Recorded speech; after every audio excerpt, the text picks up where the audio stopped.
to think more on some issues, because sometimes we tend to accept without question. As our president said, I will talk about the dialectic between the patristic theology and the New Testament, and how we can construct the idea of the East. That the Bible, the Holy Bible, as the Word of the God, takes a central role in the life and faith of the Church. The natural presence of the Gospel on the altar of every Orthodox church, its everyday reading in the sermons, and the way that it is cited in the texts of the patristic literature and liturgic tradition, just to mention some examples, certify its importance and its organic relationship with the total of the church tradition. Moreover, the academic research on the Bible, and in our case the New Testament, is an important part of the curricula of the theological universities, both on a bachelor and a master's levels in the universities here in Greece. At the same time, while the importance of the Holy Bible as a point of reference in the life of church and as an expression of our tradition cannot be questioned, we have the so-called paradoxes. First of all, we could say that the literacy regarding the Bible of the Orthodox believers today is very low, and the only contact with the biblical text is that we have at the sermons, at the liturgies, when we hear those passages. And it is also a fact that the sermon was always the room for the performance interpretation of the Testament. The Christians of the Byzantine Empire were learning the Bible history through those texts, and the interpretation was listened to the various sermons, and which is right, but it cannot remain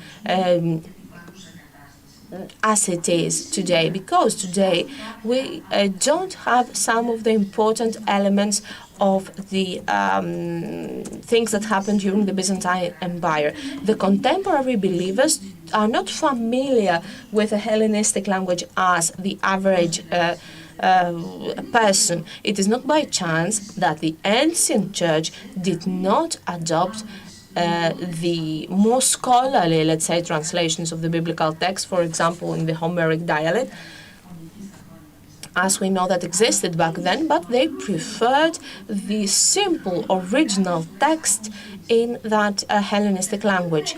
And this did not happen because they thought that this language was holy, but because that they knew that the text would be accessible to the people, to the common people. So they did not translate it because they could understand this text. So today we could not support that this sticking to the ancient text has the same motives, despite the or rather now the distance that we have from those biblical texts is big. And the way that they are read or they are performed during the sermon is not familiar for contemporary men, since they have adopted different reading practices. Last, the importance of the sermon as an interpreting tool is now degraded. And of course, it is not possible for us to analyze all those reasons that led us to this situation. This is a very complex issue, and it is connected with the political and spiritual adventure of the Orthodox East until the fall of the Ottoman Empire and later. Despite the efforts, the relationship of the Orthodox with the text of the Holy Scripture is not good, if we want to say that. Another thing can be understood from the public speech of the priests. The biblical text, when it is referred, is referred in order to add value to the speeches without being referent, without being relevant sometimes. Of course, we know that sometimes that can lead to misunderstandings of the initial meaning. In some of the texts of the Holy and Big Council, there is such a gap. In most of those texts, there is no biblical reference, while some other times, when we have those passages, we give them a different meaning from that of the initial relevance.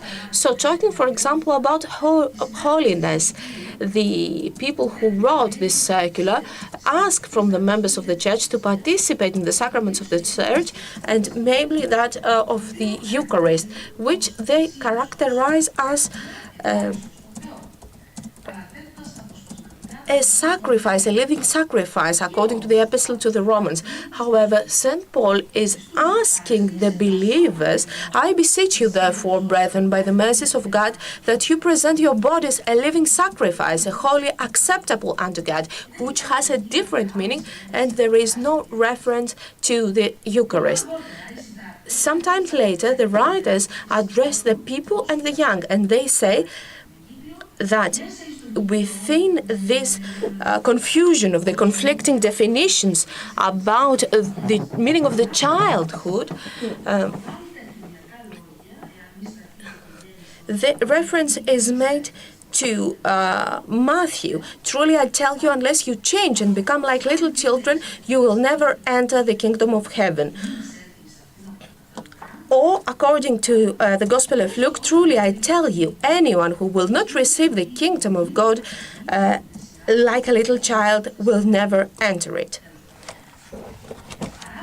So, despite this, we could say those loving passages, it is not clear how that can make us understand the meaning of childhood in Holy Scripture better. Because what does it mean that you should become like children? What is what is the characteristic of childhood? Or what is that if only we become like children, we can accept the kingdom of the God? The child who here characterizes the receivers of the kingdom of God. Or the kingdom characterizes the kingdom itself. You will accept the kingdom of God, which is like a child. So the writers do not know this problematic, which was already discussed by ancient interpreters such as Origenes. On the other hand, the words of the Lord for children in these two Gospels, Matthew and Luke, are treated as equal. Something which is not, of course, right. And moreover, we don't take into consideration the important social and theological extensions of those passages. And, of course, in relation to the social structure of the ancient society, and those elements could be of great importance today about the child and the role of the child in the church today. It is only interesting that the text about marriage does not mention to the Epistle to Corinthians when they forbid mixed marriages. I would like to remind you that Paul says something different about the unions between people who belong to the church and people who do not belong to the church, while earlier this passage from the Corinthians in combination to the letter to the Romans, when there is reference about the right of the widow to get married again, is mentioned as an example of the strictness and the pastoral sensitivity of the church, without wanting to say that the importance of the text of the Holy and Great Council are not important. We understand that the biblical passages are not used in the right way, and so we lost its prophetic dynamic. Third, despite that in the theory the biblical research is recognized as an important part of the academic theological studies, in reality there is no dialogue between it and the other sectors of the academic theology.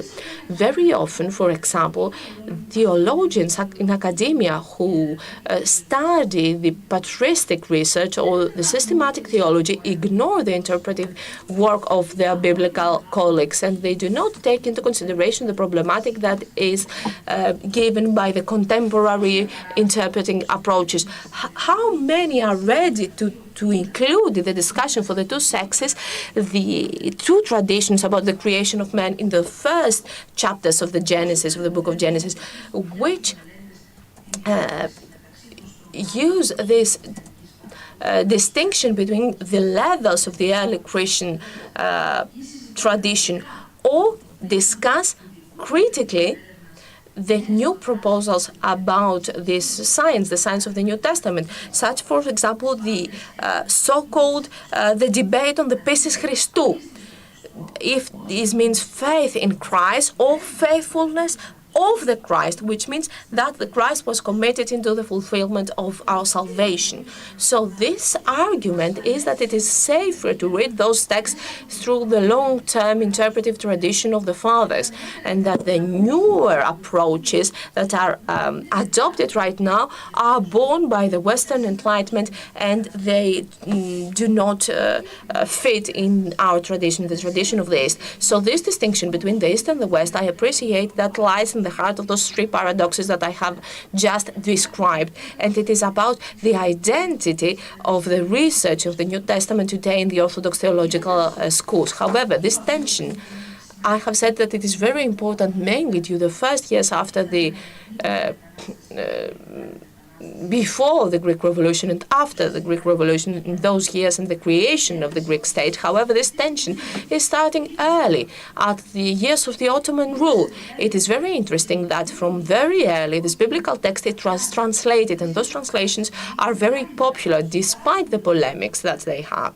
A very good example is the translation of the New Testament by Maximus Kalliopolitis and the Patriarch Kyrillos Loukaris. So,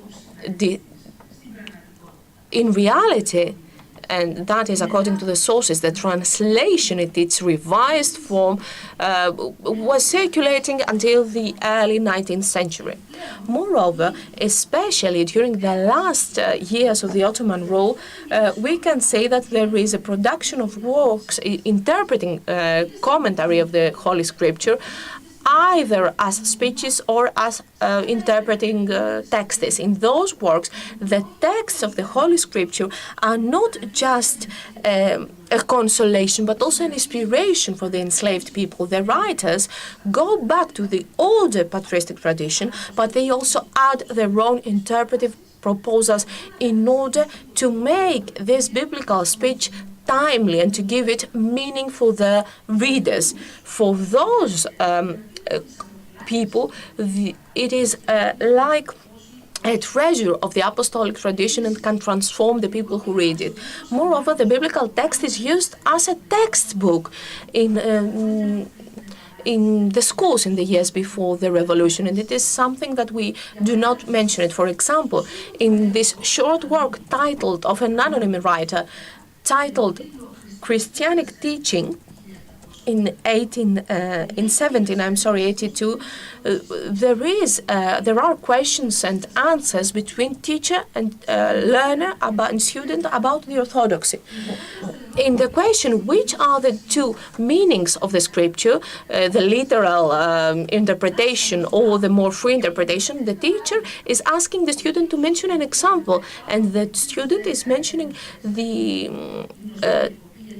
text from the Corinthians about the wandering of the Israelites in the desert, and which the student can interpret and explain the two interpretations. So the the pupils were taught those texts. So the biblical texts are not only a source of belief, but also they are like educational means, so to say. But at the same time, we have more voices of the people who insist that the biblical text cannot and should not be studied by the laymen, by the Christians.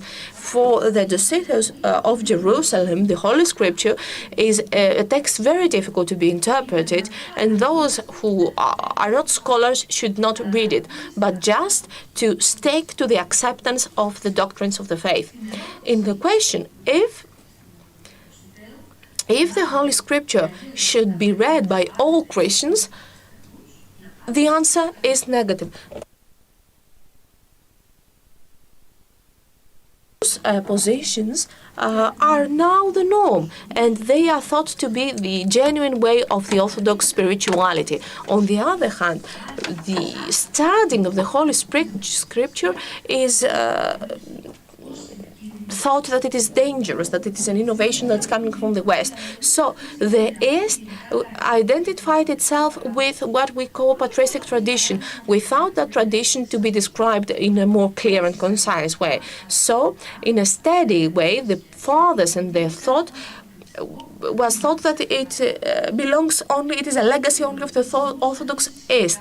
This is starting early from the first discussions of the reformist of Tübingen with the ecumenical patriarch and the Protestant missionaries on the Ottoman Empire.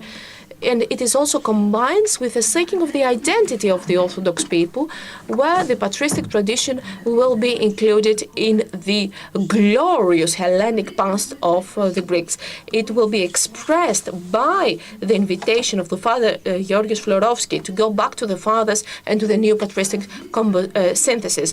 So without doubt, Florovsky and a lot of the people that followed after him did not insist in a very, let's say, constant understanding of this tradition, but they talked that a tradition is a mystic and an eternal memory of the Church. However, this focus on the patristics led us to this problematic position that every interpreting effort is good since it is according to the thought of the fathers. Here we have two important problems, in my opinion. First of all, is the fact that we believe that this patristic tradition is only the legacy of the Orthodox East. But we should mention that if that would be true, the people, those people did not understand the richness of that trust, of that treasure. And let us say here that the patristic texts were issued by the research center in the universities of the Europe, of the West. And even today we have the most important research programs about patristic literature and the manuscript tradition of the New Testament.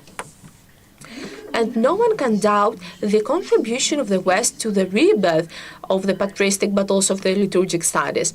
The second is that the patristic tradition is mainly understood as something constant that does not change without taking into consideration the polyphony of the patristic text and their cultural and historic relevance. On the outside, we give the belief that this is something constant that never changes. The fathers of the Church is something, this concept changes. We become introvert and we are afraid into everything foreign that is named that it is coming from the West. From the Greek fathers of the Greek Christianity of Florovsky, now we have a cacophony of the spiritual fathers and elders, and we can found ourselves in a very dangerous introversion.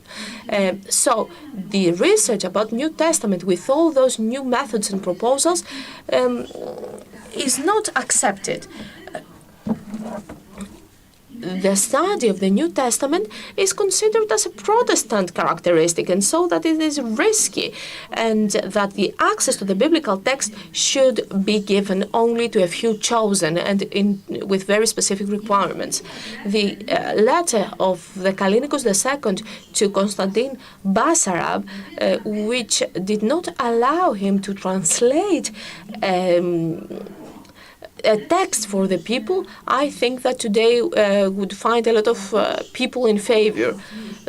The laymen, according to the Patriarch Kallinikos, want to listen the things that they understand in order, such as the lives of the saints and all those simple things. And they cannot really understand mysterious texts or texts from the Bible.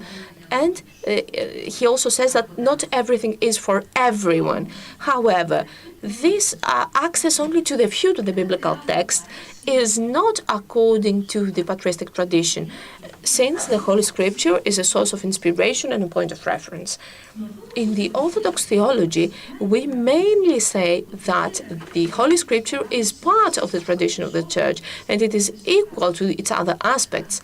However, this main theological principle was distorted in a very dangerous way, since the Scripture is understood as just a detail of our tradition, and we are focusing only on the fathers.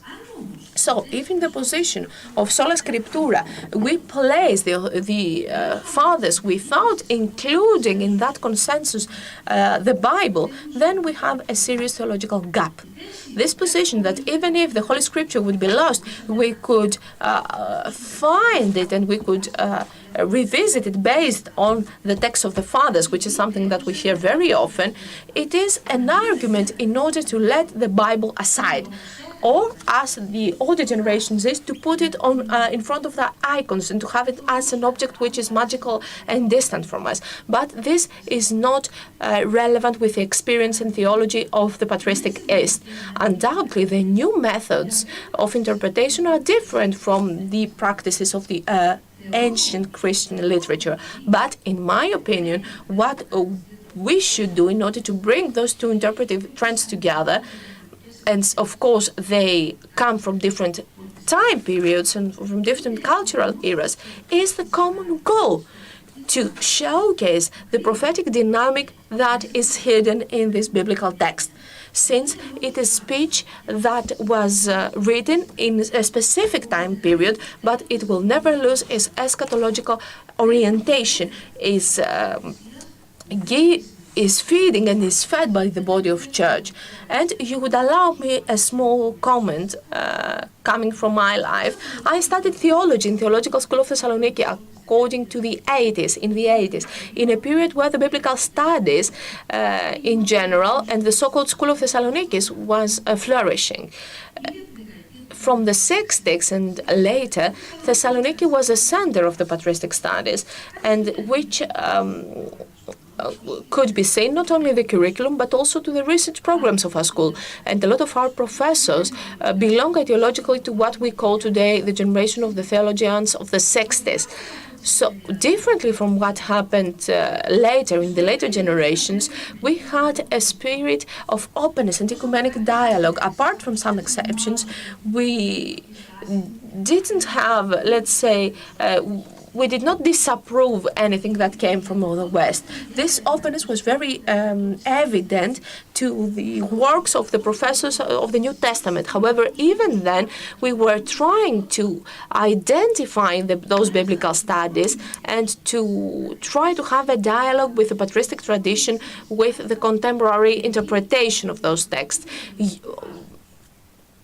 And it is impressive.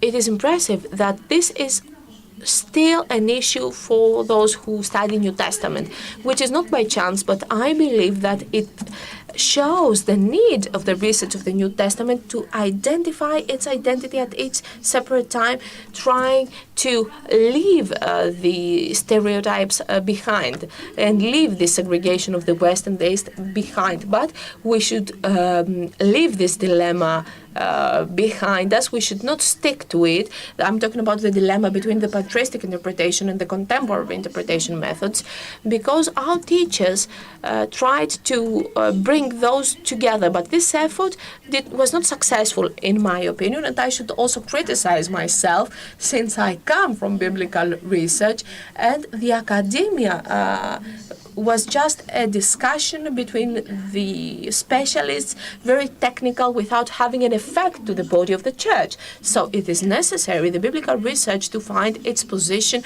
within the life of this church as a ministry and as a prophetic speech which is very daring, that teaches, inspires and consoles. On a more practical level, this means that we should adopt more holistic models of the interpreting of the biblical text, and that the analysis of the initial historical relevance could be combined with the history of the interpretation of the biblical text within time. And the proposal of Paul Ricoeur should be useful here, which, of course, speaks about the three worlds of the text: the world behind the text, the world of the text itself, and the world in front of the text. This critical analysis of the world behind the text and in the text is undoubtedly necessary, since it can protect us from anachronisms. The New Testament, however, as a cultural text and the text of reference of the church community, is also very important for today. So it is necessary, when we interpret decided, apart from doing a historic analysis, to take into consideration the voices of its readers through time, but also the contemporary challenges. So the world in front of the text, as the history of understanding the biblical text or as reading it in our contemporary times, it is necessary in order for this word to become timely and to remain important. Such an approach wishes to have this balance between the initial text and the importance of the text within time. Also, we should avoid the danger of closing ourselves in this vicious circle without having a way outwards and without being able to produce new importance every life within the church. This approach is relevant with the spirit of the fathers, and as Savas Agoridi said, that we should do in our time what the fathers did in their own time. So the history of the interpretation of the biblical text within the patristic literature is useful and welcome, but it cannot be only that, since the interpreting community, as Stanley Fish said, should and must discover the meaning of the text at each given time. So, as the community that tries to interpret it is not something stable, but they are defined by the time and they are shaped by very specific social, cultural, historical factors. It is natural, the tools that we use, it's time to be different. And the way that the biblical text is met with its readers are each time different and unique. So this approach leaves room for something new without abandoning the old. It is just that we want to understand it further, but at the same time it can create the requirements to leave behind us the segmentation of the theological speech, without that meaning that we should abandon the research areas or that we should leave room to, let's say, to a metaphysical tradition. So, last but not least, I believe that the contemporary study of the New Testament in the Greek-speaking Orthodox reality has to tackle those challenges. The first challenge is how to define the interpreting methods, our methodology, because often we have the question if we can talk about an Orthodox interpreting method and which is that, which are its characteristics and which is its contribution to the contemporary research. This question should be answered by two steps. First of all, by self-criticizing ourselves, and secondly, by opening ourselves to the outer world. However, this redefining of our identity cannot become only a self-reference where the word of the fathers is the canon within the canon of the church, but it should be a dialogue with the world where the elements of the tradition of the body of the church met creatively the experience of other traditions, but also of the other world. And the second challenge is to keep updating the message and keep making it familiar to us, discovering each time its meaning from the beginning in order to minister the world and the members of the church. Only that way the biblical research, the contemporary research, would become important and to have a voice outside the academia. The second decade of the 20th century is combined with a crisis and challenges, which may be the beginning of an ongoing crisis. And maybe we will lose the certainty of the world as we knew it until today. So it is necessary, within this new situation, the biblical word to remain timely. And it is the responsibility of theologians to showcase the eschatological perspective of this text that can remain always new, remain always timely. It just needs us to look at it into new eyes and also to use the wisdom of the previous generations. Thank you very much. Yes, and I've heard Katarina several times, and it's always interesting, and this is extremely interesting subject. But we'll move to the next speaker immediately. So Asad Elias Katan, which is also known for everyone, I think. So, and he will speak on the theme, Imagine Maximus the Confessor, a church father between seminal reception and over-interpretation. And I leave the word for Asad. Thank you very much, Michael. Good morning, everybody. Let me start with a small methodological remark. Actually, over the last days, I've been wrestling with my title, and this is the reason why I'm going to suggest two minor modifications. First of all, after Imagined Maximus Confessor, to add a question mark, and second, the subtitle. I think the Church Father between reception and construction would correspond more to what I'm going to say within the next 25 minutes. And I'm going to speak slowly, taking consideration of our translators. First, two ideal types. If Saint Maximus the Confessor is deemed today the most prominent Byzantine church father of the 7th century and one of the normative patristic figures in Eastern Orthodoxy, it is no less important to note that he was, as it were, a Western gift to the East. In fact, Maximus was in a way rehabilitated by a Swiss Jesuit, Hans Urs von Balthasar, who in the midst of the chaos generated by Second World War, published a fascinating book on Maximus entitled Cosmic Liturgy, Kosmische Liturgie in German, a book that largely contributed to the confessor's rediscovery as a theologian and creative thinker. Needless to say, the term rehabilitated merits some clarification. Maximus hadn't passed unnoticed before von Balthasar's opus. A number of Western scholars, mainly Roman Catholic scholars, such as Venance Grumel and Robert de Vres, deployed strenuous efforts to sort out the material related to his life and biography.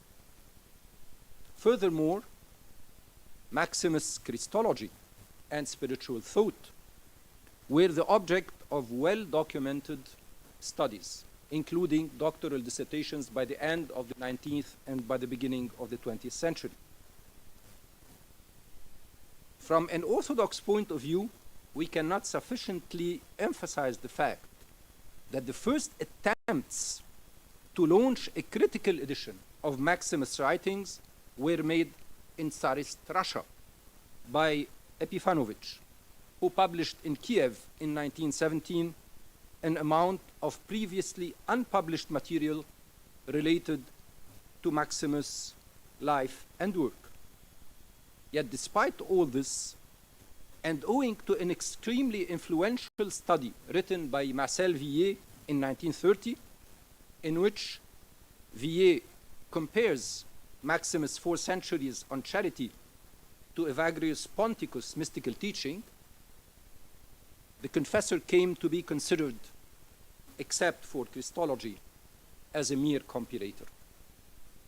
This impression was even more heightened by Irénée Hausherr's judgment in 1936 that Maximus had basically done nothing but superposing Evagrius and Pseudo-Dionysius the Areopagite without any inner coherence. So this was the atmosphere by the end of the 30s.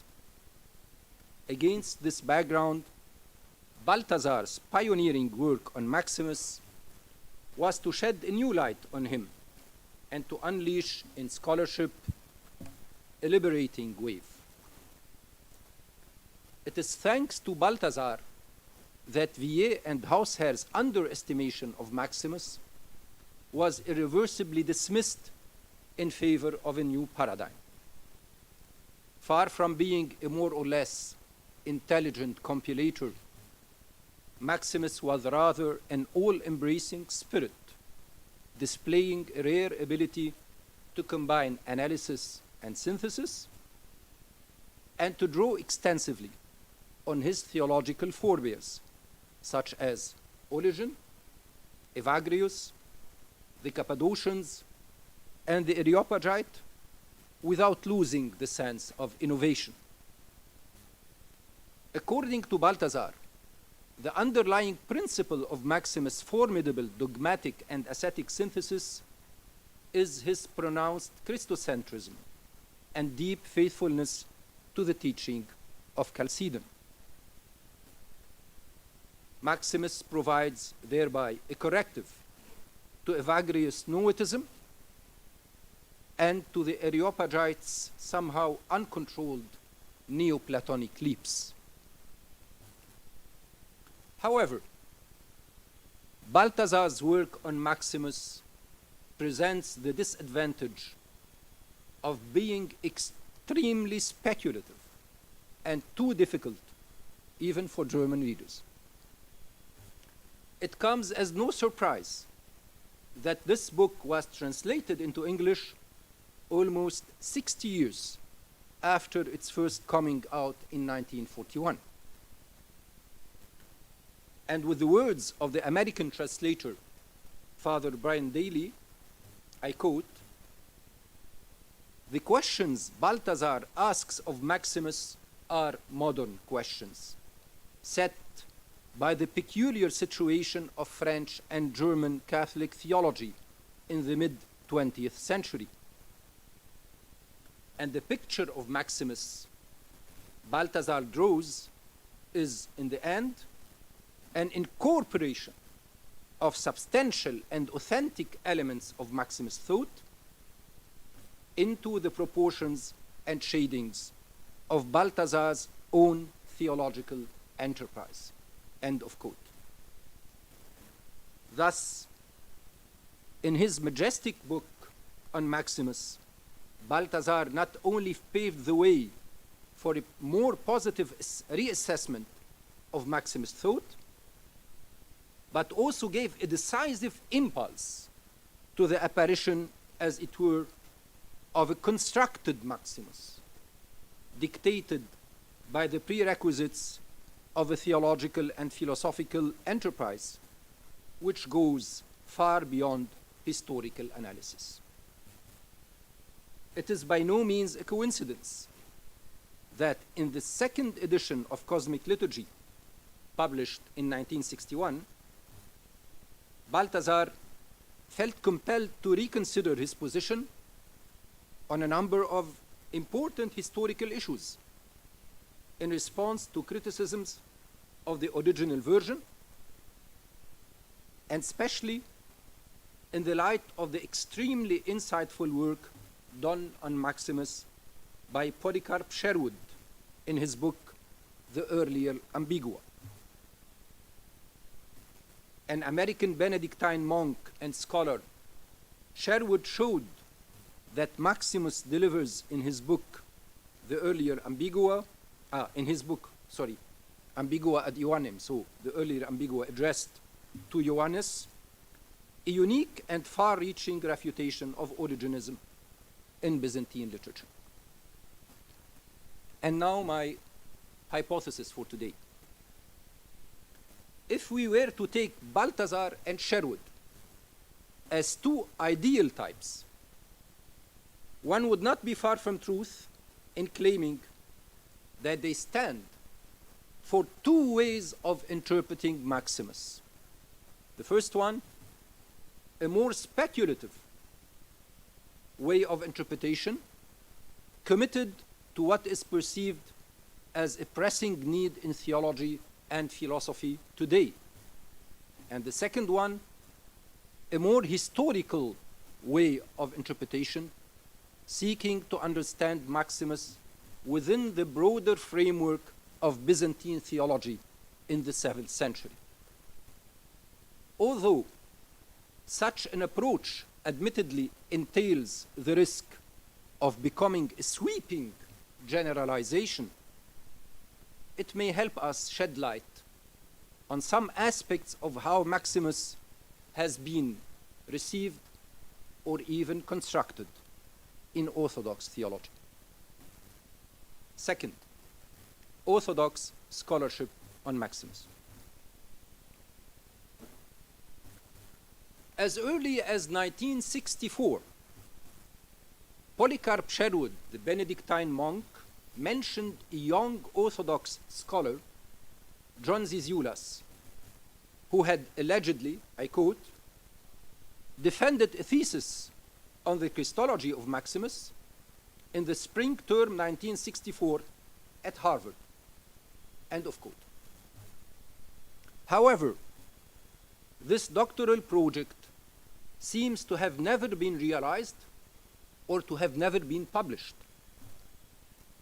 Yet one of Zizioulas' disciples, Nikolaos Ludovicus, took up the challenge in 1989 and wrote a doctoral dissertation on Eucharistic ontology in St. Maximus' thought.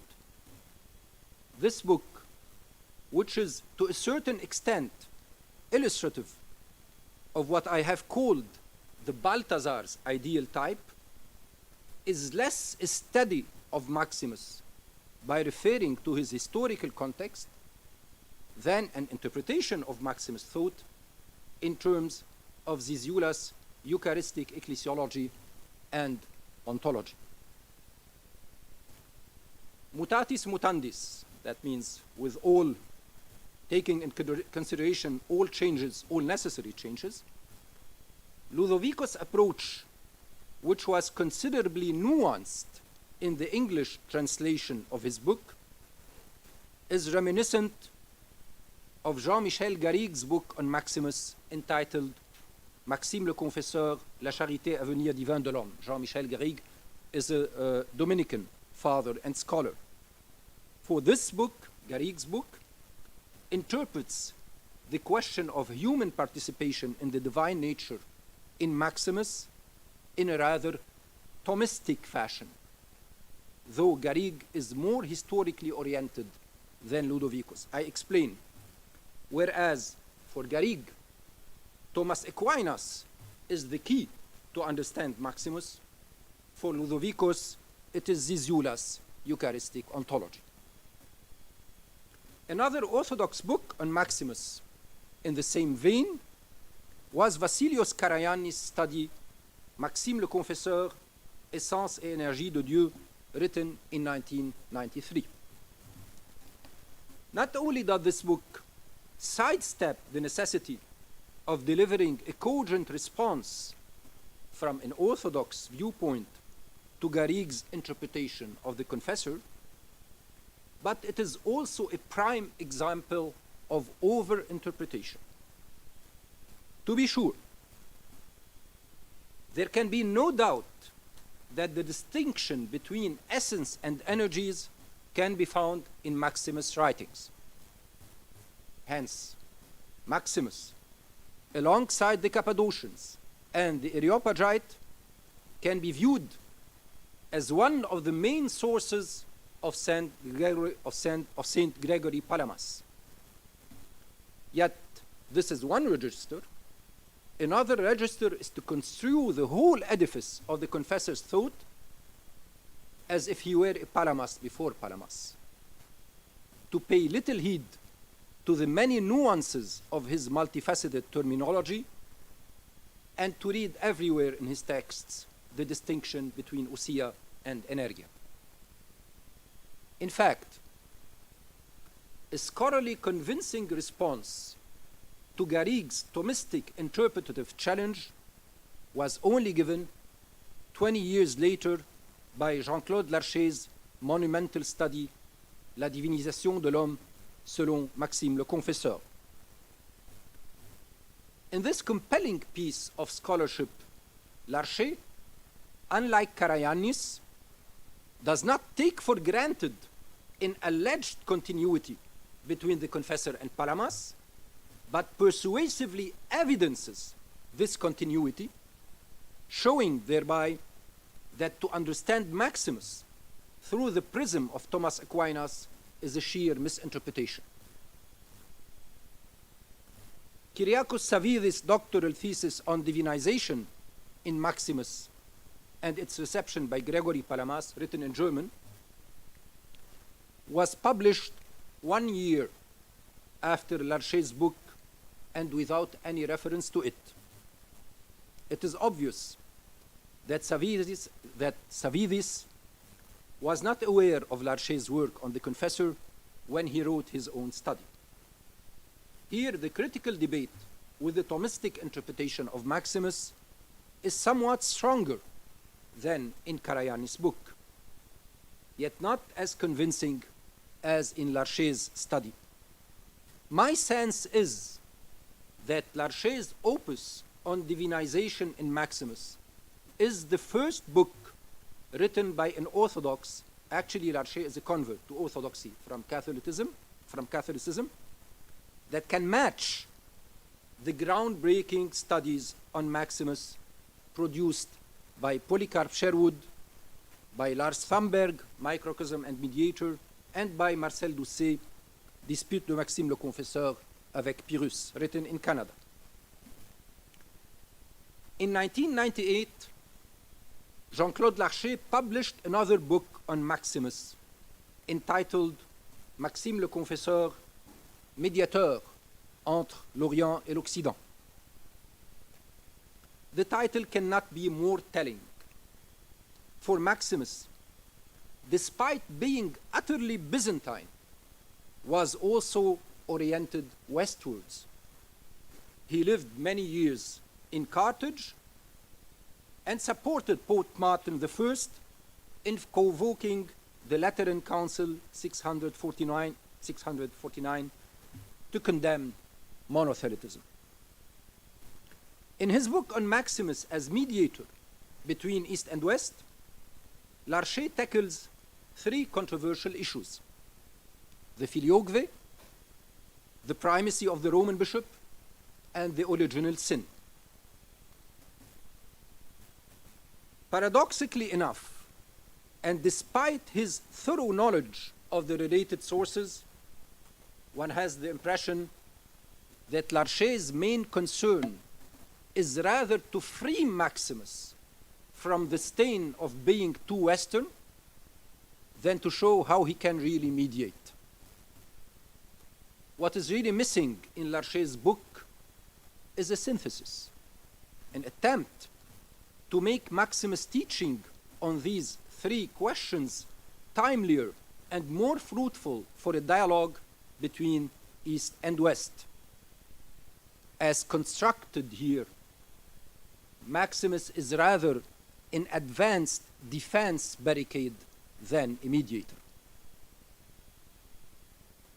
In the first decade of the 21st century, it was as if Larcher's book on divinization pushed towards a type of Orthodox scholarship on Maximus strongly evocative of Polycarp Sherwood's historical approach. For example, Thorstein Theodor Tollefsen's book, The Christocentric Cosmology of St. Maximus the Confessor, seeks to understand aspects of Maximus' thought within the context of classical and late antique Greek philosophy. Other studies, such as Father Dimitrios Vathrelos, who is among us today, the Byzantine Christ, and Melchizedek Turnanen's union and distinction in the thought of St. Maximus the Confessor, are more theologically oriented, yet no less committed to historical analysis. And I would say my own book on St. Maximus the Confessor, on his biblical hermeneutics, would fit well into this pattern. However, the second decade of the 21st century offers a considerably different picture. One has the impression that Orthodox scholars have become now more focused on implementing a dialogue with modern philosophy and psychology, taking Maximus as a point of departure, rather than on carrying out historical research on further aspects of his thought. Illustrative of this tendency is G.C. Timpas's book, Carl Jung and Maximus the Confessor on Psychic Development, and Sotiris Mitralexis' doctoral dissertation, Ever-Moving Repose, a contemporary reading of Maximus the Confessor's theory of time. One need to emphasize, to underline, a contemporary reading. Mitralexis also co-edited a collected volume on Maximus as a European philosopher. One of the young Orthodox scholars involved in this volume is Dionysios Cleris, who also authored a book on Maximus entitled On the Road to Being St. Maximus the Confessor's Synodical Ontology. Reading through these books and taking notice of their philosophical concerns and ontological terminology, one cannot evade the impression that Balthazar's shadow lingers almost everywhere. Conclusion. What I have suggested above, using Hans-Urs von Balthasar and Polycarp Sherwood as two ideal types, is not a comprehensive, let alone exhaustive survey of scholarly research related to Maximus Confessor, but rather a helpful avenue of approach to better understand how the rich thought of this Byzantine church father has been and continues to be negotiated and accommodated in Orthodox scholarship.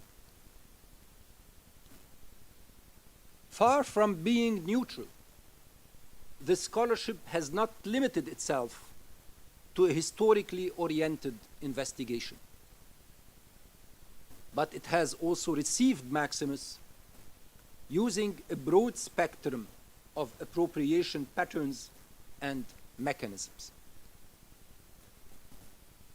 For some, Maximus is the champion of canonized orthodoxy, a sort of Gregory Palamas before Palamas. For others, he is the kind of mediator between the Christian East and the Christian West, although the way in which this mediation is conceived may immensely vary. Finally, Maximus seems today to be for many a sort of passepartout, a master key to open every door, a springboard to dialogue with modern psychology, or an almost infallible corrective to the errancies of modern and postmodern philosophical inquiry. Certainly, it is fully legitimate to have different interpretations of the confessor. Yet this is only acceptable under two conditions. First, it must be permissible both philologically and semantically in the texts themselves. Second, it should not lose sight of the original setting or settings in which Maximus' words were embedded and proved influential. A constructed Maximus is not only inadequate in terms of scholarship, but also dangerous when it comes to how orthodoxy perceives its nature and vocation. The scholarly price, first, is to untie Maximus' ideas from their historical context. The price paid by the Church, second, is even more exorbitant: to dissociate oneself from reality and take refuge in imagined worlds. Thank you very much.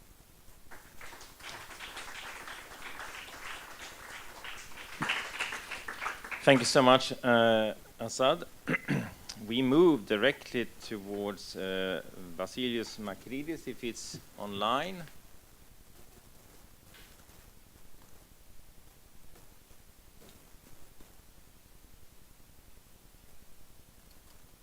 And you find his presentation in this leaflet. Professor from Erfurt University in Germany, and he is not able to be here on site, but we see his beautiful face on the screen. So I leave the word for Professor Makridis. Thank you very much. You can see, I hope, my presentation on the screen. So I try to make a PowerPoint. Sorry that I cannot be with you, but I hope that through this digital medium, so my presentation will be heard and also evaluated. So my topic, as you see the title, it has to do with Orthodox Christian monasticism and also different constructions of the East in this context. And of course, it is a huge topic, and certainly there are some overlaps with other presentations, as I have seen in the program of the conference. But I will try to say a couple of things as I consider this topic, especially in the context of this construction of the Orthodoxist in monastic contexts, and especially in the recent revival of it. So I will start with some preliminaries regarding the importance of the post-colonial studies for understanding different processes within the Eastern Orthodox world. And of course, what is important to consider in mind is that we're talking about this colonization of the Orthodox East by the West, but we should also not forget that similar or parallel processes are taking place in all possible contexts.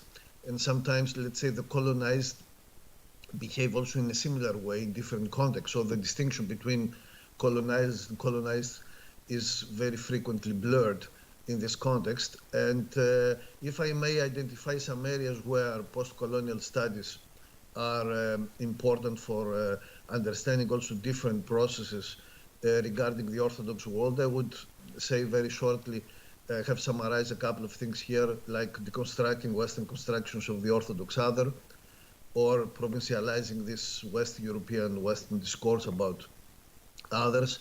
Also understanding different forms of Orthodox Christian subalternity and indigenism, which is a topical issue in post-colonial studies, but we have to apply to the Orthodox in some ways.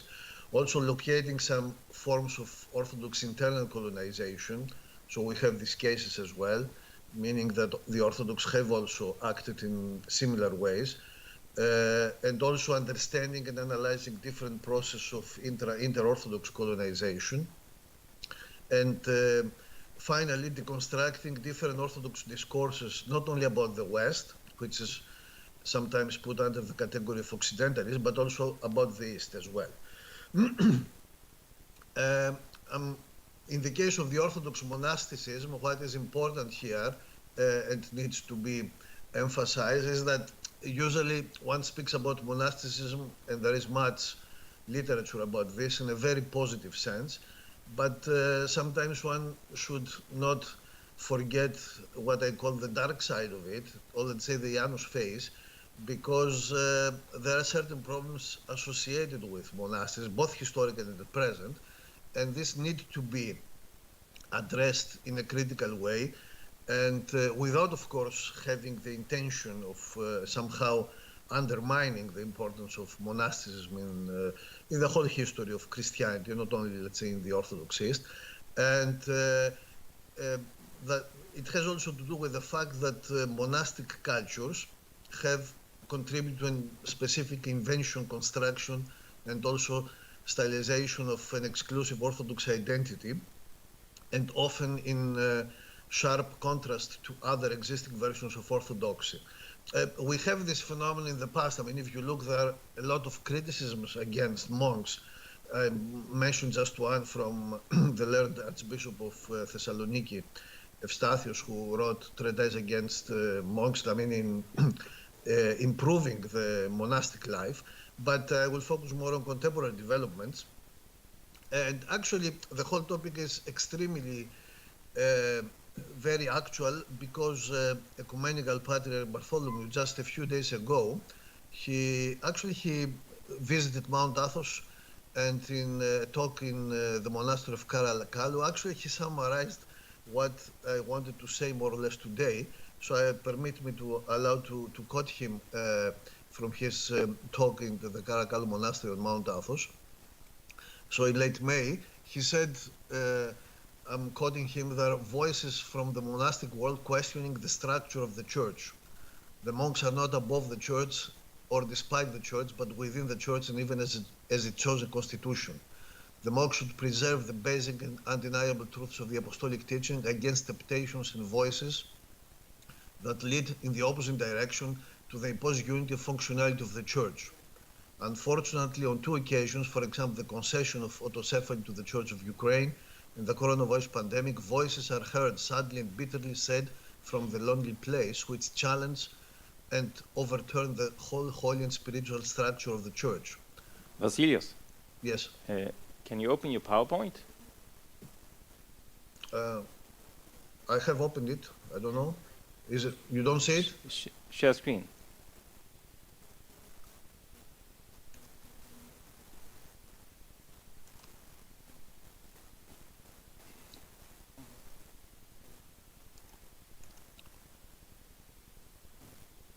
I think I'm sharing my screen. Do you see it? No, we don't see it.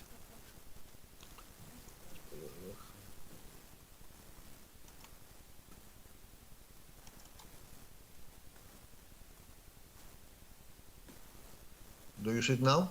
No.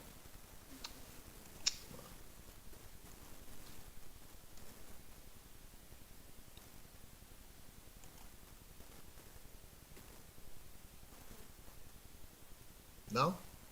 No. No. Well, we'll start again. Sorry.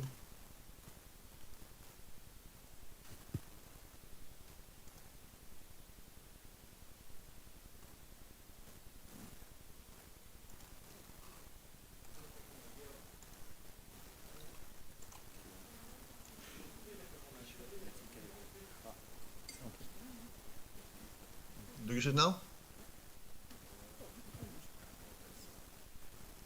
At least we see something, yeah. At least. But not PowerPoint, no. No PowerPoint. But yeah, now. Yes. And Okay. now, and talk slowly now so the interpreters will be able to follow you. So good. Okay. So I said I'm not going to repeat the previous words.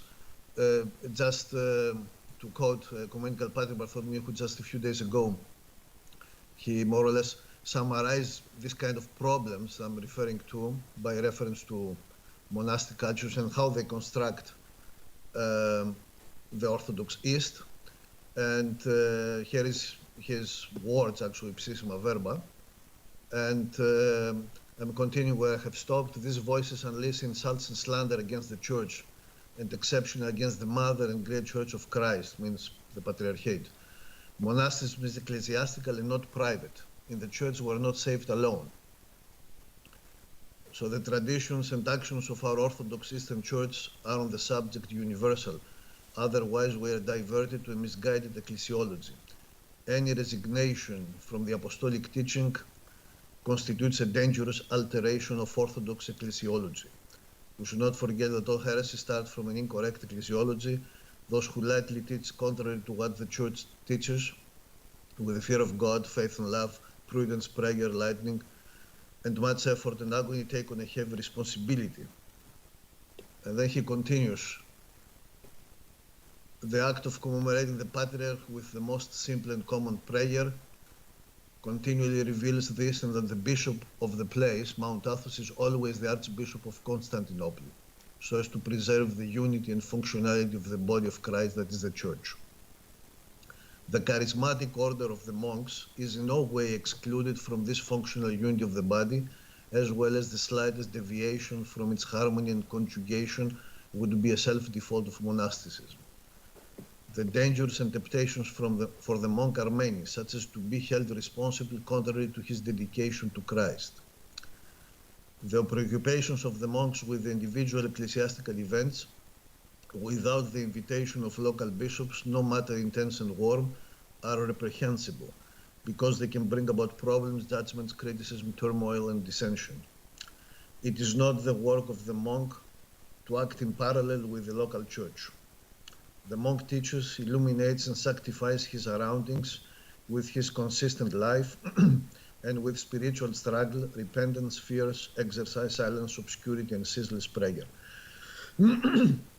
So these are the words of Patriarch Bartholomew. And actually, if you look at them, I mean, he summarized more or less these problems associated actually with monasticism, and actually he addressed with these words monks on Mount Athos. So I proceed to my paper by summarizing a couple of things that I think have been constructed by monks across history, but also in recent times. And they have been portrayed as somehow being the authentic form of orthodoxy. So the first construction is that orthodoxy was associated, so to say, more with a world negation, world escapism, meaning putting emphasis more on the otherworldly and outerworldly characteristics of Christianity, which are of course existent, but the question is a question of priority and also a question of neglect, meaning that due to stronger eschatological expectation of salvations, Orthodox monks, but also general, the Orthodox Church has up to recent years showed a kind of a neglect for social problems, and this was combined with a critique of the social and worldly activism of the Western churches. I mean, we have many examples of this phenomenon. Of course, if we consider it historically, we can see that the monks, they had a lot of worldly interests and practices, especially regarding economy and so on.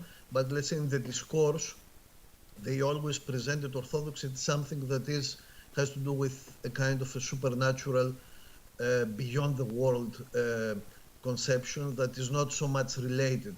And one expected somehow the solution of social problems in a more eschatological sense.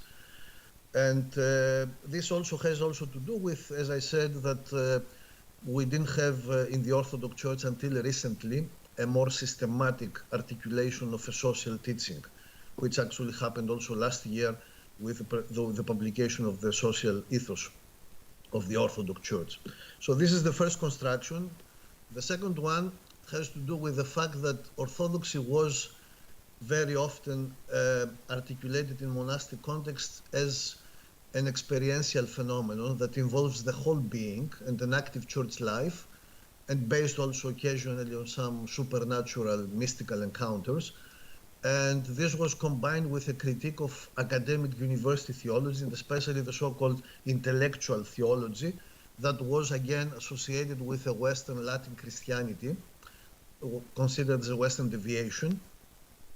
And actually the formation of academic theology in Greece, of course it has a lot of Western influence, but it was somehow dismissed from this perspective as not being totally and 100% Orthodox, because it was very intellectualist, rational, and also based on other criteria. And of course, we cannot dismiss this argument because this is a characteristic of Orthodox theology's experiential dimension. But again, there has been an overemphasis on this dimension, which I think undermines and also underplays the significance also of, let's say, a scholarly theological work. And actually, we have from history a lot of examples that Orthodox scholars and theologians, they combine somehow both elements. So the overemphasis on this experiential dimension was another construction that still survives in different Orthodox contexts. I'm proceeding to the third one. The third one has to do with this Orthodox elitism and sense of superiority, especially among monastic contexts, who are also received in this way also from the outside world. And they have also a large appeal in different contexts, also creating different problems in different communities. But actually, we're talking about a phenomenon that is based more or less on the idea that the monks, because of their renouncement of the worldly, let's say, situation, they are somehow close, they are considered to be closer to God, closer to the divine world, and also in a way they have a more authentic, more genuine, more, let's say, clear understanding of what is to be an Orthodox. And this also turns sometimes against the official church, which is often in this context criticized as being too worldly, as making different compromises regarding the Orthodox authenticity, and so on and so on. I mean, we can see different examples during the ongoing pandemic, and especially the vaccination issue, which was considered to be within the context of a conspiracy scenario, something that the official church supported, and many monks also had a negative attitude towards it. So this is the idea that we are somehow superior and also above, let's say, the church hierarchy, and also we are the ones who are going to bring genuine Orthodoxy back to different parishes which have been secularized, especially in the West, and also have left the realm of genuine Orthodoxy. So that was the third construction point that I mentioned.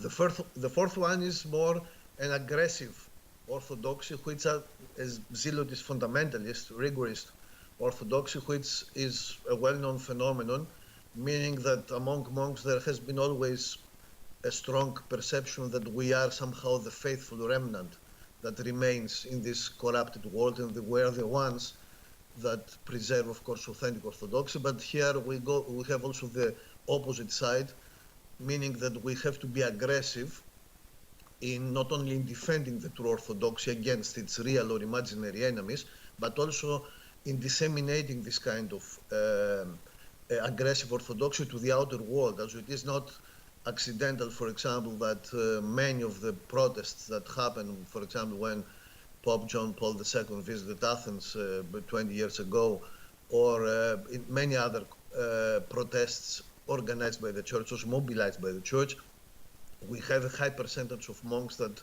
also are involved in these protests, and actually they present this form that actually a persecuted Orthodoxy should also react in such an aggressive way. So we have this phenomenon which is also widespread today beyond the Orthodox heartlands, this aggressive Orthodox, which is another construction that is closely connected, I would say, to Orthodox monastic cultures. And the fourth and final element that I would like to, construction element, it has to do with another much discussed topic, which is also characteristic of Orthodox monastic contexts in different, and also has experienced a revival in post-communist times. It has to do with this fascination with and the wider transnational appeal of the so-called spiritual fathers. We're talking about this spiritual fatherhood, also the starts and so on, the Hierodes, and sometimes not only, let's say, older Hierodes, but also new ones, who actually undertake the role of knowing better, of having this virtue of the Christian discretion, and they are able to give advice to different situations to people, and who trust them completely because they believe in them and they think that they are actually the bearers of divine knowledge, let's say through their contact with God, so they know much better than anybody else. And especially during the current ongoing pandemic, we have had cases where different such spiritual fathers of all kinds have advised their spiritual children to follow certain policies which have been actually catastrophic in this case. So this whole construction of elderism, which again goes against, let's say, the organized church, the official church, because elders are considered to be somehow even above that, this charismatic, more or less Orthodox tradition, is again another construction which, as I said, experiences such an exceptional popularity nowadays. So these are the 4 points, very briefly, that I could identify in this construction of the Orthodox system monastic context, and proceeding to some conclusions. There are many other, perhaps, elements that can be identified. And here, I think in these constructions, one can see very easily all the process of relativity and also the arbitrariness and also the self-contradictory character of this criteria used to define the orthodoxist in such a way. And actually, as I mentioned before, in the monastic milieus, as such, there are a lot of contradictory phenomena also in terms of also of the external outer Latin influences upon Orthodox monastics, both historical and contemporary. So it is not a clear-cut phenomenon, so to say. On the other hand, some of the points raised should not be dismissed as, so to say, completely irrelevant. Let's say that the fact that the Orthodox tradition puts emphasis on the experience or some other characteristics, they are true, and they are important, let's say, in defining also the Orthodox traditions even today. So to avoid misunderstandings, I'm not criticizing them as such. I'm simply critical towards the overemphasis on this and the idealization of the situation, of course, at the expense of other characteristics of the orthodoxies, which actually are put aside by this overemphasis on such phenomena. And I would conclude by saying that we need more or less to move, and especially also in the context of this conference, beyond this romantic and idealized perception of Orthodox monasticism as the exclusive bastion of Orthodox authenticity and fidelity to the genuine Orthodox tradition. Thank you very much.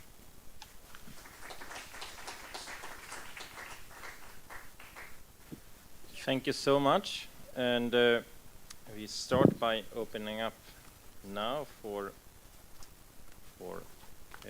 questions and discussions.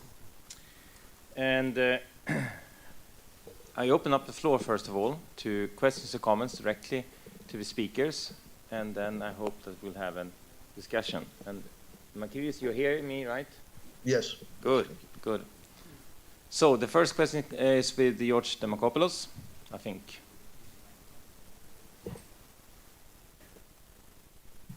Thank you. Vasilios, my question's for you. Thank you. Smart as always. I follow along very well. It's very compelling. My question is really, are the things you are describing something new? I mean, it has always been the case that you have had monks in the Orthodox tradition who have claimed the world is worse now than it has ever been, and the only way we can return to the Church of the Apostles is through asceticism. I mean, monks were saying this in the 4th century, they were saying this in the 6th century, they were saying it in the 8th century, right? Is what you're saying something, the particular characteristics of it, is it unique to the modern period? And if so, does that differentiate the Orthodox from any other religious tradition that is going through the same kinds of problems of fundamentalism and looking for essential ideas and so forth? Thank you. Yes, thank you, George. This is an important question. As I said in the very beginning, we're talking about a diachronic phenomenon.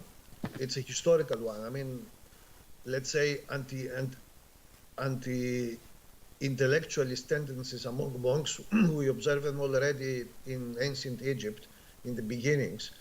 They are against, let's say, and sometimes also in Byzantium and later on, although we have also the different also evidence. And if, for example, if you read this text that I mentioned by Evstathios, the Archbishop of Thessaloniki, it's a very revelatory. I mean, he's very, very critical because he himself had a huge classical education. I mean, he was an expert on Homer, and he wrote some commentaries, and he criticizes this ignorance. And actually, in one place, he mentions the exact term, the holy war, meaning that the monks are engaged in a holy war, in the Iero Polemo, which actually is very topical even today if you consider different other things. So we have the historical dimension, As I said, I focus more or less on the modern period because across time we have different emphasis on different phenomena. For example, and also in comparison to the West, it is not, for example, accidental that the phenomenon of elderism, you don't find it in Western Christianity. Now, you don't have starets in Western Christianity or elders. I mean, you have some priests who play a similar role, but if you take a look at from a certain point of view, you don't encounter them. And the question is why? Why today, I'm talking specifically for the Roman Catholic, not so much for the Protestant, because this is not an issue for them. But let's say for the Roman Catholic, you have some priests who play a kind of counseling role, but this is not the same as the tradition of the elders in the Orthodox world. Okay, so there are some different characteristics, and we have this kind of fascination.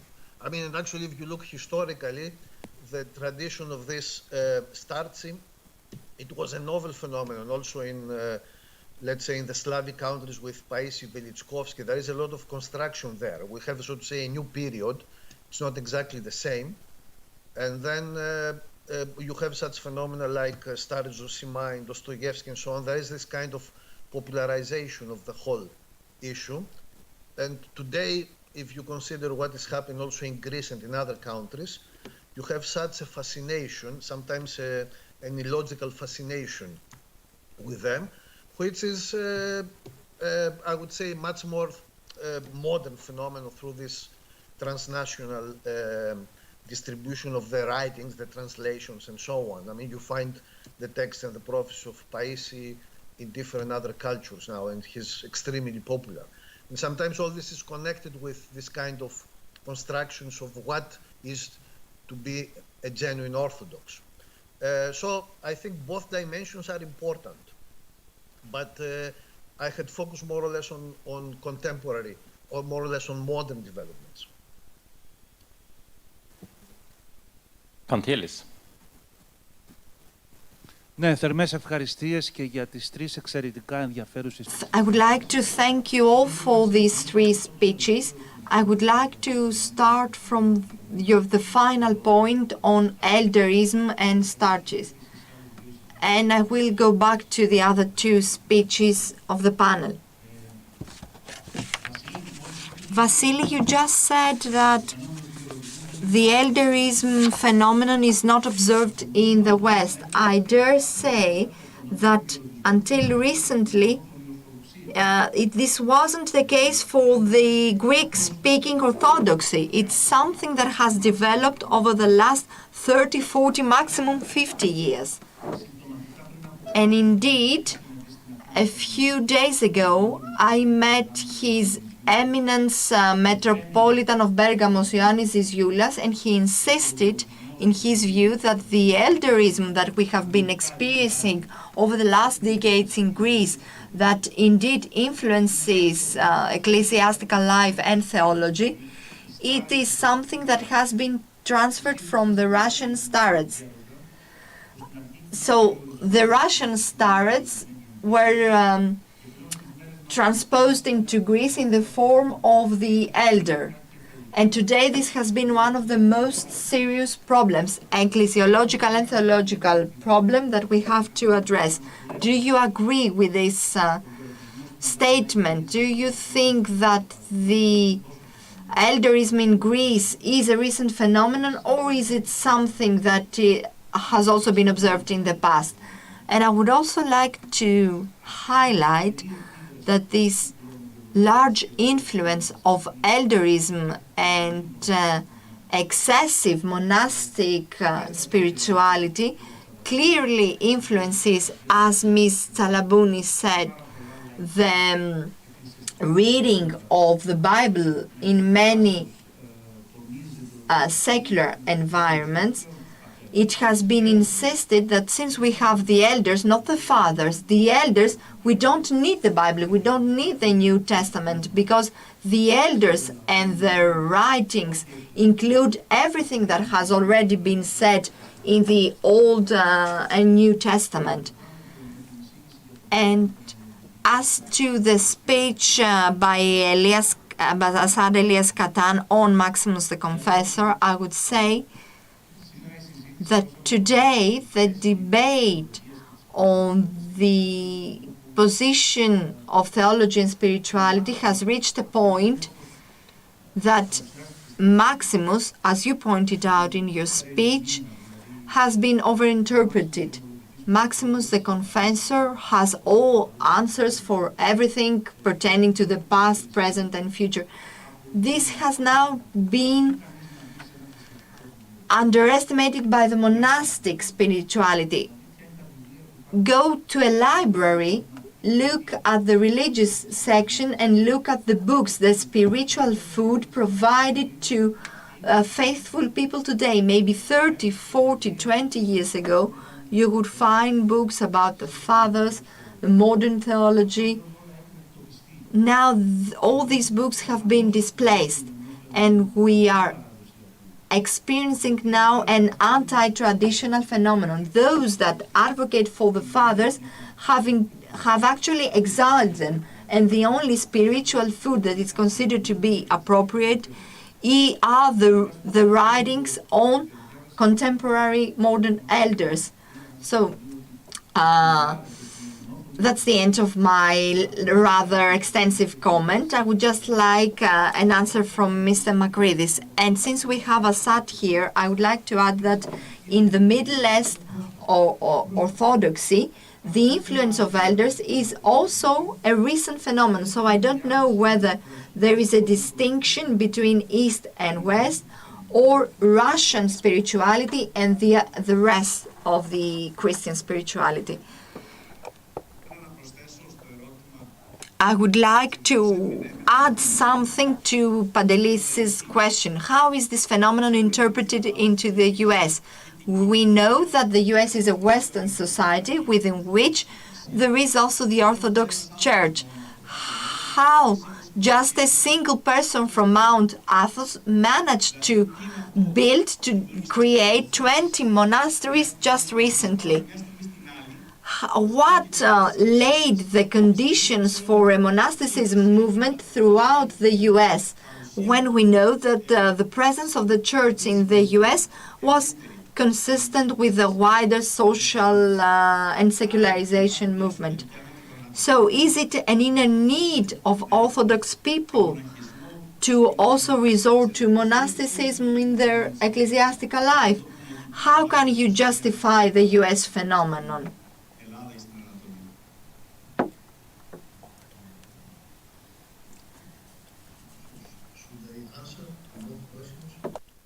So these are huge topic. I'm starting with Pantelis, the first question. When I said in the West, I'm meaning we're talking about, let's say, different, within, let's say, Roman Catholicism. You find, certainly there was, so to say, the spiritual fatherhood exists, has a long history. It's not a new phenomenon as such. Let's say to have a master and his disciples. I mean, you find also in rabbinic Judaism and so on. So it's also in ancient Greece. There are some sort of philosophical schools when you have, so to say, the teacher and also the disciples and so on. I mean, it's not, so this relationship, it's not, let's say, a new one. Of course, it takes different forms. It is considered, so to say, also in the research, that what, especially from the late 18th century, when Paisi visits Mount Athos, I mean, he criticizes the lack of knowledge of patristic tradition. He's looking to discover patristic texts and he doesn't find them. This is characteristic, although there were, of course, some interest there, but he tries more or less with his huge decisive to innovate. It is considered, the starts is considered to be a new phenomenon, or at least a novel version of an older phenomenon. And there are many issues that have to be discussed in this context. For example, the connections between the Russian starts and the Hasidic Jews. I mean, Hasidism is an East European phenomenon and has some parallel also developments. And it's a topic that has not been addressed so much. I have someone who is doing a dissertation, but I don't know what will bring Fourth, because there are some connections there. I mean, Paisi Velichkovsky, his mother was Jewish, convert to Christianity, but had Jewish origins. And so, and Hasidism is also within Judaism, it's an atypical phenomenon. It's also East European. So it's interesting to see the historical articulation of all this. And but we find this kind of fascination with perhaps not in the contemporary form. We find it also before. There are some evidence. There are some monks, for example, in the past who, let's say in the 18th century, when they want to fight the ideas of the Enlightenment, they write several texts anonymously, and they write that it is allegedly written by someone who is an Athonite monk, meaning by the reference to an Athonite monk is considered to be, let's say, a criterion that gives greater legitimacy to the arguments of this person, and so on. So we have this, perhaps not as a widespread phenomenon as today. Okay. So we're talking about versions of phenomena that develop across time. And of course, the Russian tradition has influenced also the Greek to a large extent, with Silvan and also Sophrony and so on. I mean, in Essex and all this, there are connections between them. And also this kind of literalization of the whole phenomenon, not only by Dostoevsky, by others. So to say, this charismatic form of monasticism, which actually is above everything else, above also the church, above everything, and also leads to a marginalization of other traditions, the biblical traditions, so to say, the writings of the starets are considered to be more important in this respect, and much more vital. And so we have, as I said, we have versions of such phenomena even before, if you look at history, but we have also contemporary transformations of the same phenomena. So there are some roots, but the phenomena of today are of course different in the sense that we have the media and so on, and we have this transnational explosion of such. There has been a book published in the States about this globalization of hesychasm, which actually has an extreme attractiveness also among secular people, not necessarily among religious people. So it is, I would say your point is valid. Simply the fact that, let's say, in Roman Catholic context, we don't have this from a certain point. You have, let's say, if you look at Francisco of Assisi and so on, you might find some similar phenomena in the past, but from a certain period in the modern age, the whole phenomenon disappears. And I think it has to do also with a stronger rationalization and also individualization of Western Christianity, especially in the context of Protestantism. I mean, you don't have to trust the opinion of the elder. You have to trust yourself, which is actually strong individualization. And this goes against the whole phenomenon. You don't have to trust yourself completely to the opinion of another person, but just to have to decide by yourself. So it's the greater sense of responsibility and also autonomization of a Christian life. Now to the other question, why all this phenomenon? I mean, you know this story about the elder Ephraim and his successful foundation of more than 20 monasteries in the United States, which are actually quite attractive hubs of converts.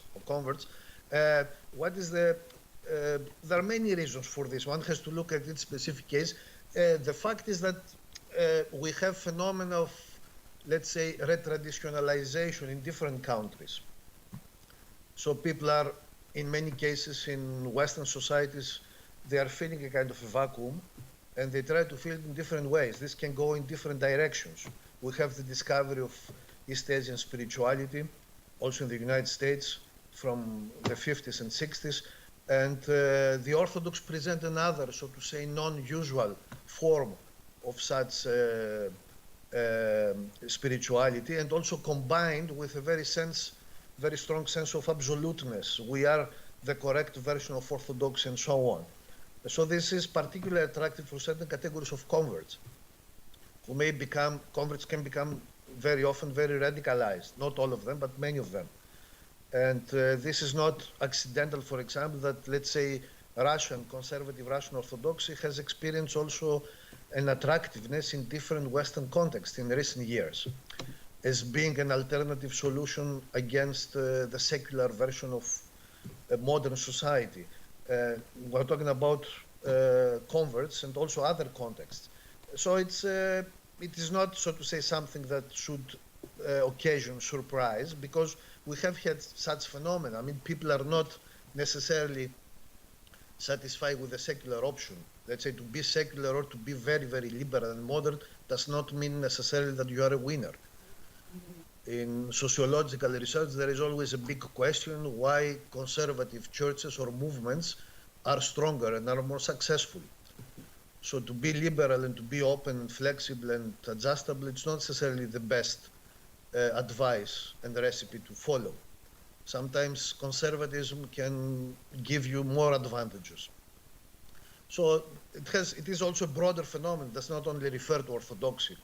It has also broader repercussions. And actually, don't forget that when we talk about fundamentalism, historically speaking, it was an American Protestant phenomenon. It was not a European. Even today in Europe, you don't have fundamentalists as a massive phenomenon. It's more or less a US phenomenon or beyond that. Let's say in Europe, in European Christianity, also in Protestant Christianity, you don't have fundamentalism as such. It's very marginal, if ever. So the American religious scene has particular characteristics, and let's say the Orthodox, they found a specific category of Orthodox, they found a very fruitful, let's say, realm to develop. And actually this is what happened at an explosive rate during the last 2 decades with this influence of the Starets Ephraim.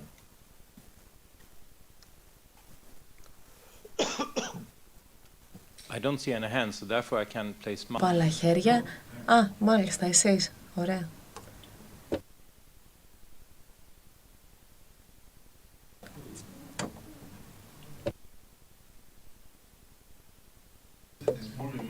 Ένα μικρό σχόλιο από μέρους μου, καθώς είπε και νωρίτερα ο Σεβασμιότατος για τα υπερσυντηρητικά μοναστήρια στη ΣΥΠΑ. Νομίζω ότι υπάρχει ένα γενικότερο ενδιαφέρον για αυτά τα μη λογικά κινήματα της Δύσης μετά τη δεκαετία του 60, ο Ινδουισμός, ο Βουδισμός, που βρήκαν ανάπτυξη στις Ηνωμένες Πολιτείες. Όταν μιλάμε για την Ανατολή, στην Ινδία, το φαινόμενο του γεροντισμού, η γκουρού, είναι πολύ πιο έντονο από ό,τι σε οποιαδήποτε χριστιανική κοινωνία. Το ίδιο συμβαίνει και στο Ισλάμ και στο Βουδισμό. Απλά ένα μικρό σχόλιο από μέρος μου.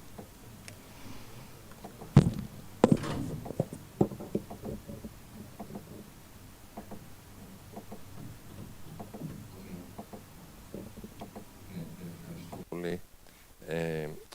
Μία ερώτηση για την Κατερίνα. Δεν ξέρω αν θα βοηθούσε στην περαιτέρω αξιοποίηση της βίβλου από την Ορθόδοξη Θεολογία μία λίγο τεχνητή, αλλά ίσως όχι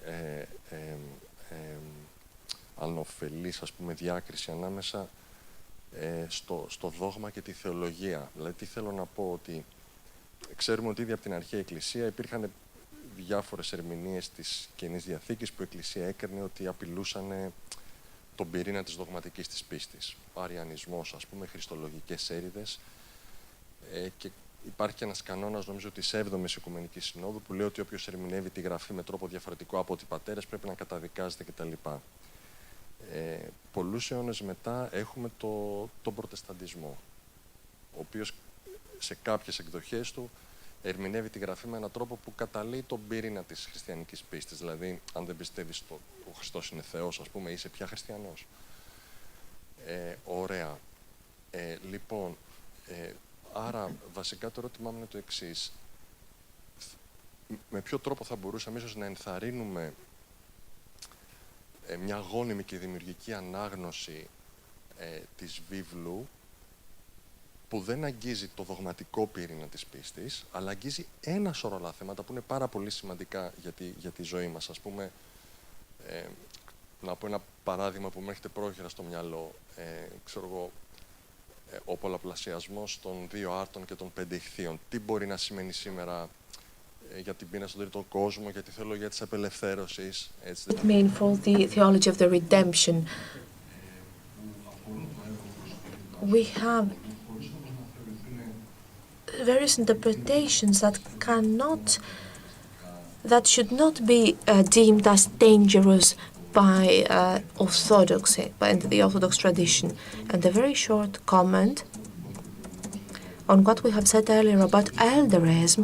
I have been discussing with a monk, a Catholic monk, an American Catholic monk, who knew very well about Orthodox monasticism, and he told me something that struck me as interesting.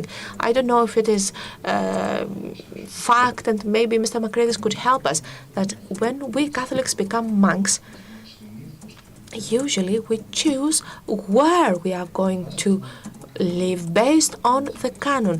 For example, if we like the order of Benedictus, for example, this way of life, we choose this type of monasticism. In the East, one chooses where to go based on the abbot, based on the elder. And for us, this is not important for the Catholics. For the Catholic monks, we try to see if we like the Jesuit order, for example, and their way of life, and their order. And this is relevant, I think, to the discussion that we did yesterday and today. Thank you.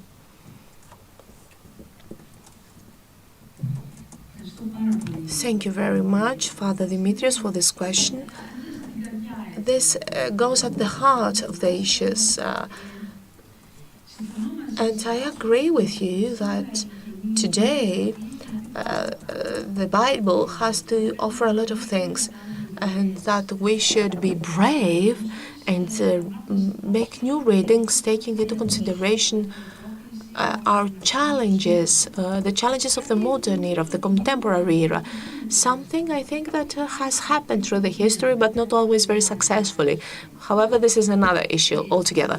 Now, when it comes to the distinction between doctrine and theology, yes, we could do that distinction. This is why I have said that its interpreter, its member of the community, is a member of this interpreting community, so to say. And that interpreting community is a body of people without an institutional role, but a group of people that share common experiences, but also common prerequisites. As you have said, the heart of the Christian belief. However, this does not prohibit us to revisit the texts again and again in order to understand what they have to say in the context of today. And this is, for me, what is at stake today. I agree that we're rather confused. Each time that someone would dare to read a text in a different way and interpret it in a different way than the patristic interpretations, we try to become the gatekeepers of the faith, and we say that no, you cannot do that. And because if one will go back to the fathers, they will see that the fathers rather interpreted the text freely, not only between each others, but even same fathers compared to themselves. In different times, they interpret the text in different ways, and this is something that we should learn from. So, within this framework, this is why I have said that we should adopt a more holistic approach of the text. Of course, we should take into consideration previous interpretations, but we should dare to give new meanings. What is tradition for us? Is it something that will allow us to go further, or is it something constant as it is, something given that we cannot interpret anymore, we can just consume it, if I may say so? Now, in my opinion, a large part of the responsibility lies to the biblical theologians, who, for various reasons, in order to safeguard, so to say, the unity of the biblical interpretation, or even to avoid a colonialism, of the other aspects of theology, we have prisoned ourselves, we put ourselves into a very technical discourse, and we keep discussing things, technical details that are not relevant to the people. So we bear the responsibility to dare to talk, to discuss, to be more present, if you wish, in the public discourse. As the biblical theologians, we are not present, not only because we are not invited, but because we do not dare. And on the other hand, I believe that the people who have an institutional role, the institutional role of the church, should be more literate when it comes to the Bible.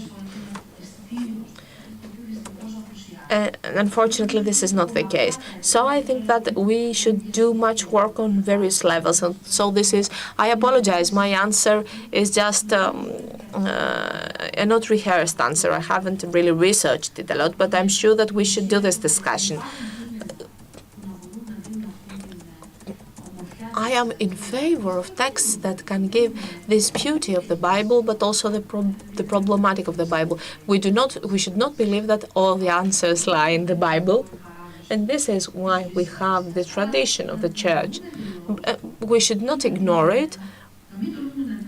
However, we should dare to interpret it in new ways.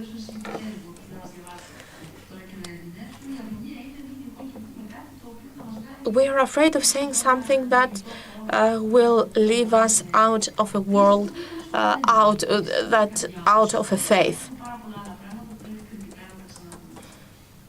Thank you very much. Nikos Kouramenos is my name, from the Academy of Volos. I would like to thank the three speakers. I would like to make a short remark based on what Mr. Makridis and Mr. Katan have said regarding the construct of Maximus. I have the feeling that apart from this construct of Maximus the Confessor by the academia, by the scholars, there is also another construct by those who express this aggressive orthodoxy, as mentioned by Mr. Makridis, by the monastic milieu, and also by the people who support an aggressive aspect of orthodoxy. Maximus the Confessor is presented as an absolute defender of the orthodoxy, of the Orthodox faith. He is questioning every church principle. Maximus is above the fathers and above the councils, and this, of course, leads sometimes even to an ecclesiology of only one person. If memory serves me well, some years ago, a professor of the university, representative of this construct of the Near East, this that belongs to us, supported a lot of times that there has been a period in the church history, well, all the church lied at the Maximus the Confessor. Only he was the Orthodox, and he bear the whole burden of the church on his shoulders. How dangerous is this for the Orthodox ecclesiology? How dangerous is such an approach, such a construct, this construct of Maximus? Maybe the answer is self-explanatory, but I would like to ask for your comments on this. Thank you very much.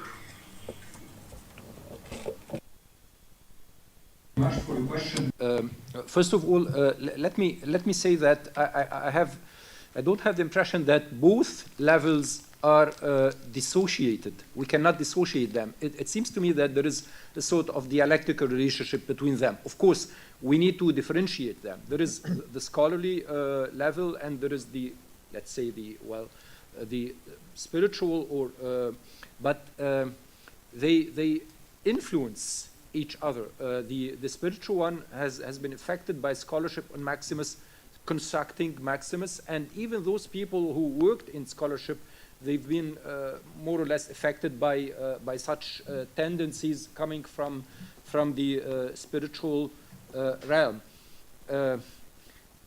What's really upsetting about Maximus, and not only about Maximus, but about all the church fathers, the way we've been dealing with them all over the last decades, is that we were decontextualizing them.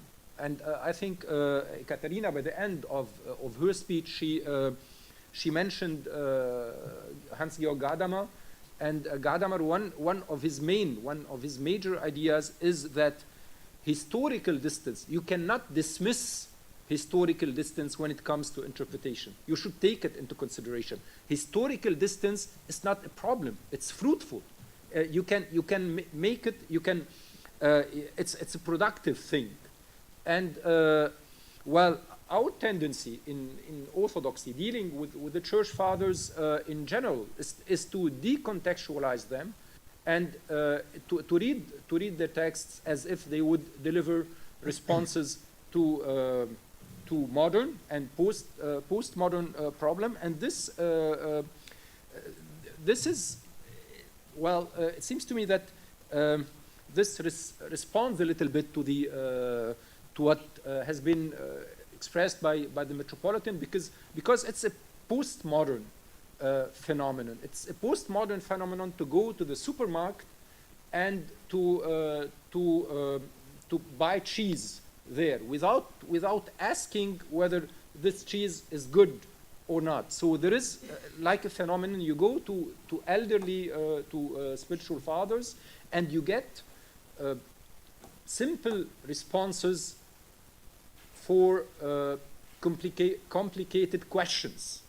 And this, because we were asking why monasteries, conservative monasteries were thriving in the US. It's actually a postmodern phenomenon, because elderism is able to deliver one of course there is people are seeking more spirituality in their life, but on the other hand, it seems to me that elderlism has a strong character or a strong element.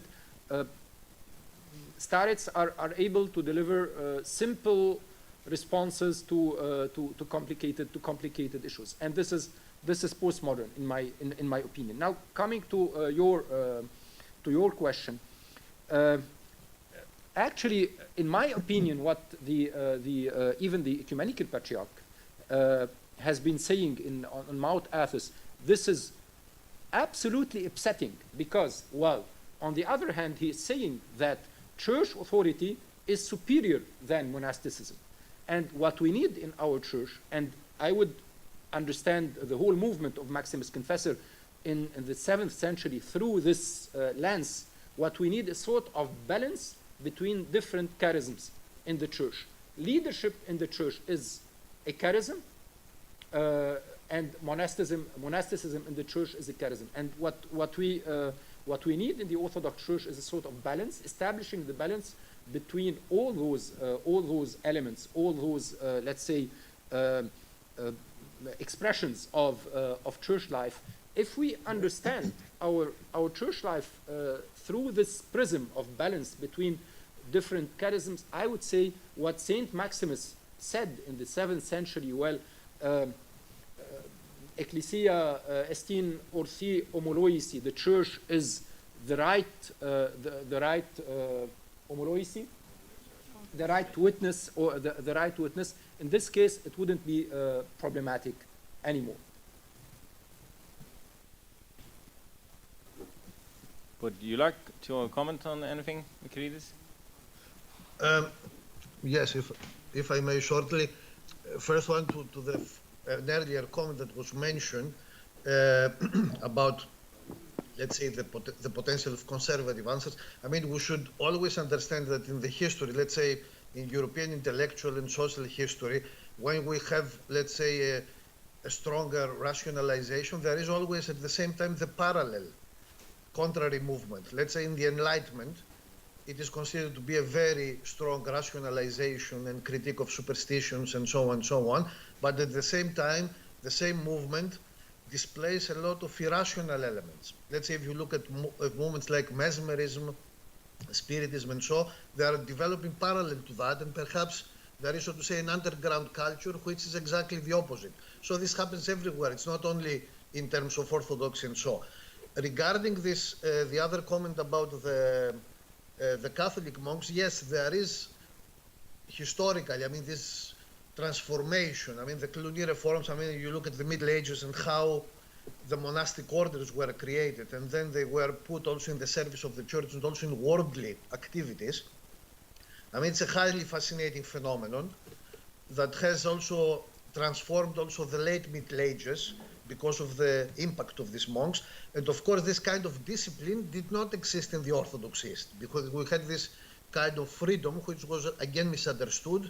We had these idiorhythmic monasteries, and everybody was doing whatever he wanted. We have also these hermits and other peoples that, let's say, somehow they go against order, against normal things. And here it is also another phenomenon that needs a closer examination, is against the fact that the so-called traditions of the full in Christ, the fools in Christ, disappears from Western Christianity from a certain period. Okay, it is a common Christian tradition, but later on you don't find it in Western monasticism. What does this show? There is a stronger disciplinization of the whole structure of monasticism, together coupled with this rationalization, division of labor. They have concrete, so to say, areas where they are active. So in the East we have the opposite, and this also allows these tendencies more or less to flourish. For example, in the East we have this phenomenon of the wandering monks.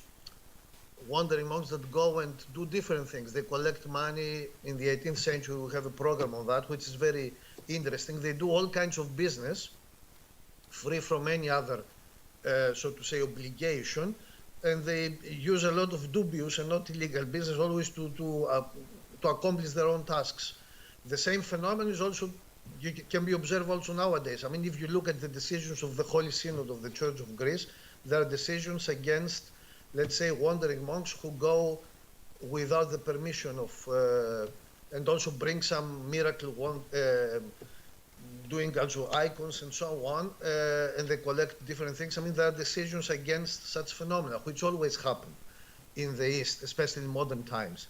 And my last comment regarding what Elias said just before, I mean, yes, the whole thing has to do with also postmodernism. The rise of the postmodern era, also, let's say in the United States and above that, it allows, so to say, all potential answers to exist. So we don't have only a single answer, we have many, many answers, and let's say there are many possibilities. And this makes the whole situation a bit more tricky. So to say, what the elders offer, they offer more or less categorical answers, these simple answers to very complex problems. Because actually postmodernity has advantages, but has also disadvantages. It leads to a disorientation of people because there are so many answers to potential questions. And this leaves people with a big question mark, what should we do? And now the elders come and they provide very simplistic, clear-cut answers to very complex problems, and this increases, of course, their popularity.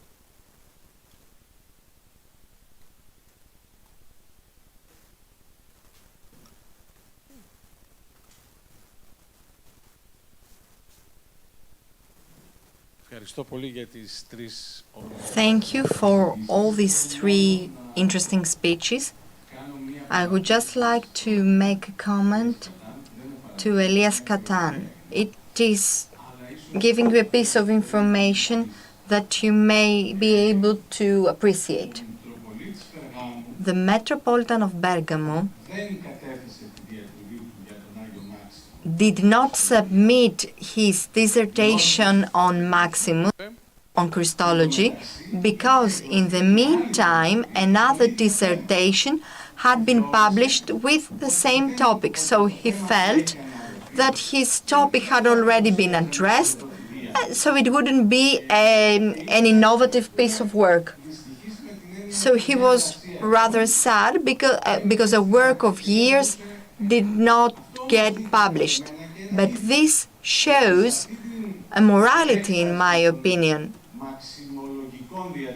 because in this overabundance of dissertations on Maximus, anyone could just make a few changes and present a new dissertation.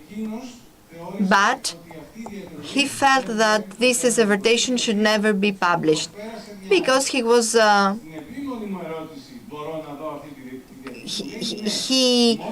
he thought that the topic had already been dealt with.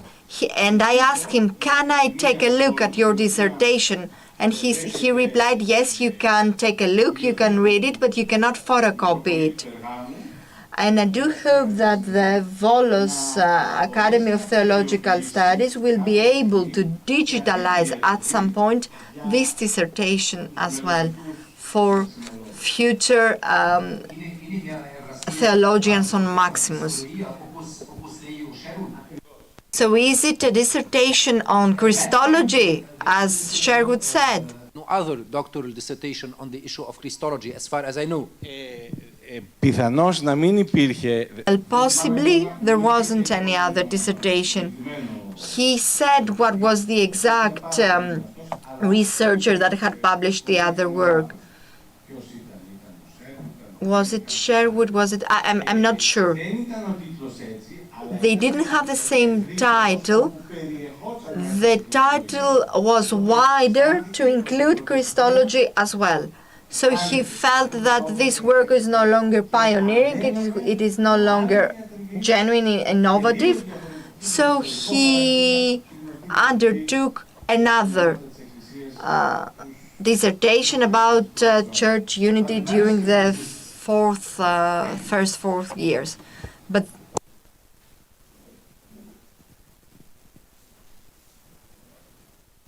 any more? Then I have a last question, then I will leave a word for Katan. But okay.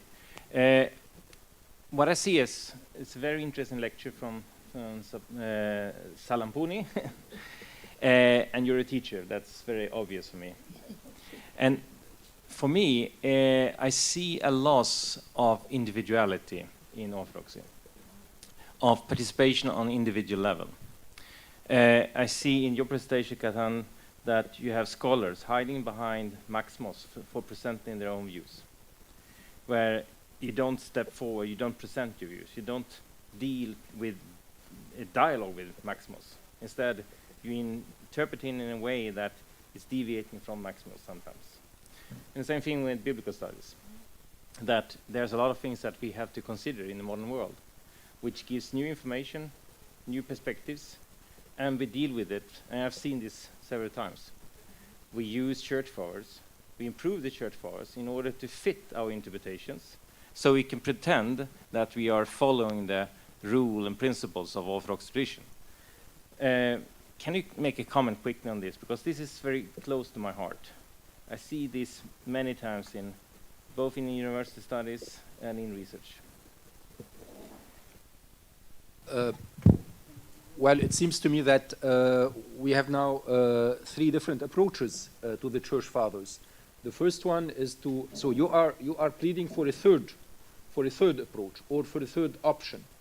The first one, I would say, it's historical, contextual. You work on the church fathers and you try to understand them within the framework, within the historical framework. The second one is you take your own ideas and you read them into the church fathers, or you place them into the church fathers. And the third one would be something like dialogue with the church fathers, isn't it?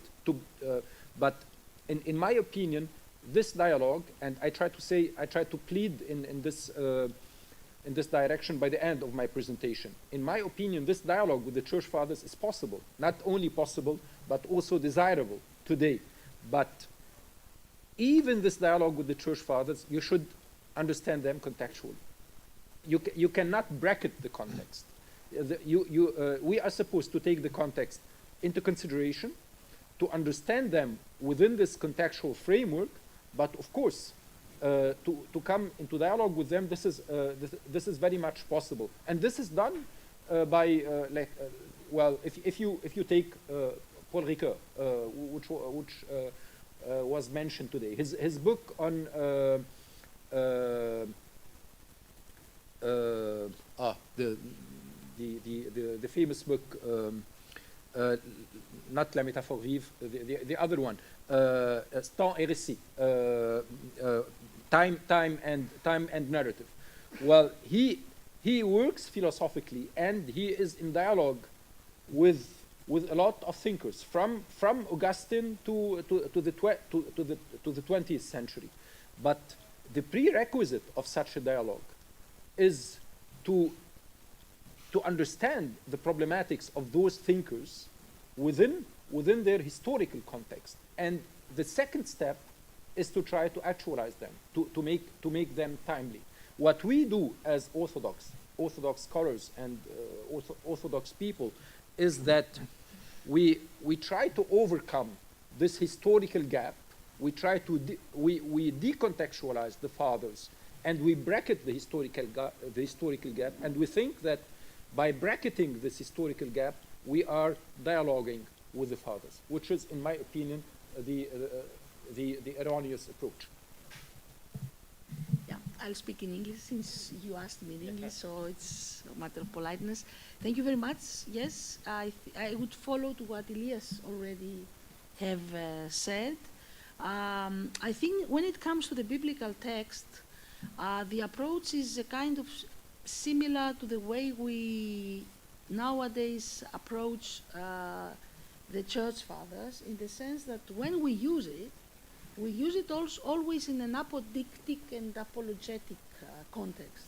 We have already decided what we wanted to say, and then we just try to find some verses, some quotations, just to make our text in a way more authentic, more church-oriented, or something like that. I remember once discussing with a colleague, not a biblical scholar, from a different field, who said, yes, I like to quote the biblical text because it's a kind of ornamental thing. It makes my text more beautiful, more, this way. So this is the one problem.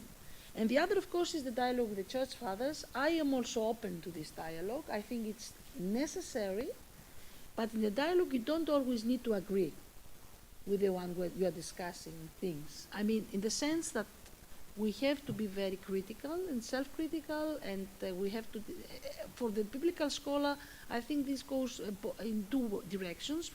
Critical towards the biblical text, in the sense that we cannot say that everything is there.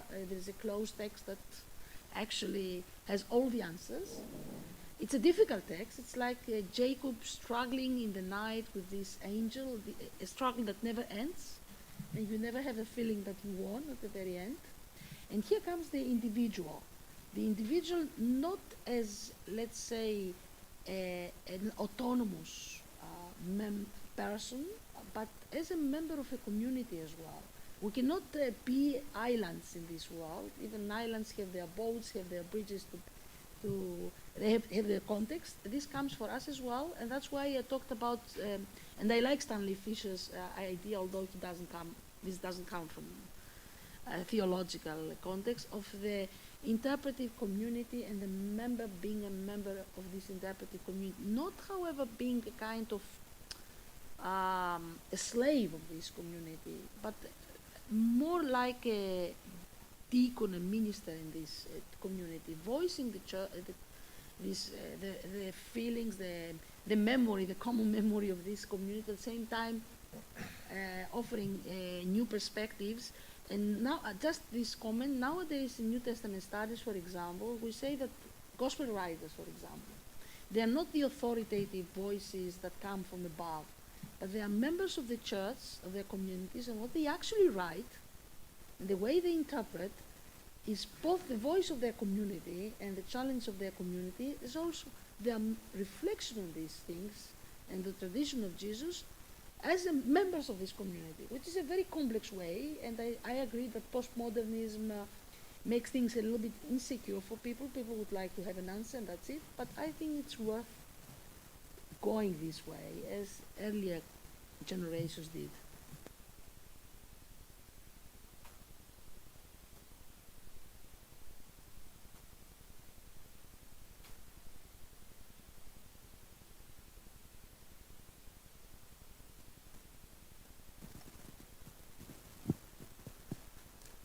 Peter de Meij, KU Leuven. I've still a question for Vasilios Makrides. You spoke in one of the five points you mentioned about the sense of superiority in monastic circles. I wonder whether this is also not related to the fact that they are the ones who offer bishops to the church. In individual conversations with Orthodox, I have already heard criticisms about the poor preparation of monks for such tasks and the fact that in some areas the numbers of candidates to the episcopate are rather limited. This close link between monasticism and episcopacy is of course something unknown in the West, so this does not create East-West tensions.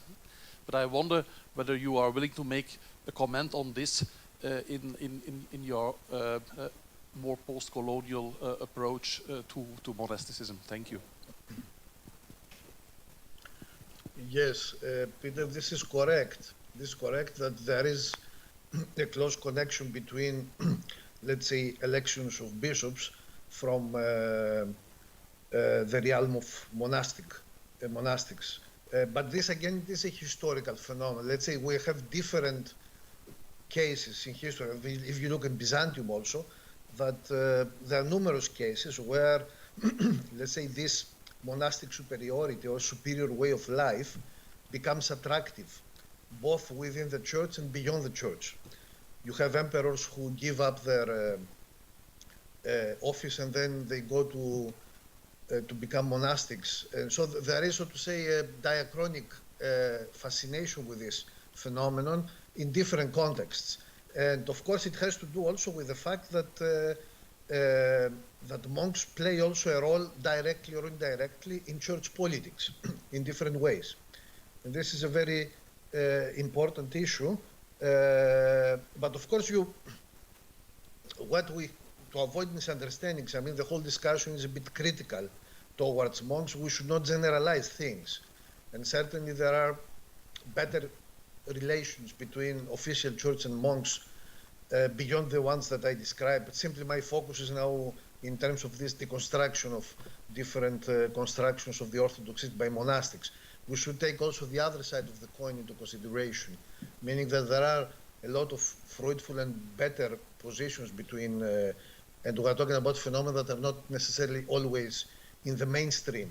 But certainly, let's say if you consider it as a whole, monastics have this implicit or explicit sense of superiority, that they are not only in terms of being connected to these bishops' offices and so on, but they are somehow, due to their way of life, they are closer to God and the divine world. They are something in between heaven and earth, as a well-known monk from Mount Athos wrote a bestseller in the 50s. So it's this brings them, so to say, into in another realm with the one, let's say, the normal church hierarchy and the normal priests, let's say the Mary priests and so on, they cannot compete so easily with.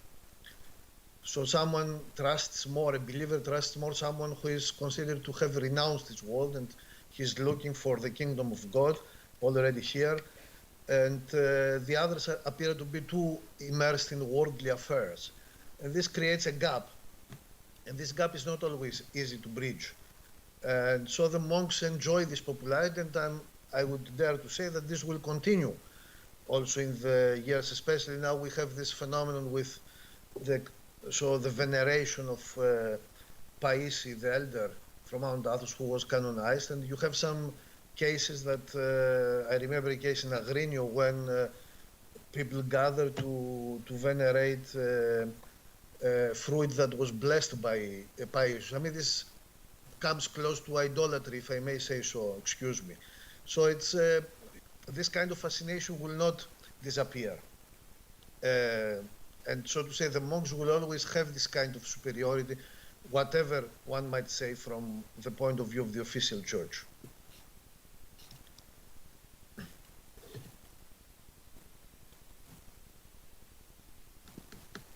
Γεια σας. Λέγομαι Γιώτης Κανταρτσής. Να διευκρινίσω... Ms. Yotis Kantartsis. I am the Protestant amongst you. Two questions. First of all, I would like to thank Ms. Tsalabouni as a Protestant. Your presentation was very useful. I have two remarks/questions. The first one is to Mr. Katan. You started your presentation saying that Maximus is a gift of the West to the East. But my takeout from your speech is that it is a gift of the academia to the church, because you kept talking about doctoral dissertations one after the other. And this is interesting for me. I don't know whether you would like to offer your point of view on that.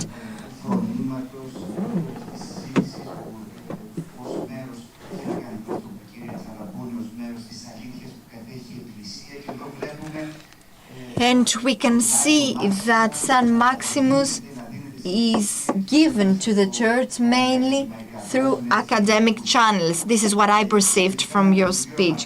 Now, to Mr. Makridis, I have been following you closely. I would like to ask you a question, and I don't know whether it is grounded or not. One of the phenomena that in Greece has been experienced very vividly is elderism, as you very well pointed out. And one might wonder what gives birth to this need for elderism. So a thought that I have been entertaining is the following, and I was inspired by Grace Davidi and the concept of vicarious religiosity. Although she implements it at different levels, talking about secularized societies that nevertheless seek and look for some kind of religiosity expression somewhere out there in which they do not participate, nor does it influence their everyday life, but it is important for them to exist because in a magical way it contributes to society. So I'm wondering whether this increase of elderism can be associated with the secularization of Greek society, where church experience becomes even smaller. So this is something that I have experienced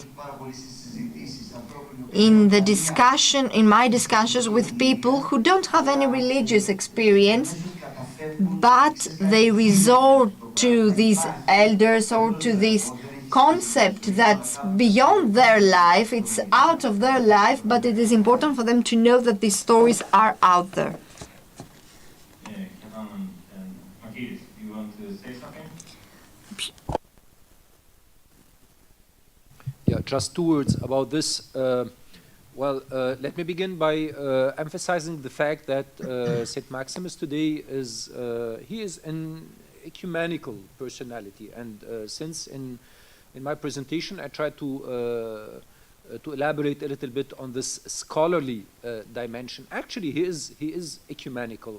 Roman Catholic scholars worked on him, Orthodox scholars worked on him, and even Protestant scholars worked on him, and two amazing Protestant scholars as well, Lars Thunberg in his fascinating book on Maximus, Microcosm and Mediator, and there is also some German Protestant scholars who worked on Maximus as well. It seems to me that in that sense Maximus is a sort of common denominator as far as scholarship is concerned. Now, another question is how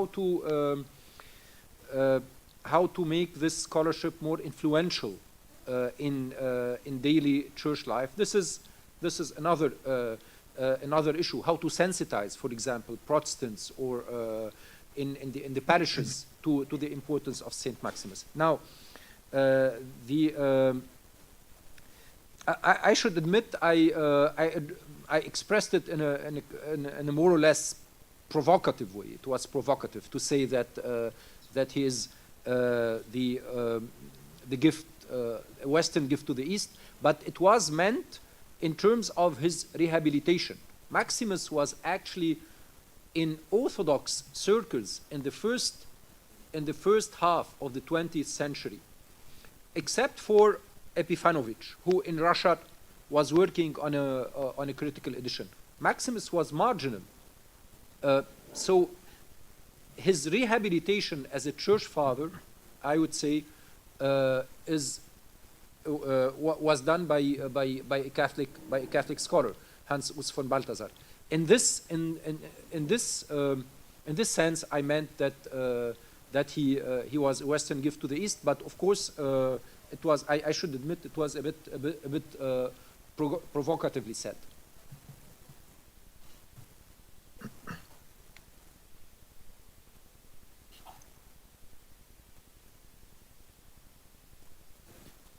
I just have a quick follow-up to Katan's. There's actually a Romanian named, most of you know who he is, Nikifor Krajnic. And he lived in about the 30s, 40s, and the 50s. But there's a story of him that he went to study abroad and was studying theology, and he came across Maximus Confessor, and he didn't realize that the East had mystical theology the way the West did. Right, so even in Romania in the 30s and 40s and 50s, Maximus the Confessor was an unknown. And it was at the time that Staniloae started, getting going, but he wasn't famous the way he became famous much later. But to your point, Katan, that in the Orthodox world, Maximus was complete unknown, even within traditional Orthodox countries. I mean, it was shocking me really to see that Krajnic himself, who became an intellectual, he's somewhat of a controversial figure, anti-Semite, but anyway, the fact that he became this intellectual in Romania had to go to sort of Western Europe to realize that we had Maximus the Confessor. So again, to your point. Although I will say one thing, that Bulgakov actually was more in tune with Maximus, but Maximus never, and to some extent there's now people really thinking that Bulgakov and Maximus, there's a lot of similarities between the two, in terms of their whole sort of cosmology, let's say. But it's not the case that Maximus played such a central role anyway to what Bulgakov was thinking. Although maybe he did. That's maybe a question that people need to study. I give the last word to Ekaterini, and then we're done for this first session.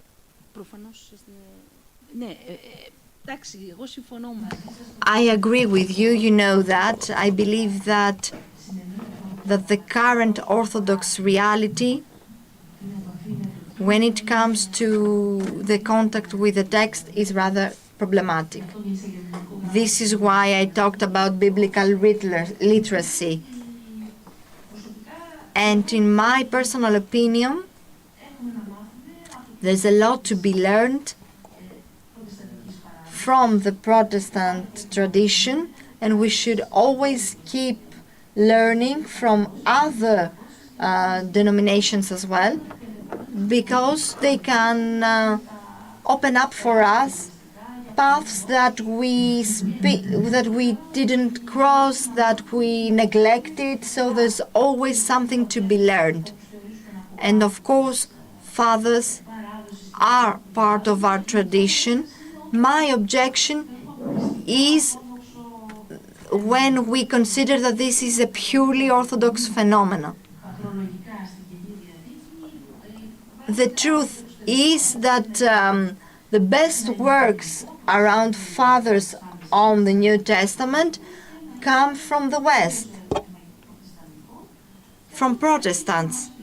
And this says something about what we haven't done, what we have omitted doing.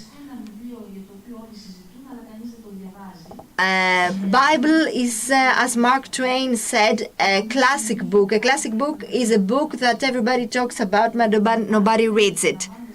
So we should revisit and go back to the text of the Bible. We should look at it under a fresh perspective without forgetting the past. But of course, it doesn't mean that all solutions will be found in the Bible.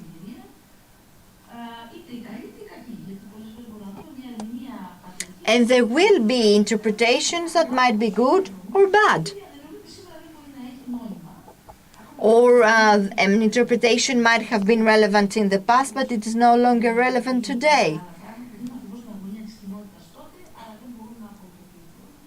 So we shouldn't absolutize everything out of context and take each approach in its own context.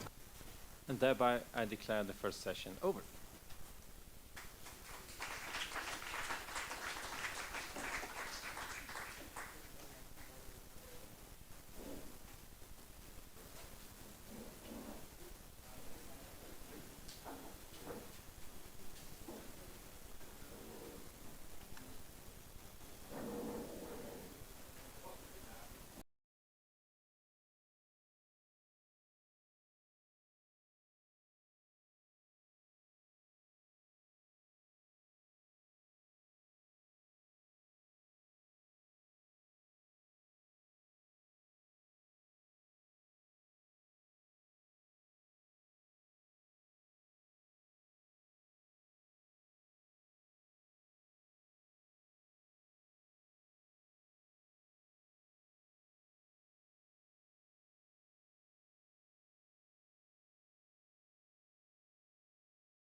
Now we are at the second session of our conference.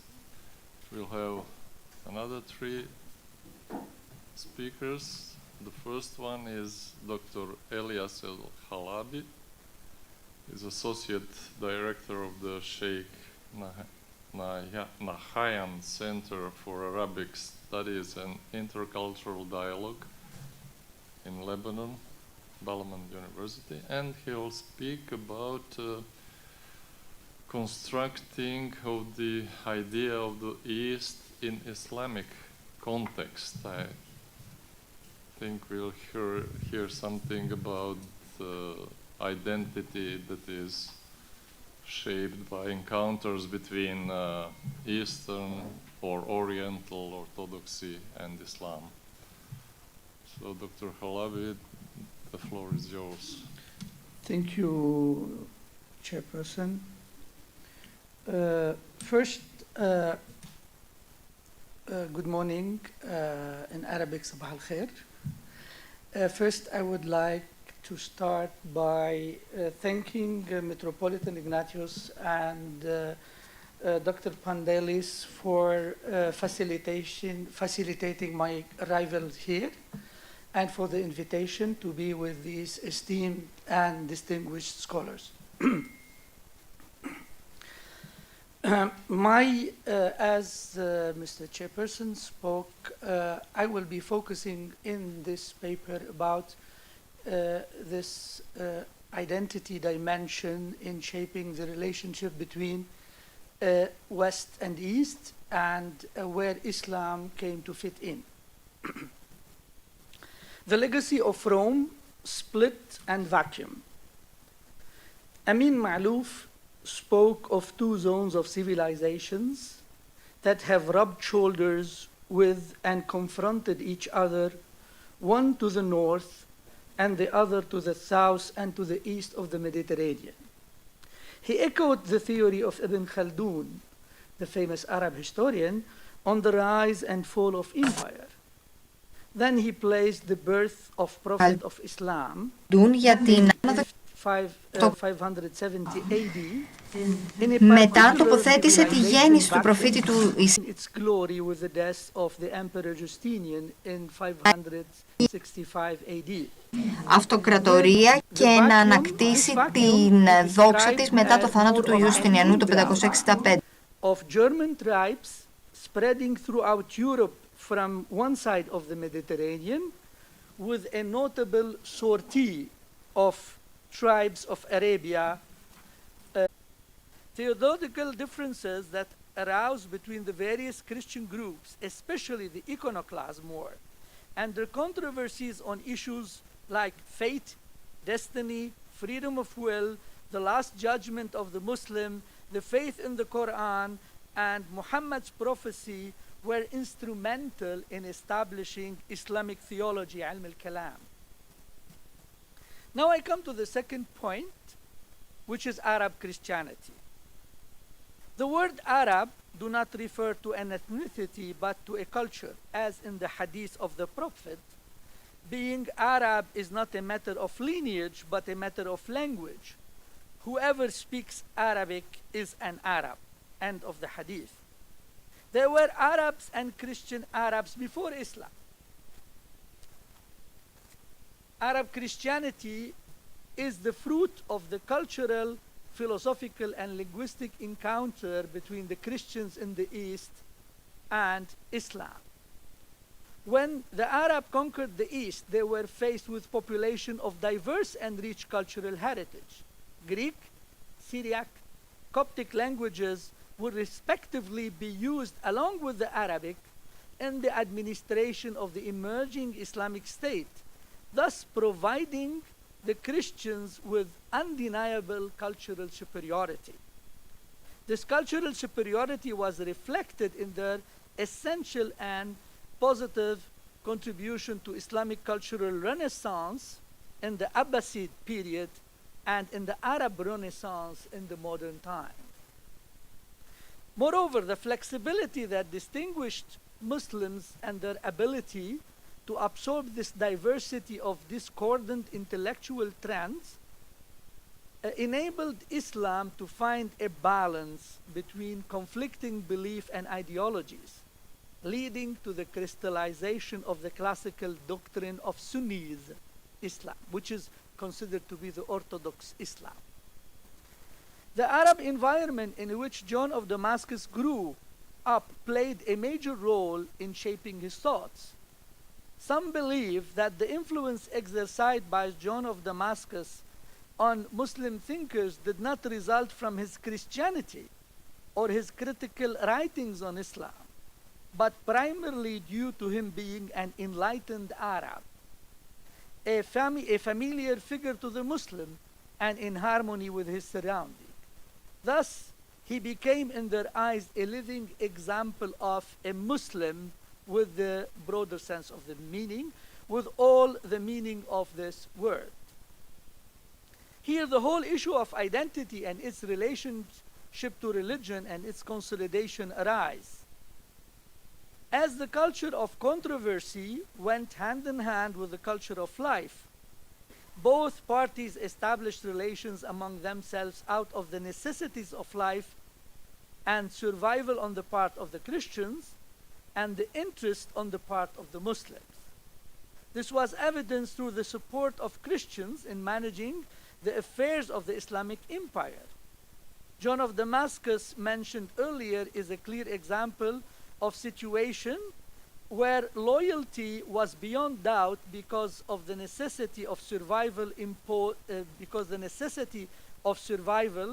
imposed interaction, coexistence, and cooperation.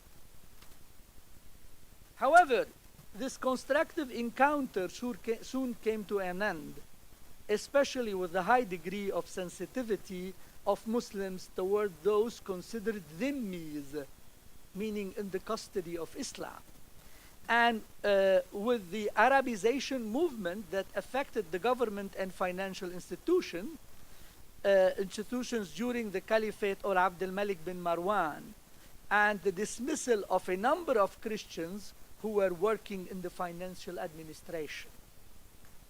The issue of dhimmis, which is a thorny and sensitive issue for Christians and Muslims alike, especially in some of its social expression, requires study and scrutiny in order to derive the truth, especially with regards to clothing and riding animals and all of these. Nevertheless, it is a reflective of a reversal of the superiority-inferiority cultural relationship in favor of the Muslim side now fully adopting the attitude of the ruling class with the Byzantine style.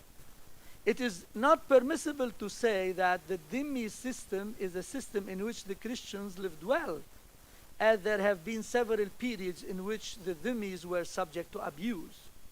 Therefore, the nature of the relationship between Christians and Muslim rulers is based originally on the principle of interest or need, so it becomes destructive when this interest or need is absent, or whenever dangers are threatening the ummah, like those imposed by the Crusaders, or those who are to be considered Christians. The Crusaders from the West and their greed for land and power heavily affected the relationship between the Christians and Muslims in the East. As a result, the Muslim rallied against the Christians. Nevertheless, seen from a cultural perspective, these wars yielded many positive results. The West compensated for its military defeat by its cultural benefits from the Arab civilization, a civilization that the Orthodox Christian deeply contributed to. The dichotomy of Christian West, Orthodox East, and later on Muslim East is misleading and dangerous generalization. It is misleading because there are Arab Christians in the East from the dawn of Christianity and before it has reached the West, in addition to the undeniable contribution of the Orthodox in particular and the Eastern Christians in general in consolidating and flourishing of the Islamic civilization. Moreover, it's dangerous because any lumping of people together under a specific heading or a stereotype will, and I quote, help to perpetuate prejudice, which history has shown to be perverse and deadly. End of quote. I conclude, as I start, with words of Amin Malouf. The fact of me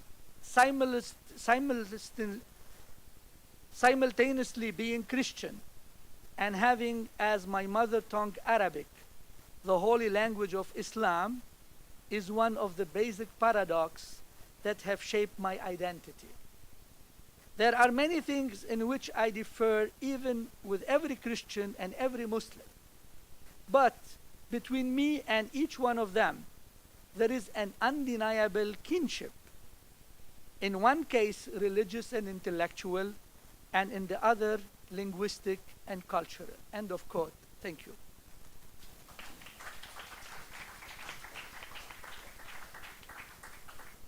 Thank you very much, Dr. Halabi. Ευχαριστούμε πολύ, Dr. Halabi, για την παρουσίασή σας. Είμαι σίγουρος ότι θα προκαλέσει πολλές ερωτήσεις. Ο επόμενος ομιλητής μας είναι ο καθηγητής Σταύρος Γιαγκάζογλου από το Τμήμα της Θεολογίας του Πανεπιστημίου Αθηνών. Θα μας μιλήσει για την επινόηση της ιδέας της Ανατολής και τον αντιδυτικισμό στον παλαμισμό και στον νέο παλαμισμό. Speak about the need to overcome polemic rhetoric of the past in favor of an effort towards a creative theological encounter between East and West, something which we all need so desperately. Professor Yagazoglu, floor is yours. Thank you very much, Father Vladen. And for one more time, I would like to thank the Academy for this very honoring invitation. The Hesychast theology of St. Gregory Palamas has been the last peak and recap of the theology of the Greek fathers of the Church. The thoughts and teachings of the Hesychast theologian may not have taken the dimensions we know if it were not for the contact and the fruitful contrast with the ideas and beliefs that brought from Italy the monk and philosopher Barlaam of Calabria. So the development of Palamas' teachings is based on a dispute regarding the way and the prerequisites of the expression of theology in the Church. Even though the Hesychast dispute was not from the beginning a contrast, if you wish, between East and West, and might have not evolved as something more than an internal Byzantine dispute, its future development in time led to a big dispute between Orthodoxy and the West. In the few decades till the fall of Constantinople, the dispute between Palamic and anti-Palamic theology does not only express and interpret this very complex historical, cultural, and theologian framework of the declining Byzantine Empire, but also the intense contrast between Hesychast theology and the Western, and more specifically scholastic theology. On top of the old political issue with the Latins, and generally at the alienation between the Greek-speaking Eastern Roman Empire, having as its capital city Constantinople, and the Latin-speaking Western Roman Empire, comes the heavy legacy of the ecclesiastical schism. The march of the Arabs and various other, both internal and external problems, will weaken the Byzantine Empire. Following the first conquest of Constantinople by the Crusaders, the Latin occupation, the constant loss of provinces, the division of the empire to despotata, the emergent danger of the Turks, the total financial supremacy of the Genoese and Venetian in the Eastern Mediterranean, the distinction between unionists and anti-unionists, the dynastic conflicts, the civil wars, and other problems. However, despite the significant geopolitical, military, and economic weakening and decline, there is a paradox of the so-called last Byzantine Renaissance, in which Constantinople and Thessaloniki play a leading role.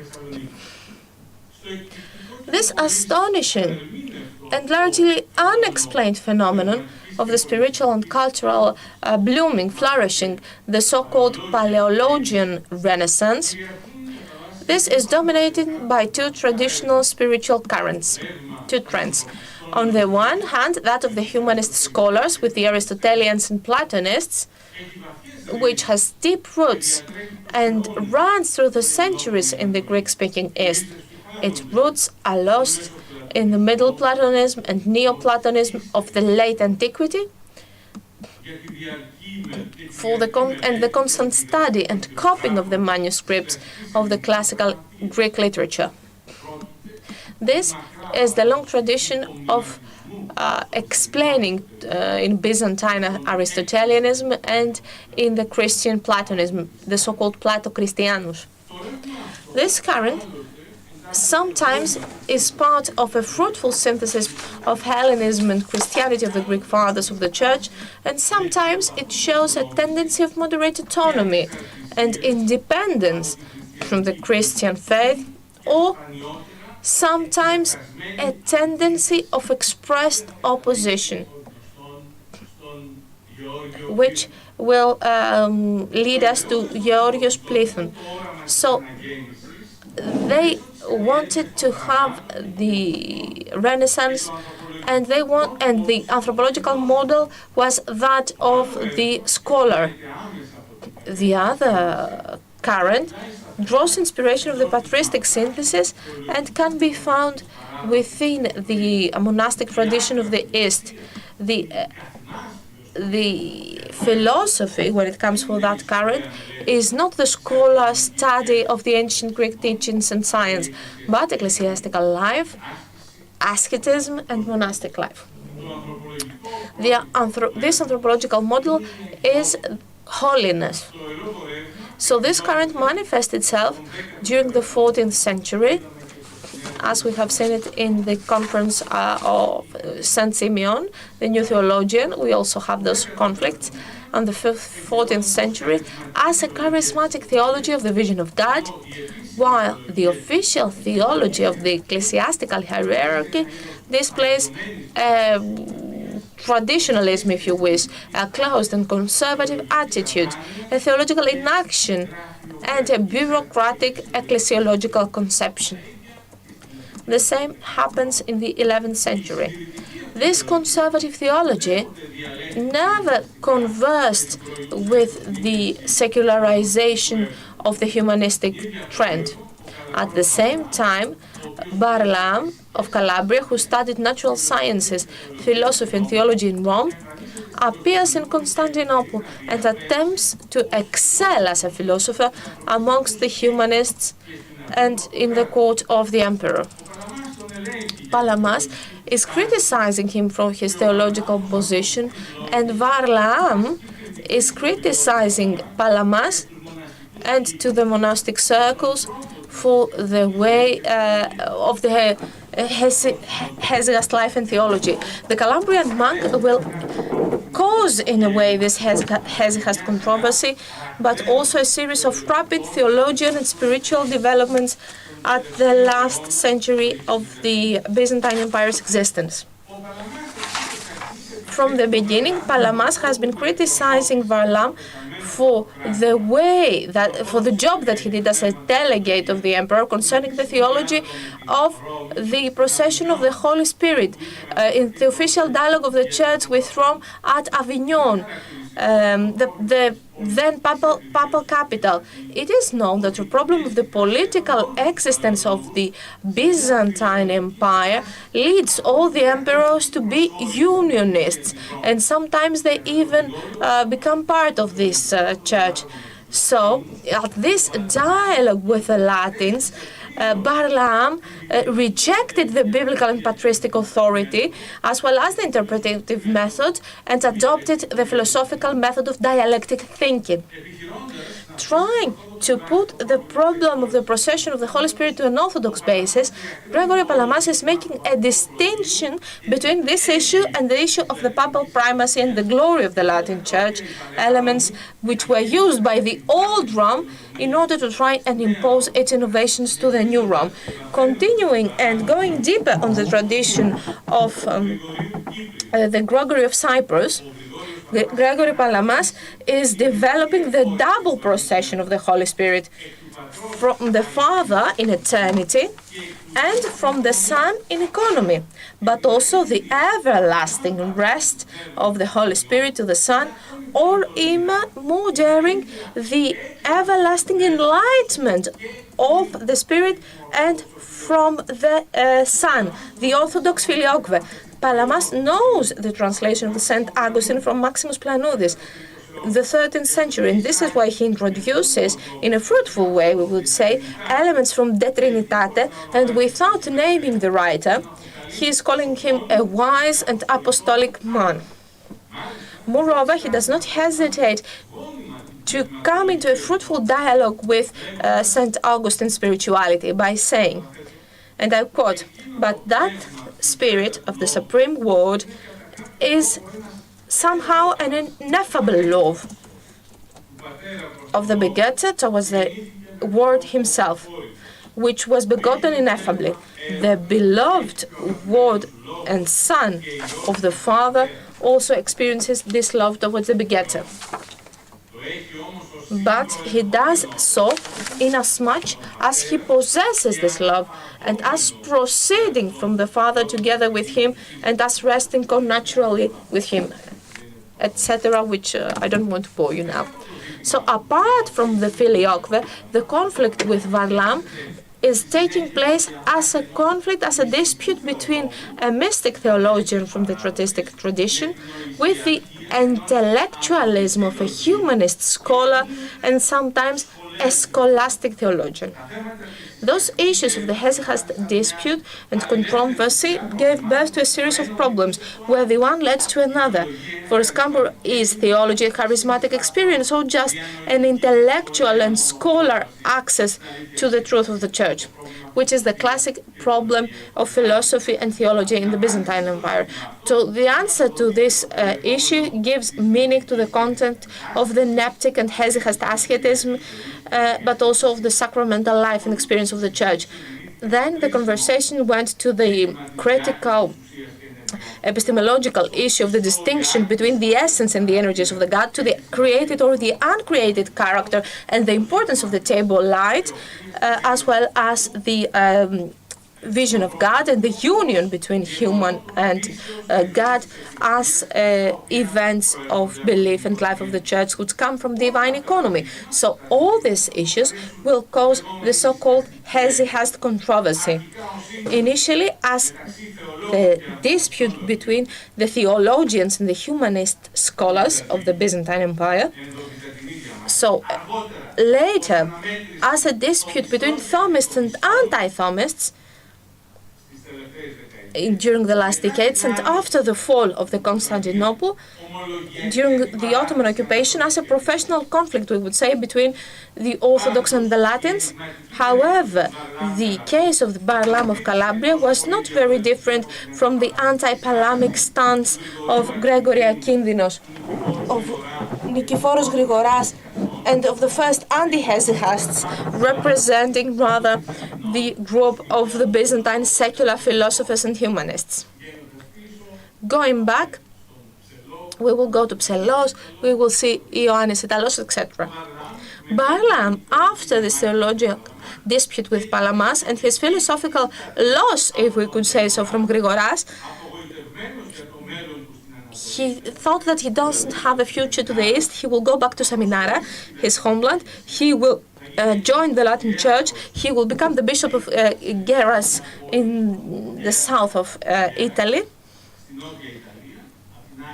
from the other side of the sea, and he will teach the Greek language to Petrarch, since he has already met Petrarch in Avignon. It is now clear that the person and the work of Palamas in this dispute between East and West took cultural and anti-colonialist characteristic in the post-Byzantine literature.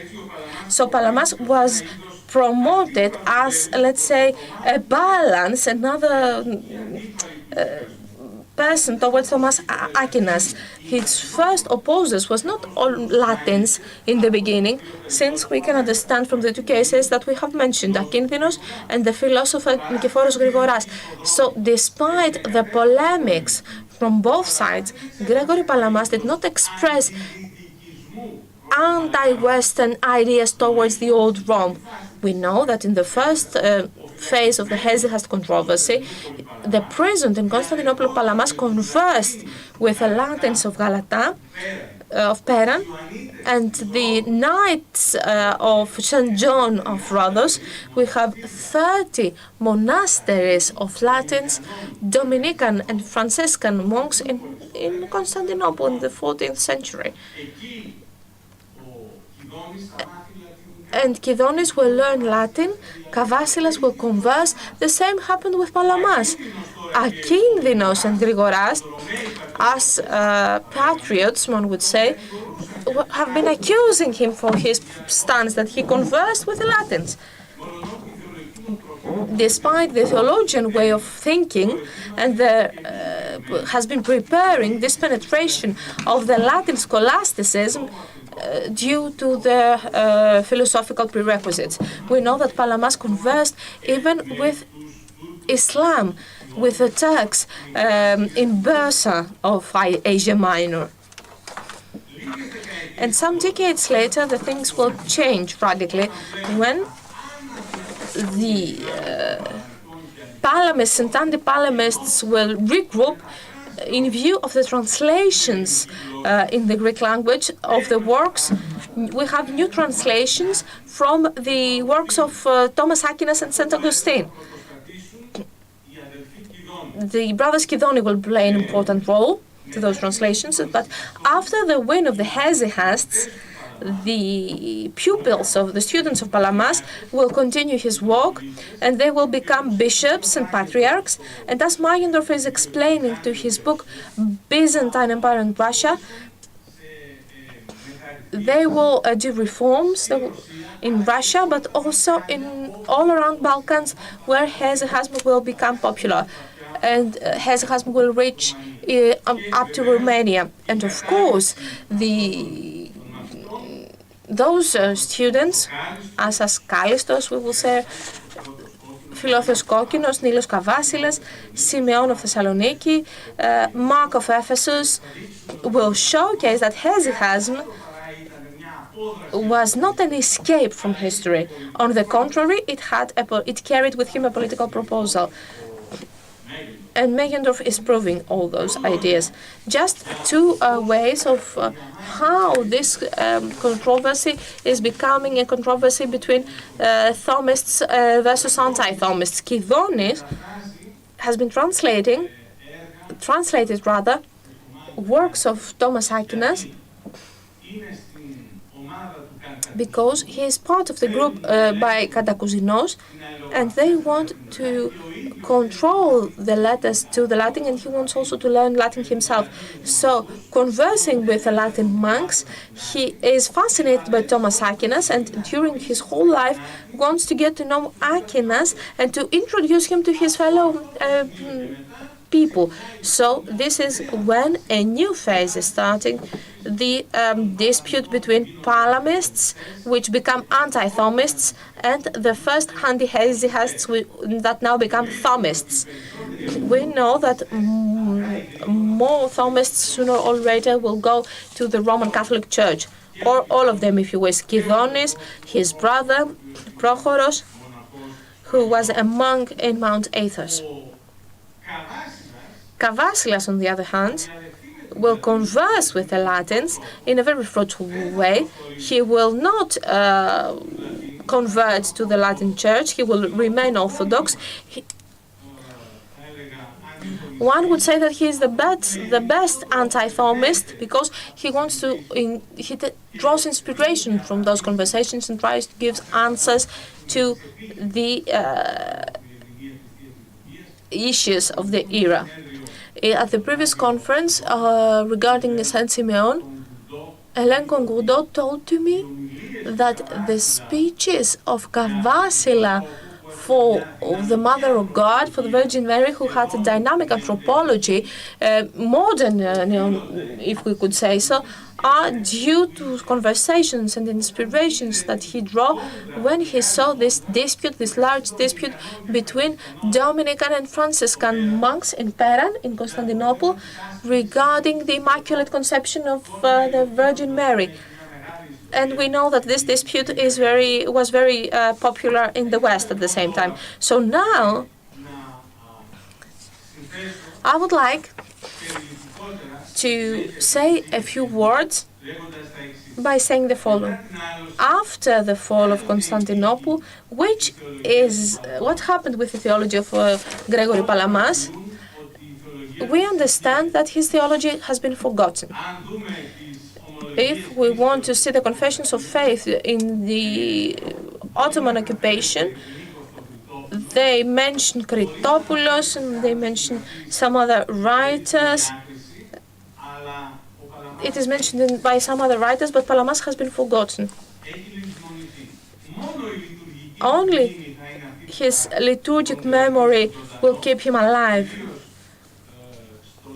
especially in the popular tradition. And we know that during the 17th century, the islands of Cyclades, there is a conflict between Catholics and the Orthodox Christians,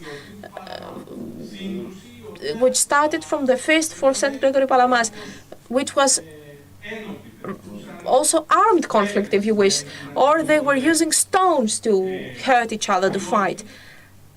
Because there was a great polemic, a big polemic by various Roman Catholic theologians, such as the Jesuit François Richard, who wrote a work, a vulgar work, if you wish, and he is attacking against the Palamas, and he is saying that Palamas is a heretic. And that polemic is continued at the Hellenic College of St. Athanasius in Rome, where we have poor Greek persons from Asia Minor and the islands to study. They they become unists, and they are sent as missionaries on the east, towards the east. So those kinds of disputes make Greeks even more anti-Western, and that anti-Western beliefs will lead us to the case of Athanasius from Paros, who is one of the most aggressive, let's say, anti-West theologians. I'm talking about the movement of Kolivades. Yesterday, one might have expected that Professor Giannaras would say a few more things about Philokalia. Philokalia was an effort with the meager means that they had in the Ottoman Empire, the Ottoman occupation, a group of monks who disagreed with the Enlightenment, but also with the traditionalism, if you wish, of Constantinople, to say that we have a tradition which has been forgotten, and now Philokalia is our effort to revive it. We should study it. We should go back to the fathers of the church. Nicodemus is the person who will prepare for the first time edition of the works of Palamas with 3 books. This edition is lost in Austria, in Vienna, because the police, the Austrian police, trying to find works of Rigas Ferreus. The only thing that has been saved from those manuscripts were the introduction by Saint Nicodemus, which after a lot of years will be published again. And this is why us Orthodox Christians, we cannot have an edition of Palamas. The works which are included in the patrology are included with a note that the publisher is apologizing from the Roman Catholics since he is publishing those heretic works. But the Catholic Church is not endangered from this great heretic theologian, Gregorios Palamas. And then we have the appearance of Martin Jésus, this theologian, who is making a school he knows very well this historical period, but he is publishing an article at the Lexicon of Catholic Spirituality, and according to Russell, he is the one who is giving birth to the term Palamism. Jésus coined this term, and his only concern is to prove that Palamas is a heretic and he was wrong. So the East, who followed Palamas, has been punished by God with the fall of Constantinople and with the Ottoman occupation. And Palamas agrees in some things with St. Augustine and in some other things agrees with Mariology, and he's not a theologian that should be respected, so to say. And Jésus is doing that because there was an interest from Russia towards Palamas. We have the first article by Grigorios Papamichail for Palamas in 1912, so they are afraid that Palamas will become an important figure in the East again. This is why we have a systematic, let's say, opposition and they started publishing all the works of the anti-Palamites, Varlaam, Akindinos, etc. So as an answer, we would say, to this movement of Jésus, the school of Jésus, has been the movement of Vladimir Lossky with a mystic theology and the vision of God, who is bringing Palamas back in those texts. Staniloai has been writing his dissertation in 2930, I apologize, and there is also a new work with unpublished works until now by John Meyendorff with his diatribe, the introduction about the works of Palamas, by publishing the so-called triads, which was a text and the translation in French of the text of Palamas. One could say that this would be the end of the dispute, but no, in 1973-74, the journal that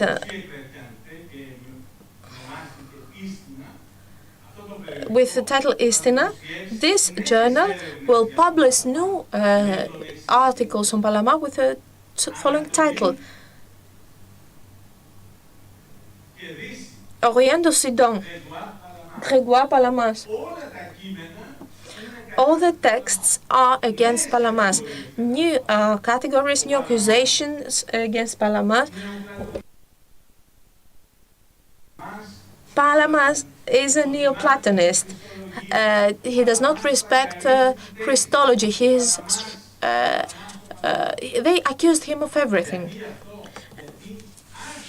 Because in the West, he started his interpretive method of Lossky became popular, and the ideas of Meyendorff. We had Catholic theologians who are in favor of Palamas. So we have this polemic, let's say, between those two trends. The polemic does not take place in the 18th century or in the Ottoman occupation. We have this polemic at the last of almost the last part of the 20th century. However, in the Western theology, we have a lot of essays that are shedding a positive life to Palamas. And we had a dissertation about a pneumatology, and that will give another ecumenical perspective on how Palamas can be interpreted by Western theology.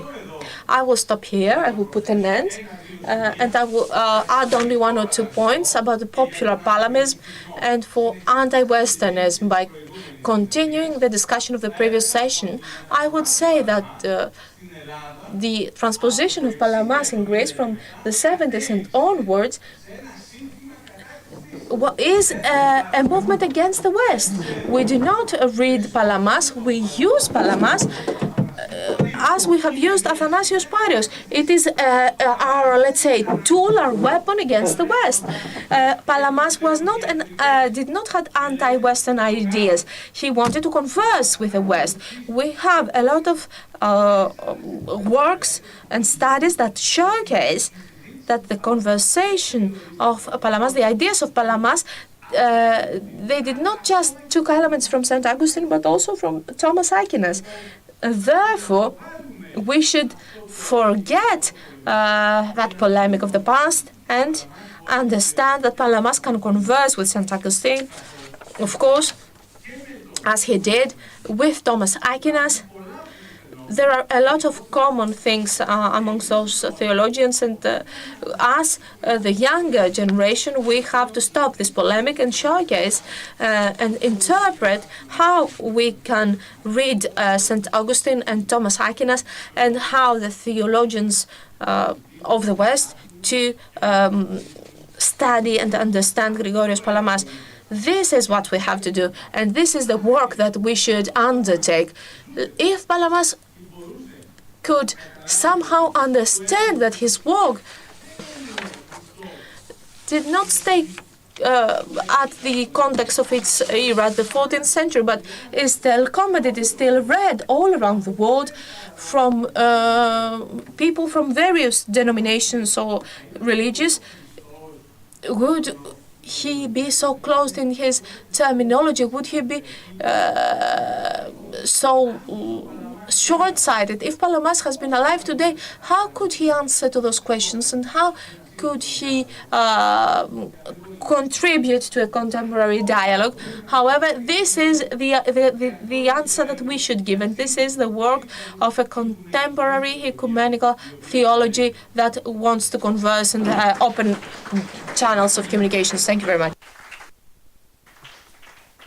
Thank you very much, Professor Yagazoglu, for interesting and important presentation. Our next and third and last speaker for this session is Dr. George Demakopoulos, who is co-founder, director of the Orthodox Christian Studies Center at the Fordham University at New York. And he will speak about Justinian, Putin, and the long shadow of emperor cult. He will speak about the idolization and sacralization of the figure of the emperor, Tsar, president, etc. Floor is yours. Thank you, Father. Your Eminence, thank you. To the organizers here, thank you so much for putting this together. It's wonderful to be back in Volos. I don't usually use PowerPoints, but I figured I would try today, so I'm sure I'll mess something up, so just forgive me. All right. The Russian invasion of Ukraine, along with its moral and religious justifications on the part of the Moscow Patriarchate, offer an arresting example of the need of Orthodox Christian populations to address one of their longest and most pressing problems: the idolization and sacralization of the figure of the emperor. This paper will begin anecdotally by noting the striking similarities between the political careers of the Byzantine Emperor Justinian and Vladimir Putin. Rather than view Putin's career as some kind of sinful aberration of a more pious Byzantine model, I will argue that Putin is an authentic, modern example of the kind of Christian ruler that Orthodox Christians since Eusebius have celebrated. Following this opening anecdote, the heart of my paper will look more carefully at the early Byzantine period to identify a key error in the modern Orthodox construction of the concept of the saintly emperor. I will argue that our contemporary imagination conflates two things that the Byzantines usually kept separate: the cult of the emperor and the cult of the saints. I will argue that the eventual conflation between emperor cult and saint cult was encouraged by the Byzantine imperial court, initially through political propaganda, like the work of Eusebius, but later through imperial patronage of religious arts, especially hymnography and iconography. Despite the efforts of imperial agents, however, the only Roman emperor that was effectively recognized as a saint by the Byzantines themselves was Constantine, and even there the evidence is uncertain. The widespread view among Orthodox Christians today that other emperors such as Justinian or Theodosius or Marcian are Orthodox saints is precisely that: modern. My paper will conclude with a brief theological critique of the sacralization of the emperor and assess why it is both more tempting and more dangerous in the post-Byzantine world.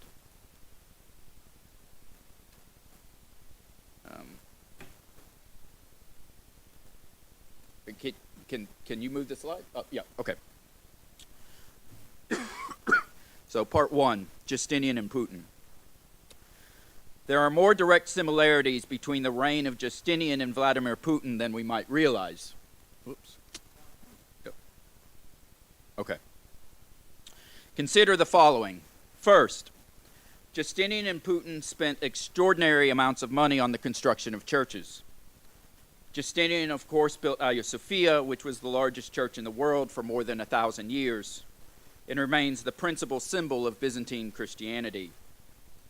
During Putin's tenure, the Russian government funded the construction of thousands of new churches, including a 170 million euro cathedral in Paris, for a community of a few dozen families, and a 100 million euro church honoring the military. Whatever their motivations, for both Justinian and Putin, these ecclesial structures not only project an integration of church and state, but they also deliberately position these men as great benefactors of Christianity. Justinian was famously enshrined in the iconography of the Church of San Vitale in Ravenna during his lifetime, while he was still alive. Vladimir Putin's image has been included in a mural on the wall of the military chapel in Kubinka. Second, both Justinian and Putin crafted legislation to enforce aspects of Christian teaching. Justinian famously elevated church's canon law to the status of imperial law in his novellae. For his part, Mr. Putin has more selectively advanced aspects of Christian teaching and legislation in the post-Soviet period. Given the wide diversity within Russia, Putin's legislation is typically less explicitly Christian and relies more specifically upon notions of traditional values, a broader banner under which he can build alliances with multiple faith groups, as well as secular groups. But Putin's traditional values legislation is designed to differentiate Russia from the liberal democracies that are more tolerant of religious and moral pluralism. And more importantly, this legislation is always championed by the Moscow Patriarchate as a means for enforcing Christian teaching and as a justification for its own support of Putin's leadership. Third, both Justinian and Putin suppressed religious dissenters. While it is true that Justinian was more tolerant of the non-Chalcedonians than some other emperors, he imprisoned many bishops, including Pope Vigilius, who dared to oppose his policies during his reign. He also passed the most aggressive anti-Jewish legislation of any emperor in the Byzantine period, and in several instances used soldiers to force the conversion of Jews in Palestine. While the 1997 law that gives unique privilege to the four traditional faiths of the Russian Federation predates Putin's tenure as president, like Justinian, Putin has suppressed religious dissenters when it has served his purpose to do so. For example, President Putin engineered the harsh sentencing of the musicians in the punk band Pussy Riot after they staged a protest in Christ the Savior Cathedral in Moscow in 2011. The official verdicts declared that the women were guilty of inciting religious hatred and hooliganism, but the harshness of their punishment was clearly disproportionate to their actions. As you may recall, the specific target of the band's protest was the Moscow church's complicity with Putin's rule. It was this event that launched the Russian protest movement against the Putin regime. Fourth, both Justinian and Putin pursued self-destructive vanity wars to reclaim territory that had once given birth to their civilization. From 535 to 554, Justinian's armies waged a devastating war to reclaim the Italian peninsula, temporarily reuniting it with the Byzantine Empire. But the effort was so deadly for soldiers and civilians, so crippling to the Byzantine economy, that the empire would never again be as strong as it was prior to that war. Putin is now engaged in a similar effort that in only 3 months is proving to be as catastrophic as it is senseless. I would like to propose on the basis of these comparisons that Putin is no more a hero or a villain than Justinian. To be clear, I begin with this extended anecdote not because I'm trying to suggest anachronistically that Putin is the new Justinian, so much as I want to use the comparison to ask how it is the case that we have constructed the notion of the saintly emperor. There is a reason for my question, and the reason is that this is a uniquely modern point of view. While it is true that the Byzantines, by the end of the time, will come to believe that the office of the emperor was sacred, with the possible exception of Constantine, they never commemorated individual emperors as saints. In what follows, I will attempt to explain the gradual sacralization of individual emperors in the Orthodox imagination as a multi-century conflation of two cultic traditions that the Byzantines largely kept separate: the pre-Christian Roman cult of emperors and the Christian cult of the saints. Part 2, Emperor cult and the cult of the saints in the later Roman Empire. It would be impossible for me to rehearse in detail the origins, variations, and significance of Roman imperial cult. For our purposes, we need only recall a few key elements. First, by the close of the 3rd century of the Common Era, emperor cult was one of the most active features of Roman religious life, and by that time it involved not only those deceased emperors who had been voted by the Senate to constitute deities, but it also included all living emperors.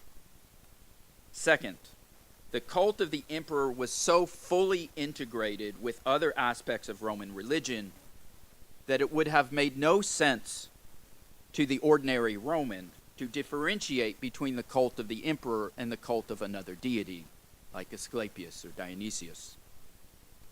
Third, it's important to recall that ancient religious practice was rooted in public ritual, not belief. A person was a faithful follower of a religion because they participated in civic religious festivals, not because they believed something specific about the deities. The notion that religious belonging was primarily a matter of belief is a modern Protestant innovation. And fourth, the Roman government took all religious matters very seriously. The proper maintenance of religion was regarded as essential to the survival of the state. Thus, the failure to participate in traditional Roman practices, including emperor cult, was regarded as treasonous. Indeed, the most common way for Roman officials to test whether or not someone was a Christian during the era of persecution was for the accused to be asked to offer incense on an altar of the emperor. It would be a pietistic anachronism to presume the emperor cult simply disappeared with the accession of the Roman Emperor Constantine. Even if we regard Constantine as a saint, we cannot expect that a 300-year ritualistic tradition practiced by over 100 million people simply disappeared because Constantine decriminalized Christianity and was himself baptized on his deathbed.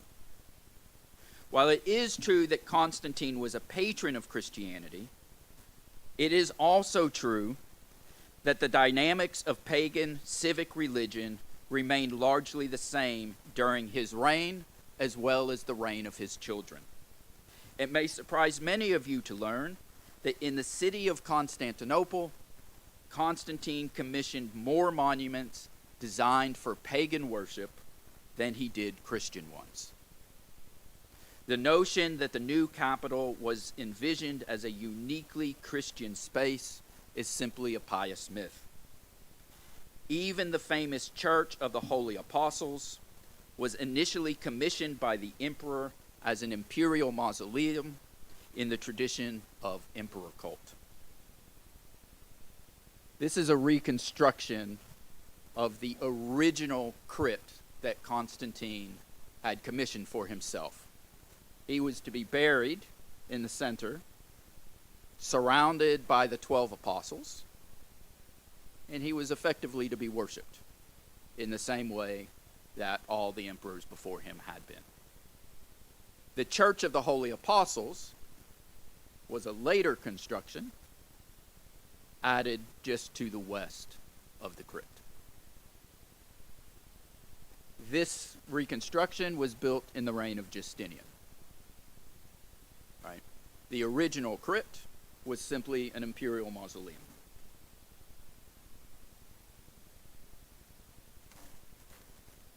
The actual church that became so popular in the Byzantine period was a later addition, built adjacent to the burial crypt where Constantine had planned his own tomb to be surrounded by the apostles.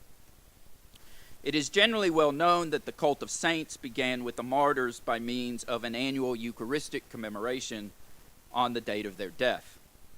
After the legalization of Christianity, ritual commemoration of the saints was extended to apostles, ascetics, theologians, and others who were believed to have lived extraordinary Christian lives. There was no standard process for the canonization of a saint in the late ancient or Byzantine church. Local ecclesiastical authorities approved of popular cults by introducing individual saints into a calendar of liturgical commemoration. The vast majority of saint cults were local and short-lived. The closest thing that might constitute official canonization by the church would be the inclusion of a name in a synaxarion or more, of more than one urban center. Even so, the inclusion, or even more so, the inclusion of hymns dedicated to a saint that were shared in different geographies across the Christian world. To be sure, the cult of saints and the cult of the emperor had similarities. Both were rooted in public ritual commemoration. Both were designed to invoke the favor of the divine. And both incorporated common ritualistic elements such as communal singing, incense, and the procession of iconography. But I would suggest that the cult of the emperor and the cult of the saints were different in two fundamental respects. First, at least officially, The cult of the saints operated within a system that proclaimed a single triune God. The saints were not deities in themselves. They were women and men graced by the Holy Spirit who offered examples of what the Christian life could be. While the devotees of a saint's cult might not always understand the formal theological difference between the worship of God and the veneration of the saints, the cult of saints operated within a monotheistic system. Emperor cult, by contrast, operated within an expansive, syncretic, polytheistic environment. The emperor was a god in the same way that Zeus or Apollo was, or Isis was a god. Cultic devotion to multiple deities simply expanded the potential of supernatural assistance. There was no single theological vision or devotion, nor was there any sense that honoring one deity was an offense to another. The second major difference between emperor cult and the cult of the saints was the intrinsically political nature of the former. From its very inception, emperor cult was engineered as a way to enhance and protect the imperial government by lending divine status to its leaders. Initially, this was done through the connection of ancestral lineage, but eventually it was promoted through the living emperor directly. It would be difficult to overstate the political power that emperor cult provided. To be sure, emperor cult did not guarantee loyalty from rivals, but there is little doubt that civic religion reinforced the notion that the emperor inhabited an existence unto himself. Roman citizens who participated in civic rituals affirming the divinity of the emperor were as much performing a political act as a religious one. This simply is not the case with the cult of the saints.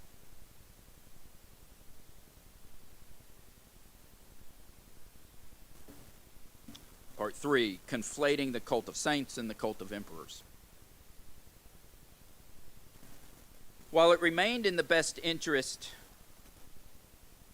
of the imperial court for Roman citizens believe that the emperor was a sacred figure, they could no longer promote him explicitly as a god once the empire adopted Christianity as the official religion of the empire at the close of the 4th century. Nevertheless, the court did manage to maintain the sacred nature of the imperial office through elaborate rituals of court ceremony and through the use of specific terms and Hellenistic vocabulary that could differentiate the emperor from other humans. Another important element in the continuation of a modified, Christianized emperor cult was the instrumentalization of sympathetic propagandists like Eusebius, whose rhetorical skills enabled a blurring of the line between the cult of emperors and the cult of saints.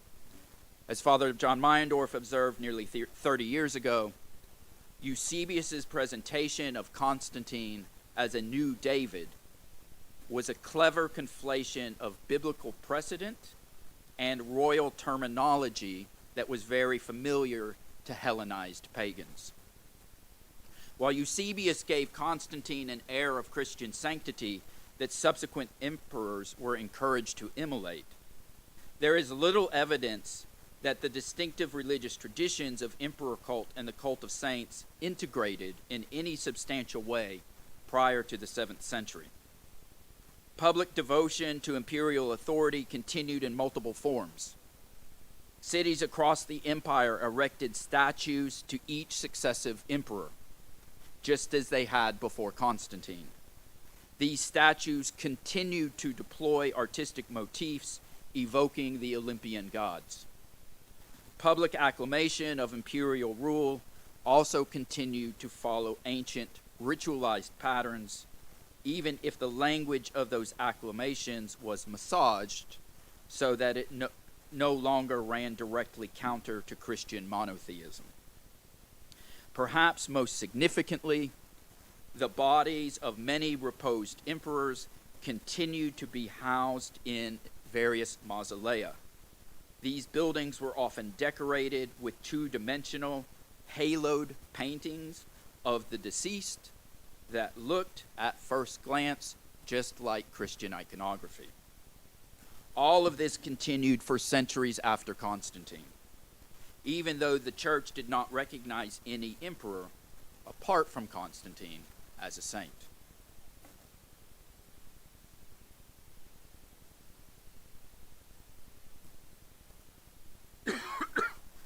To my mind, the first substantial step in the integration of the cult of the emperor and the cult of the saints occurred during the reign of the Emperor Heraclius. Oh, sorry, we had Eusebius before. But the reign of the Emperor Heraclius in the early 7th century. Heraclius was responsible for expanding the Feast of the Exaltation of the Cross from a local Jerusalem-centric event to an empire-wide one. With his patronage, the church in Constantinople introduced new hymns for the feast that, for the first time in history, sacralized the role of the emperor through liturgy. The most famous of these hymns, Soson Kyrie, is not only the oldest surviving hymn of Christian composition to specifically ask that God kill the enemies of empire, but it is also the first to name the Vasilevs, the emperor or king. Soson Kyrie and other hymns commissioned by Heraclius do not simply mention the emperor. They envision him as God's chosen agent who wields the power and authority of the cross on earth. To be clear, in the aftermath of Heraclius' reign, no one confused him for a saint. Not only did he leave the empire in complete disarray, but more importantly, he had been an advocate of the monothelite heresy. Nevertheless, the introduction of the Vasilevs into Byzantine hymnography opened a liturgical door to the notion that the emperor serves a specific role in the divine plan of human history. The effort to integrate the cult of the emperor and the cult of the saints occurred in two additional ways in the centuries that followed. In a forthcoming book, the Byzantine art historian Lynn Jones makes a compelling case for the way that the Byzantine emperors of the Macedonian dynasty, that's the 9th to the 11th centuries, began to style themselves and their family members as new Constantines through coins and memorial wall painting. According to Jones, they did this as part of a deliberate effort to have the church recognize family members as saints, which would in turn help them to assuage lingering questions about the dynasty's legitimacy. These paintings survive in churches built with imperial funding as well as imperial mausolea. In the end, those efforts proved unsuccessful. None of the Macedonian emperors are regarded as saints today. But I suspect that the expanded iconographic focus that linked contemporary rulers to Constantine did, in the long run, further expand the epistemic horizon through which later generations of Orthodox might consider the possibility of a saintly emperor, especially if one was able to argue compellingly that the emperor in question had behaved like Constantine. Allow me one anecdote that I believe will prove my suspicion.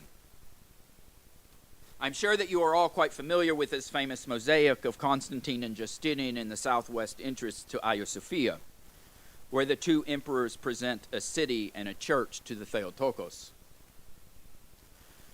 Both Constantine and Justinian are crowned and haloed. When a modern Orthodox observer views this icon, they are naturally inclined to presume that the icon affirms the sainthood of the two emperors. But this is not the way in which the artists transcribed their work. Indeed, the actual naming of the emperors that occurs in this image does not name either emperor as a saint, an aios. To be sure, one might argue that Constantine's designation is not too far off. He is listed as Constantine, emperor among the saints. But Justinian's appellation is far more pedestrian. Justinian, emperor of illustrious memory. They are not named as saints at all. An Orthodox Christian is called to remember the dead. One does not remember the saints. One prays to the saints. One asks the saints for their intercession. Clearly, this icon does not rank Justinian among the saints.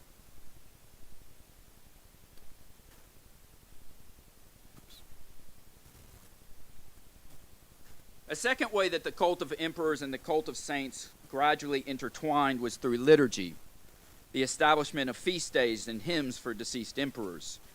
But here, too, the process took much longer than we might appreciate, and it was far from complete by the Middle Byzantine period.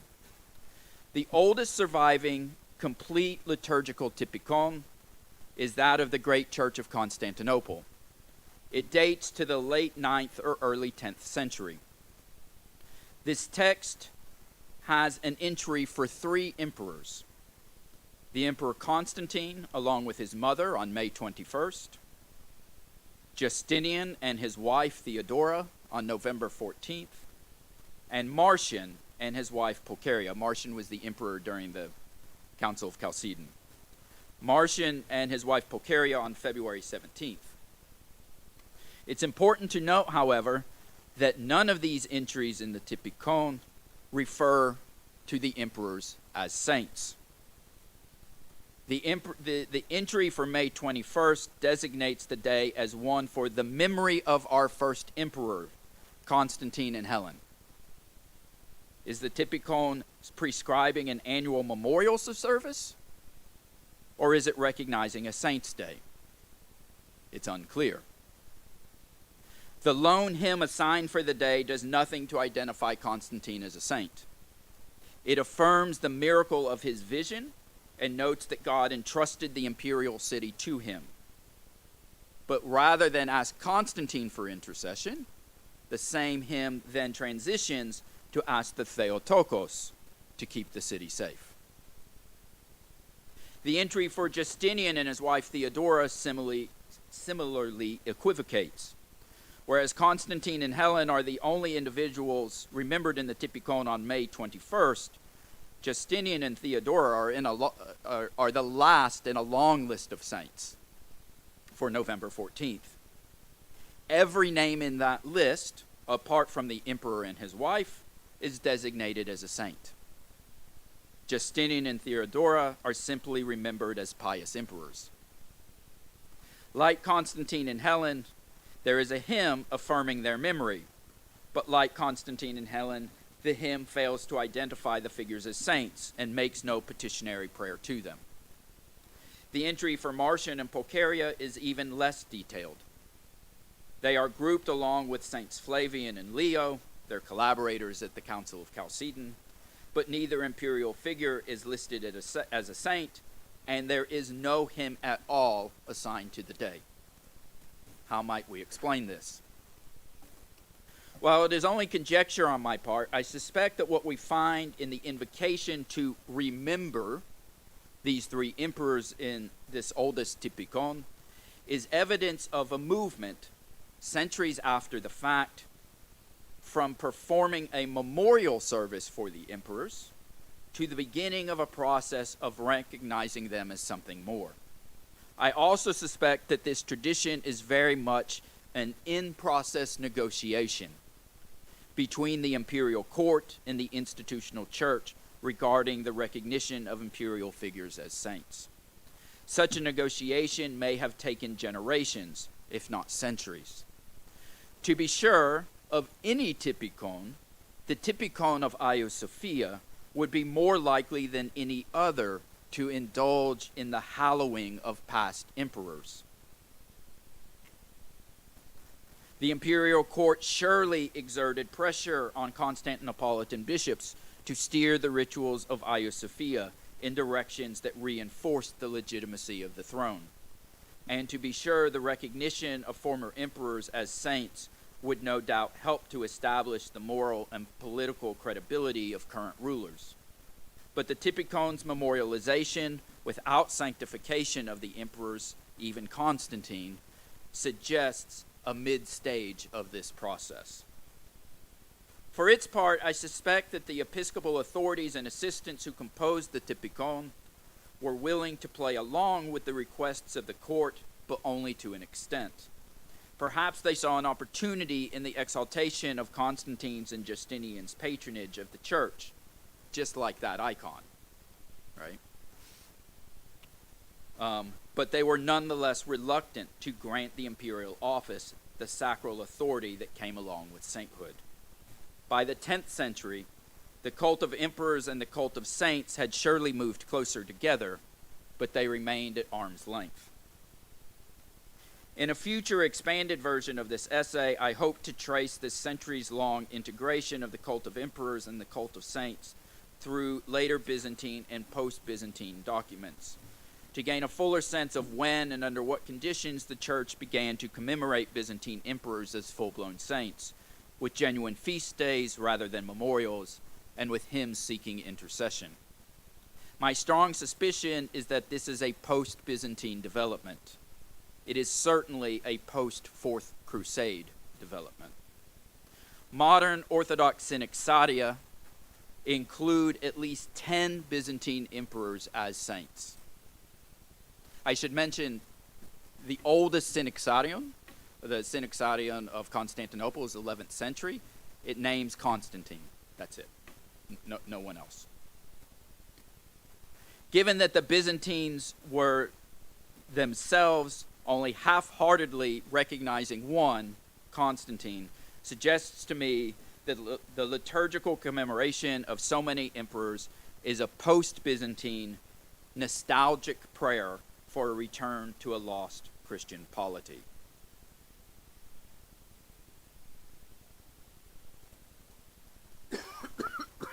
That's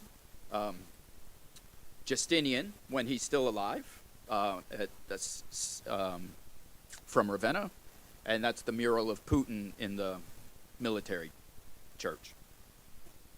Still alive. Conclusions. Given that the Byzantines did not recognize their past emperors as saints, let me return to the anecdotal comparison with which I began, Justinian and Putin. As a Byzantine historian, let me say once again that I do not think of Vladimir Putin as some sort of sinful aberration of a more pure Byzantine model. I suspect that Putin's behavior, horrific as it may be, is entirely consistent with patterns of authoritarian rule and violence practiced by Christian rulers such as Theodosius, Justinian, Nikephoros Phokas, etc. What makes the comparison between Justinian and Putin so apt in my mind is that both Justinian and Putin engaged in extensive campaigns to present themselves as extraordinary champions of Orthodox Christianity. And those campaigns have been largely successful. While the Byzantines may not have regarded Justinian as a saint, the modern Orthodox Church does. He is routinely lifted up as the great example of Byzantine religiosity, and his creation of Symphonia remains the political desire of millions of contemporary Christians, East and West. For his part, Putin has managed to convince an equal share of Christians across the globe that he is the last great political protector of Christians, an agent of God in the mold of his Byzantine and Tsarist predecessors. As I am neither an ethnographer nor a psychologist, I will not attempt to explain why anyone would think that Putin is a divine agent. Rather, I've tried to show, on the one hand, that this would not have been the case in the Byzantine period, and on the other, that several constitutive elements that have made it possible in the modern era were beginning to take place or take shape by the end of Byzantium. To my mind, too many Christians, especially Orthodox Christians, naively look to the age of Justinian as a kind of golden age for the church, unaware that the problematic aspects of his tenure have been erased from popular memory. Most Orthodox eagerly embrace the myth that there was once a better time for Orthodox Christianity. a time when church and state consistently reinforced one another, a time when political authorities led saintly lives and legislated according to pure motives. We long for this because we want it to be true. We want the same for our world. But it has never been true. Not then, not now. Not with Justinian, not with Putin. We cannot address the challenges of the present world by suggesting that the solution somehow resides in a mythological Byzantine or Tsarist past. A mythological past that does indeed rest upon the pagan cult of emperors. Thank you.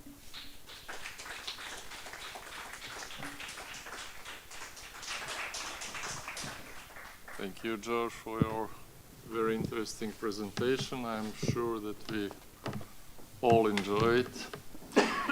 Now I open the floor for discussion.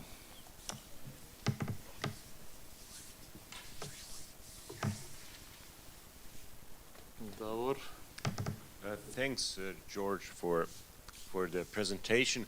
I'm quite convinced that Putin would love your presentation, and if you wanted to qualify to get a medal from him, I think you did a great job with the comparison. And as much as I find pretty convincing your argument about the conflation of the cult of emperor and the cult of saints as a way in which later on emperors were understood as saints, I find totally unconvincing the comparison between Justinian and Putin, precisely because of all the points that you listed.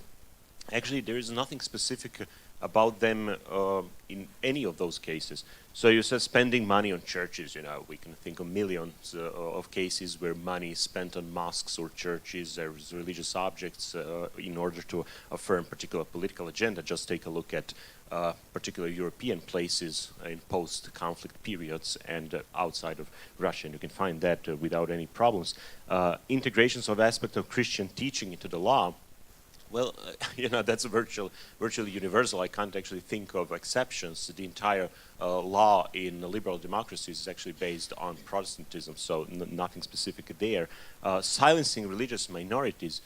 I mean, how on earth can you call meaningfully a Pussy Riot a religious minority if you looked at their statements? Actually, they don't see themselves as religious minority, but as part of mainstream orthodoxy. So it's exactly as meaningful as calling protesters who stormed the Congress building political minority who are persecuted in the States. I mean, if you are willing to make that argument, maybe there is some point there.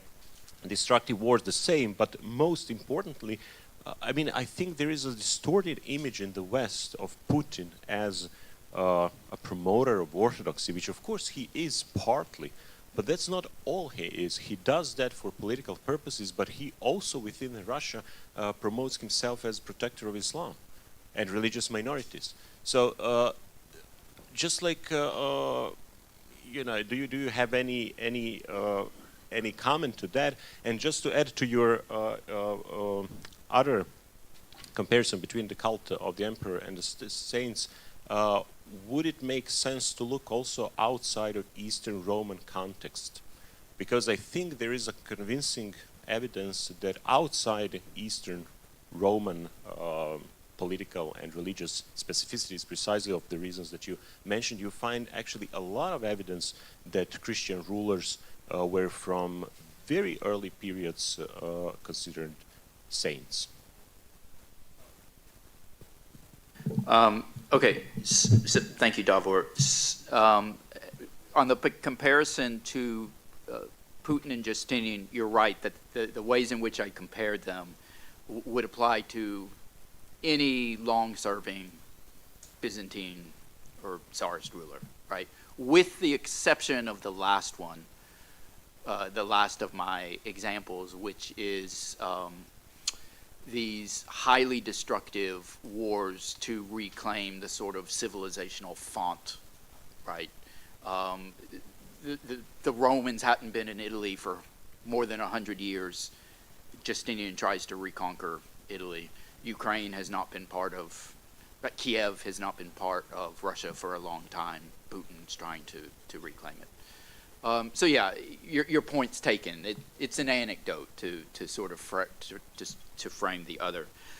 With the other, your other point about if you looked beyond Byzantium, so maybe to the Armenians or to the Ethiopian traditions, or maybe to the Assyrians are never in political power, so right, they're under the Persians, or they're right. I don't know with them, but maybe with the Armenians or the Ethiopians, do they have traditions of saintly emperors, or maybe the Georgians?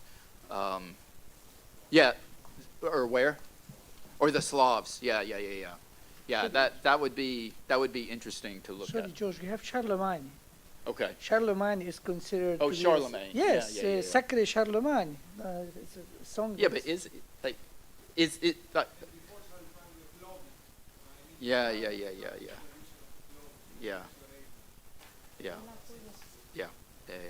Anyway, but that's an interesting point. Yeah. Thank you, Davor. All right, somebody else? Yes. So, I would like to thank all three speakers for the very interesting speeches. So, I would also like to ask Mr. Dimakopoulos and say the following. I have the feeling that if we were to limit the comparison that you did to persons, we will not make justice to the facts. And I mean the following. It is very difficult to be convinced today that what is taking place on a world level, because it does not happen only in Ukraine, is something that has only religious causes, or to, let's say, a socio-political ideology that is represented now by Putin, and he wants to impose this approach. I was one of the first that signed the text of the Academy here that criticizes the Orthodox Church of Patriarch Kyrillos and his stance, his approach to the facts. But if we want to interpret the facts as a conclusion of the aspirations of the Russian Church, is not fair. Not only for geopolitical reasons, because I remind you also the moral the people who are really responsible for this war.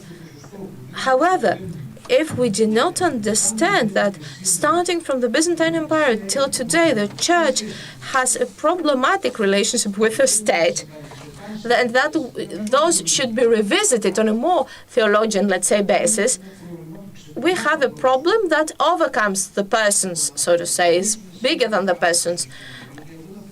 And I want to remind you something else, and I'm glad that His Eminence is here with us today, that starting from March 2011 until October 2011, the American base, in the US base in Crete, was used without any comment of the Church to bombard for 8 months Libya. So which is the difference, actually? So in my opinion, if we will not revisit, using theological criteria, the relationship between the Church and the state, we will always face those kinds of problems. Thank you very much.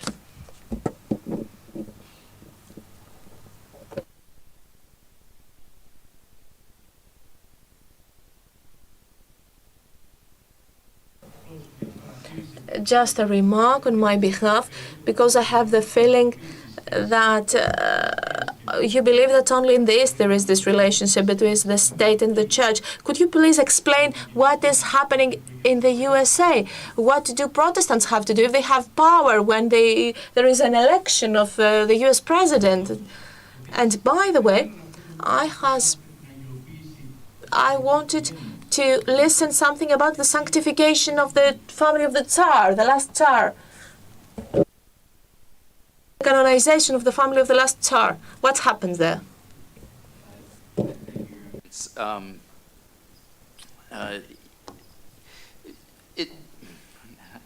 should let Telly answer all the questions about religion and politics. I'm just a Byzantine historian, and that's that's where I wanted to work. I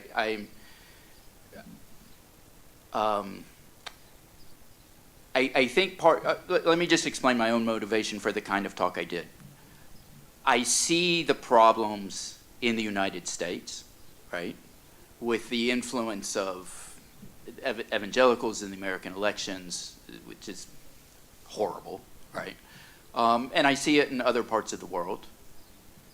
And, for me, I can distance myself from that in America because I'm not an evangelical, and I realize it's crazy and so forth.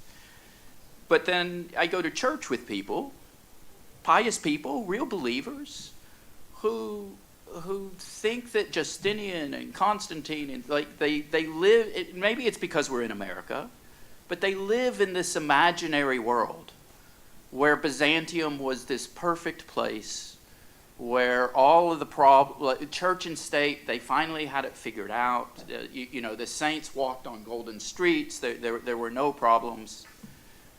And as a historian, I just see it as my responsibility to correct that narrative. And so I think what I'm trying to do by showing that even the Byzantines themselves kept the emperors at a distance in terms of the church. With time, they couldn't do it permanently, right?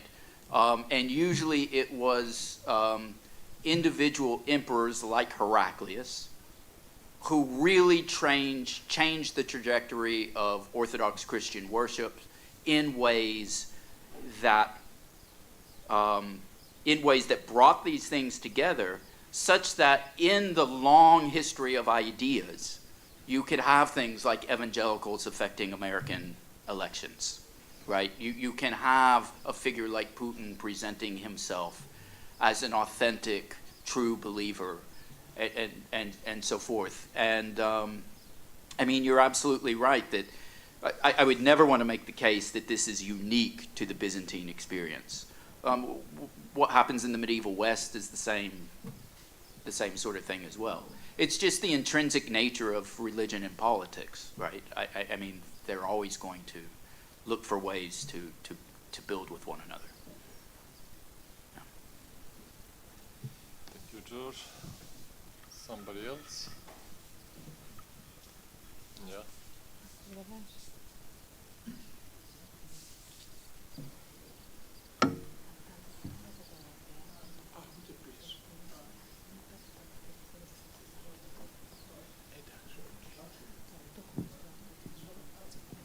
Hello. Okay. Here I am. I'm loving this conversation as well as the two comments that were just made, but I'm going to not address this to Dr. Demokopoulos, but I want to ask a couple questions to you, Dr. Halabi, if that's all right. I want to kind of draw out the gesture you make towards the end of your paper when you're saying that it's dangerous to homogenize this kind of East-West divide, and thinking specifically, you mentioned kind of Christians in the Middle East and the dawn of Christianity being in what is today understood to be the Middle East. And so I want to ask you about what is dangerous. So kind of pulling out the stakes a little bit more in what you presented for us. And then I wanted to ask you about, given that you mentioned at the beginning of your paper that you're going to, the frameworks that you're giving us are both to consider Eastern and Oriental orthodoxies within what is today understood to be the Middle East. And you leave us with this quote from Amin Malouf of this undeniable kinship in Arab identity, being both linguistic and cultural and not kind of sutured to an Islamic theology or identity. And I want you to kind of maybe think about that a little bit more, or tell us a little bit more about what that would mean for Oriental Orthodox traditions like the Syriacs or the Copts that wouldn't necessarily kind of ascribe to that understanding of their identity and that undeniable kinship in some ways. And then finally, I'd like to just ask, because I might have missed it, you noted that, and I don't know what the source was, that John of Damascus was understood to be Saracen-minded. And I find that to be quite interesting. I'd like to maybe talk a little bit more with you about this, how that kind of parallels some Western colonial missionaries in the 19th, early 20th century, thinking about the comparison of Muslims and Christians in the region, and how kind of geography flattened theological differences, right? Saying, these Western missionaries basically saying that Muslims and Christians in the Middle East are essentially the same, right? That Christians in the Middle East are Islamic-minded or Muslim-minded in some way. So, sorry, thank you. Thank you. Actually, there are broad questions. First, I'll try to summarize my answer by the following: is that my feeling of somebody coming from the Middle East, if I go to the West, and if I tell people that I am Christian and Christian Arab, for them those words do not match, because in the mind, being Christian, being Arab is a Muslim. So the problem is that in many cases, people are subjected to behavior by lumping identities. For example, if you look at what happened with the Ukrainian refugees. Ukrainian refugees, and if you compare them to refugees in Syria, the same reaction we had in Europe about, okay, it's good if the Syrians are subjected to harsh, unhuman rights or treatment, so with discrimination, because they are Arabs, Muslim. But the Ukrainian, as in the media, these are Europeans, white, with colored eyes. So suddenly your humanity is because of the sticker, because in the mind, a Syrian is de facto a Muslim, and a Muslim in many minds through media and Islamophobia is a terrorist. So it's fine, whatever you do with a terrorist. And even with the relationship between the East and the West, and even I speak about dialogue, I always say that Arab Christians, and mostly Orthodox, because we Orthodox people in Church of Antioch, we always position ourselves as being the build bridgers, the bridge builders. But what happened is that at the end we find ourselves double-crossed from the Western side and from the Muslim side. And this is the problem. The West want us to introduce them to Muslims, and the Muslims want us to lead them to the West. But at the end, when they meet, they all step on us. And this is the problem. This is the problem we are facing. So this is why it is dangerous. In many realities, we are facing a lot of problems due to that issue. And the second thing, the whole issue the West regarded Islam also was interwoven in the struggle between this either messianic or apocalyptic attitude about what is Islam and the dawn of Islam, and being faithful to an orthodoxy that you define on what level you want to put yourself, what you think is the orthodoxy. I wanted, regarding the issue of Eastern or Oriental Orthodox, we cannot deny that one of the channels whereby the philosophy and culture was funneled into the Arab community was through Syriac.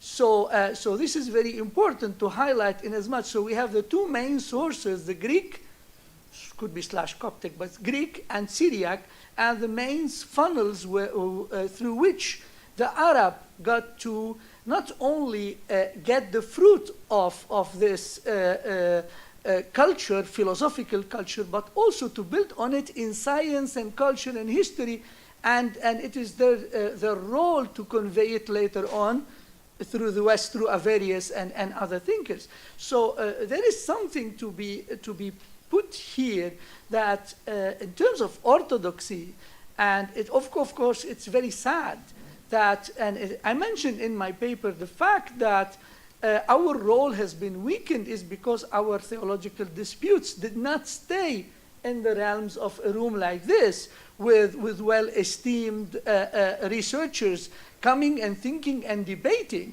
It went in the streets. We have churches were burned, priests were killed, some of them their tongues were cut. All of this is done in the name of orthodoxy.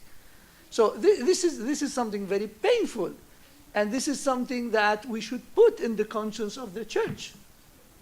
And in a way, this has dictated what we are living today is the continuation of this. Never the fact, I have to highlight that orthodoxy managed to have always, despite all the bad situation, orthodoxy managed to have always a positive contribution to make. It had this positive contribution to make in creating or giving the pillars for the legacy of the Arab civilization, of the Muslim civilization, especially under the Abbasid period, where freedom of religion was something outstanding. Even you can criticize Islam and Muhammad in the face of the Muslims in the heart of Baghdad, something that we cannot have in many places now. With the leading authority having a certain particular religious profile, but also at a later stage with the Arab Renaissance. And I have to say that, at least as an Orthodox from Church of Antioch, our choice was never that we want to align with the West. The whole thing about Arabism or Arab nationalism was a way for us as Arab Christians to say that we want to confess to or testify to our orthodoxy, not only by praying in Arabic and having hymns in Arabic and reading the Bible in Arabic, but also through a common living with the Muslim, but based on equality, dignity, and within a secular state. So this was more of a political, religious, and cultural attitude that, in my opinion, was very authentic and reflective of what our orthodoxy, the way we live it in our part of the world, looks like. And I'm not surprised that other people will not see it because they do not have the same reality. Being a minority with a long heritage of ups and downs in a relation totally different than enjoying being the religion of the majority in a country that more or less mirrors in its administration and its laws and its culture your professed faith. So I hope I was able to answer most. Thank you, Dr. Halabi. Katan wanted. Thank you. Well, thank you all for your interesting papers and speeches. Let me start with George. I'm not sure whether you are aware of the fact that 655, during the trial of Saint Maximus the Confessor in Constantinople, he's confronted with the claim that the emperor is a priest, something which is, of course, vehemently rejected by Maximus the Confessor.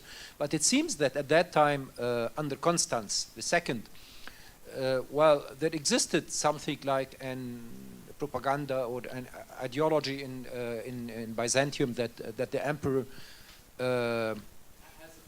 has a priestly. I'm not sure whether you can make sense of this for your argument. I know there is a huge difference, priest and saint. My second question is addressed to our colleague Jan Gazoglu. It seems to me that I'm gonna say it in English. It seems to me that one of the important factors, I'm not sure whether it's the decisive one, but one of the important factors why Saint Gregory Palamas was presented or characterized or considered as anti-Western is the way he relates to philosophy. Because Palamas, well, if I see well, he criticizes vehemently Greek philosophy. So can you elaborate a little bit more about his relation to philosophy and how you appreciate it? You were asked, Elias, about the issue with Saracen-minded Saint John of Damascus. This was Hieria 754. Have you an explanation whatsoever, or do you think that this is just polemics against him?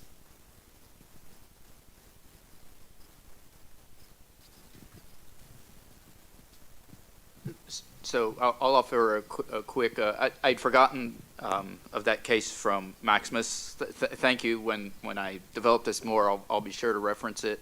The idea that the emperor plays a kind of priestly or sacerdotal role goes back to Eusebius.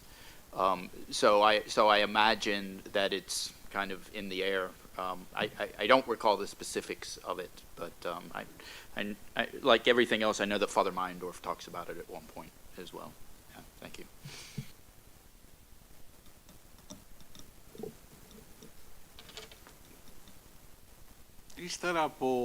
So, after years of studying St. Gregory Palamas, I concluded that the problem was an internal issue of the Byzantine Empire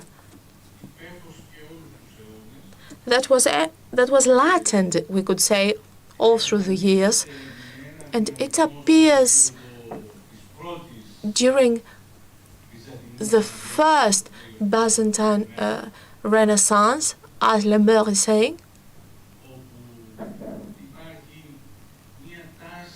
Well, there is a tendency, a trend, if you wish, to study ancient Greek literature per se without having any Christian approach. And the Christian approach is the selective, let's say, ideas of the fathers. But then we have another trend. This trend emerges also in the time of Saint Simeon, the new theologian, and there are three, let's say, trends. The scholar philosophers, who do not wish to fight with traditional theology, and either they are Aristotelians or Platonists, or they just choose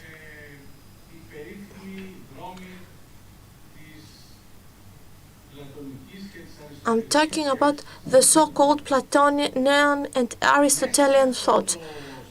So within this mess, we could say,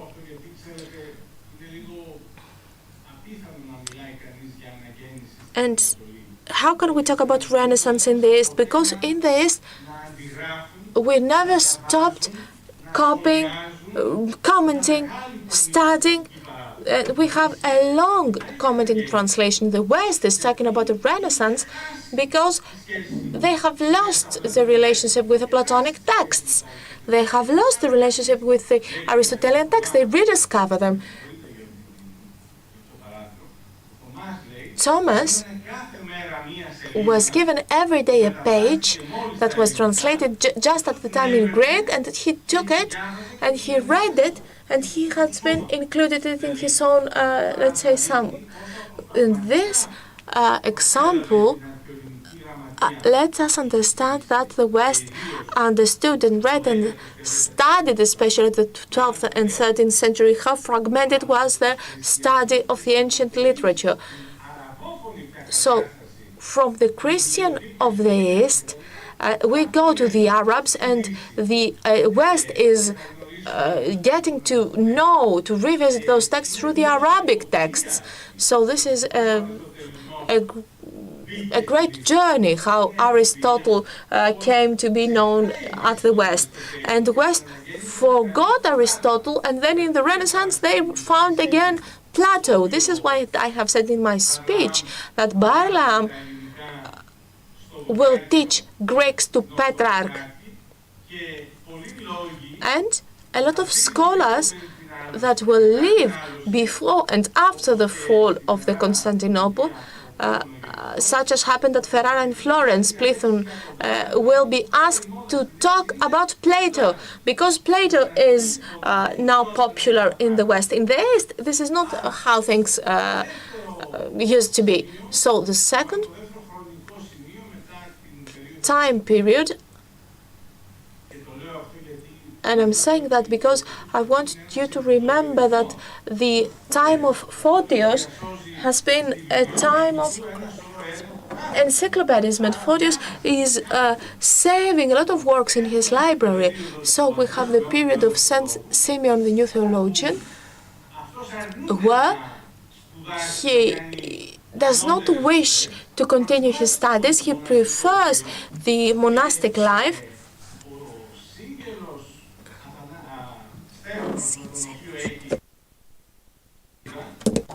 And Syncelus Stephanus, with whom he has this controversy, accuses him of not being literate enough because he is not aware of philosophic texts. But let me say that at the same time there is a traditionalistic conservative theology which gives birth to nothing. It is the theology of the status quo. It is the theology of repetition.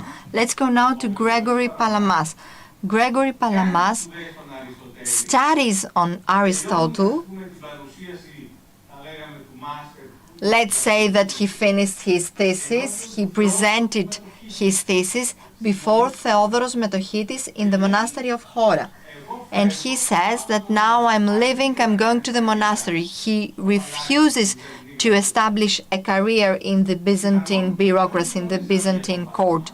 Maybe we wouldn't have known about Palamas unless it was for Varlam. He would be in a hole living his ascetic life. But Palamas is not New Simeon, the new theologian. He is aware of the fathers and of philosophy. And this becomes evident when reading his text. It is very evident, his sources are very evident, while they're not evident in the case of Simeon, the new theologian. When this entire debate is ignited, Palamas reveals that he is both Aristotelian, both Platonian, and knows how to discuss the problematic of dialectic contemplation. He knows how to receive it, but also to adapt it to the patristic tradition.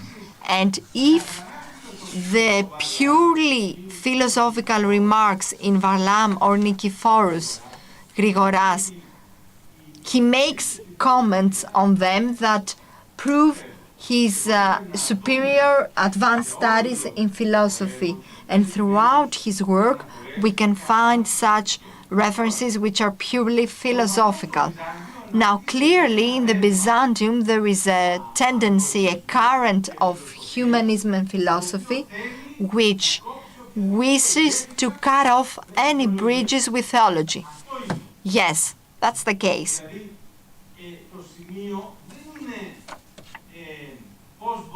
So it's not about how we can establish a dialogue, because at some point Varlam will say that leave prayers, live Eucharistic life, study astronomy, take a look at the secular areas of study, and if you go deep into scientific thought, you will get to know God. And that's where Gregory Palamas is disagreeing. And that was why Palamas seems to be contrary to philosophy, but does not reject it. If Palamas was not aware and didn't study philosophy, he wouldn't have written these texts, because these texts are clearly the product of a person who has studied a lot the ancient Greek philosophical thought. Gregory Palamas dies when the next stage emerges, the controversy between Thomists and anti-Thomists. There are about 8 Thomists, renowned Thomists, and 12 anti-Thomists in the Byzantium. But the Byzantium in that particular era has very strong identity problems. It is at risk, so the dialogue is not fertile, it's not using arguments and counter-arguments. It's the dialogue happens through polemics, because when you know that the Turks are outside the doors, outside the gates, our friends Serbians have reached Mount Athos and Thessaloniki, and the empire is just a shadow, then you are afraid of the end. So there was no fertile atmosphere in order to make this encounter constructive and enrich the East and enrich the West. There were problems on both sides. The Eastern side was afraid of losing their patristic identity because of Thomas Aquinas. Thomas Aquinas, his texts, meaning, because he was already dead by that point, he was considered to be not attractive to the East because of this epistemology. So there was attack to him. So in Byzantium, the conclusion of the West was that the East doesn't have a serious philosophical theology. The accusation of the West was that the Eastern theology is full of antinomies that picks sometimes Aristotle and sometimes Plato. This why it was not considered as serious. That was the argument of Zizi and many others throughout the Ottoman Empire and the 20th century. Having now freed ourselves from all these constraints, looking now at the bigger picture around the Thomist thought and its importance in the construction of the science of modernity, and on the other hand, having realized that Palamas' theology was misinterpreted and it should be looked at not under the perspective of the polemics of his opponents, but under its ecumenical perspective, now I think it's high time to make a synthesis, to reach an understanding and build bridges among the two sides. Now it's the time of the creative reception, re-reception, one might say, of Palamas. I have been expecting the speech that will follow about Slavophiles in Greece, Romanidis, for example, who accused Russian theology. He felt that Russian theology is a Russian salad, nothing more than that. He criticized Komyakov, but from the back door, he introduced the anti-Western ideology and Hellenized it and built his own theory on Rams and Franks. This type of ideology is a Russian-inspired ideology to the proportions of the new Greek modern word. of a word that would be proportional, corresponding to the 20th century Russian word. The origins of that thought can be found in Slavophiles, philosophers rather, not Slavophile theologians. Konstantinos Ikonomos has a controversy with Adamantios Korais on enlightenment, and he will introduce the idea of our East. There are movements such as Padoulakos and other movements that will lead even to anachronistic Christianism that will imitate Russian thought. All those currents and movements will merge, and after the renewal of patristic studies in the 1960s, we will have the Greek Orthodox ideology, which is much softer, much more romantic towards Christos Giannaras.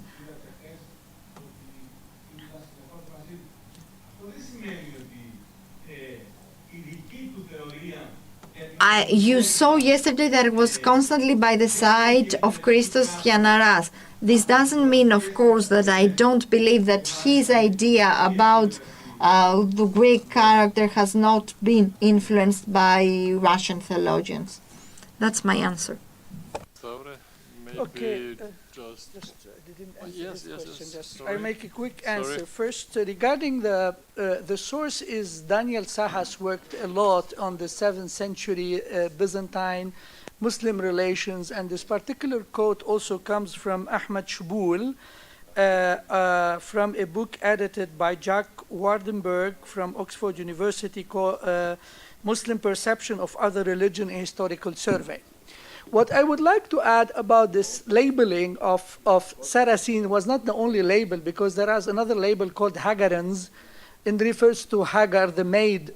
So as if they are trying to suggest some kind of inferiority, at least in face, that Ishmael is the son from the maid, and not like Ishaq.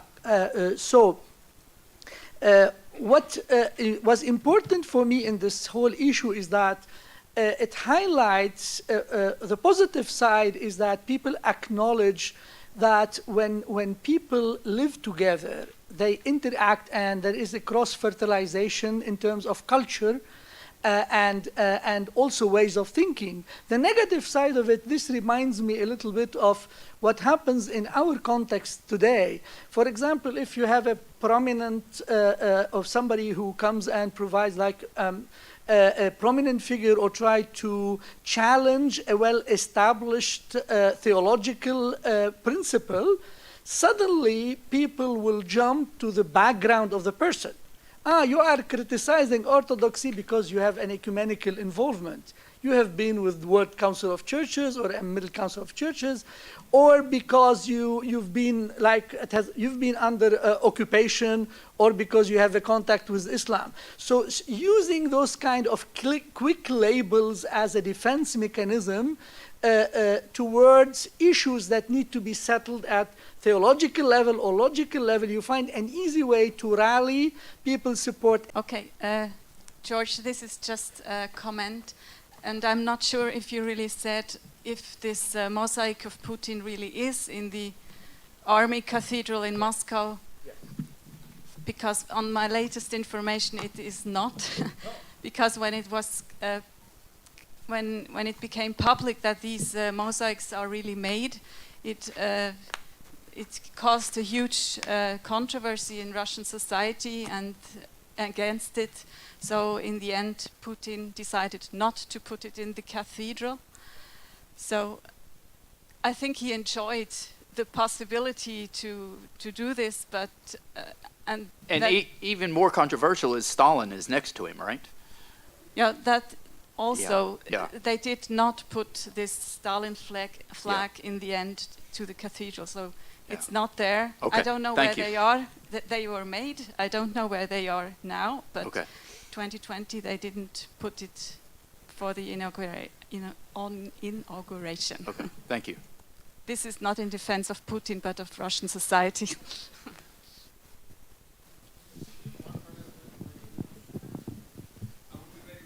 Okay.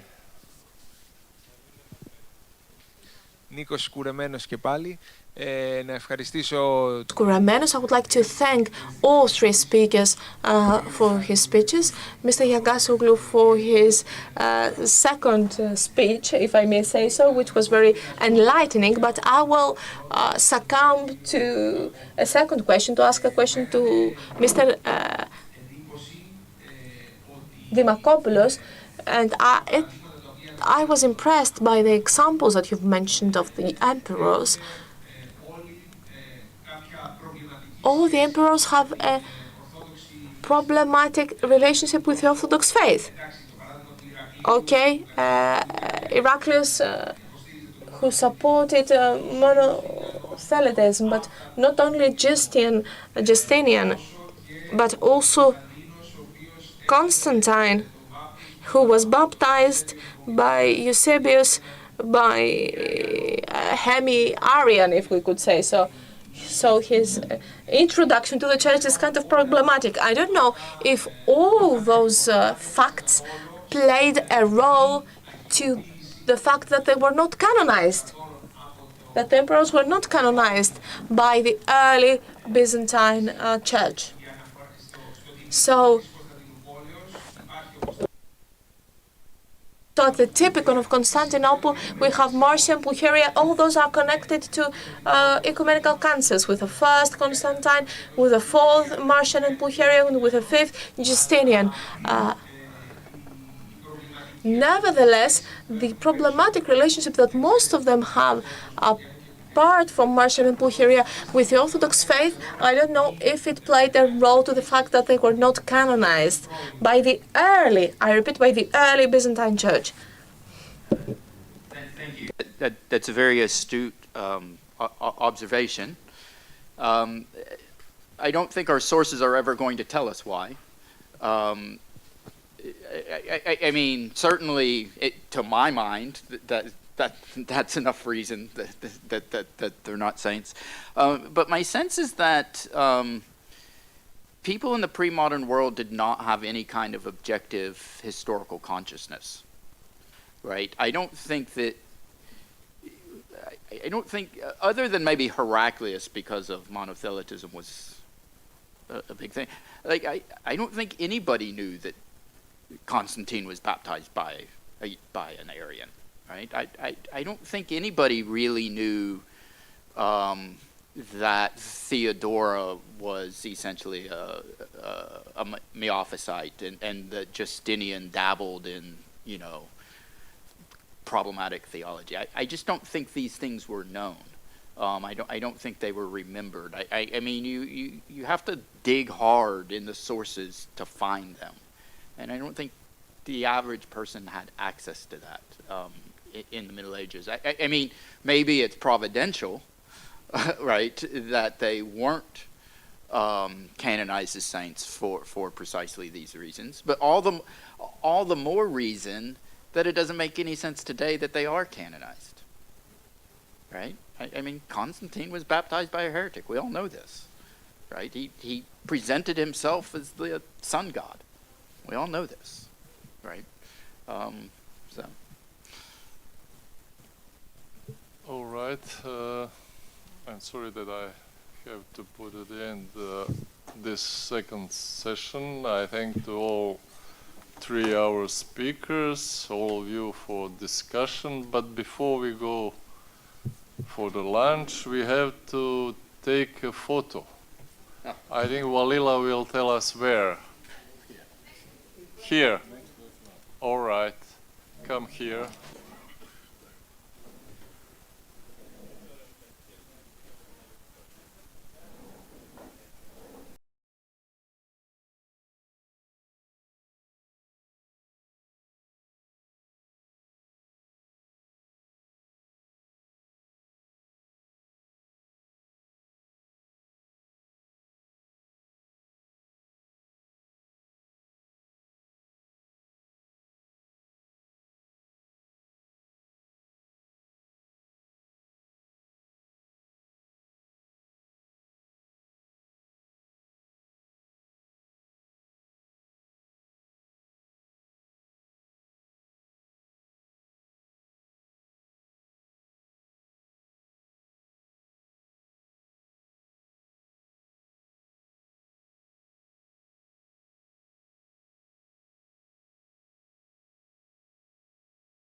Can I have your attention? Thank you, Telly. Yeah.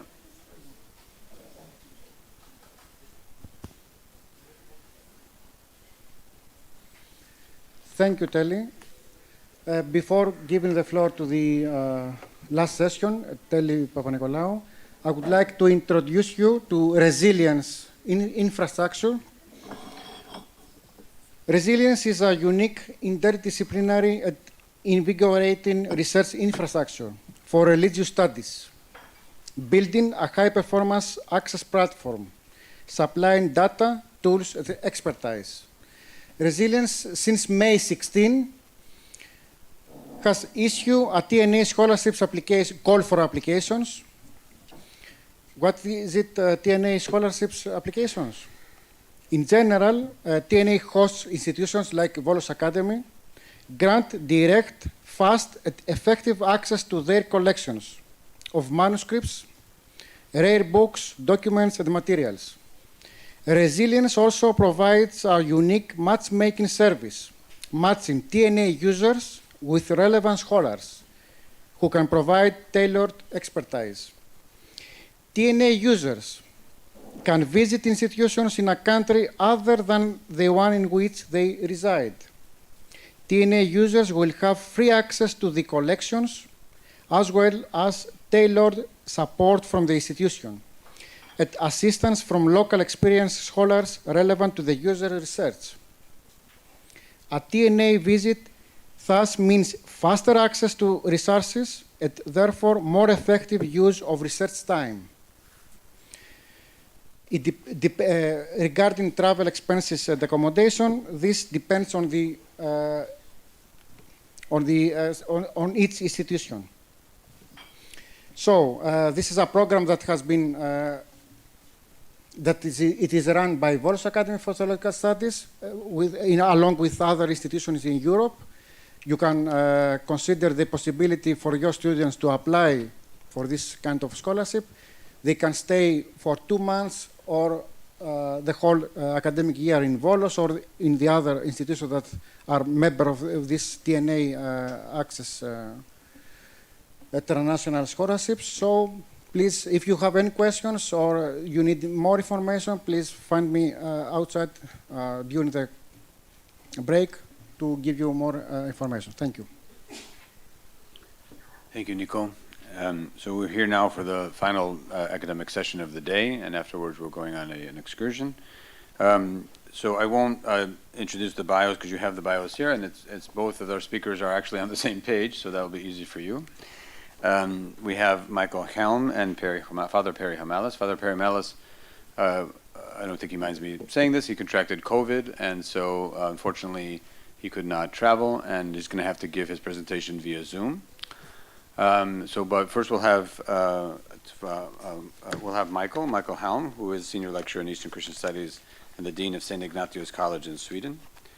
And he's going to speak to us today on Topophilia of the East, Metaphysics of Place and Space. So, Michael, the floor is yours. Oops. Okay, you all hear me, I think. I will talk about the subject that is close to the present crisis in Ukraine, where I will advocate for a different perspective of the concept of Ruski Mir by using cultural geography as methods for explaining this. We live in space, searching for a place to expand our world. This is a summary of how human worldviews, emotions, and experiences relate to space and place. Place is security, and space is freedom. Between these two, we create our worlds, which are many and connected with confessions, nations, and cultural expressions, constituting the pleroma of humanity. Through these two axes of space and place, I will try to reiterate the spatio-temporal structure of Ruski Mir. My main argument is that Ruski Mir is neither a heresy nor an ideology, but rather a primary reality that exists as a consequence of space and time. Though,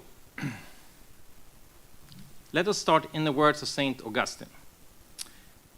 When St. Augustine's childhood friend died, his native city, Tagaste, was transformed for him, which he wrote about in his own words. Quote, "My heart was now darkened by grief, and everywhere I looked I saw death. My native haunts became a scene of torture to me and my own home a misery. Without him, everything we had done together turned into excruciating ordeal. My eyes kept looking for him without finding him. I hated all the places where we used to meet, because they could no longer say to me, 'Look, here he comes,' as they once did."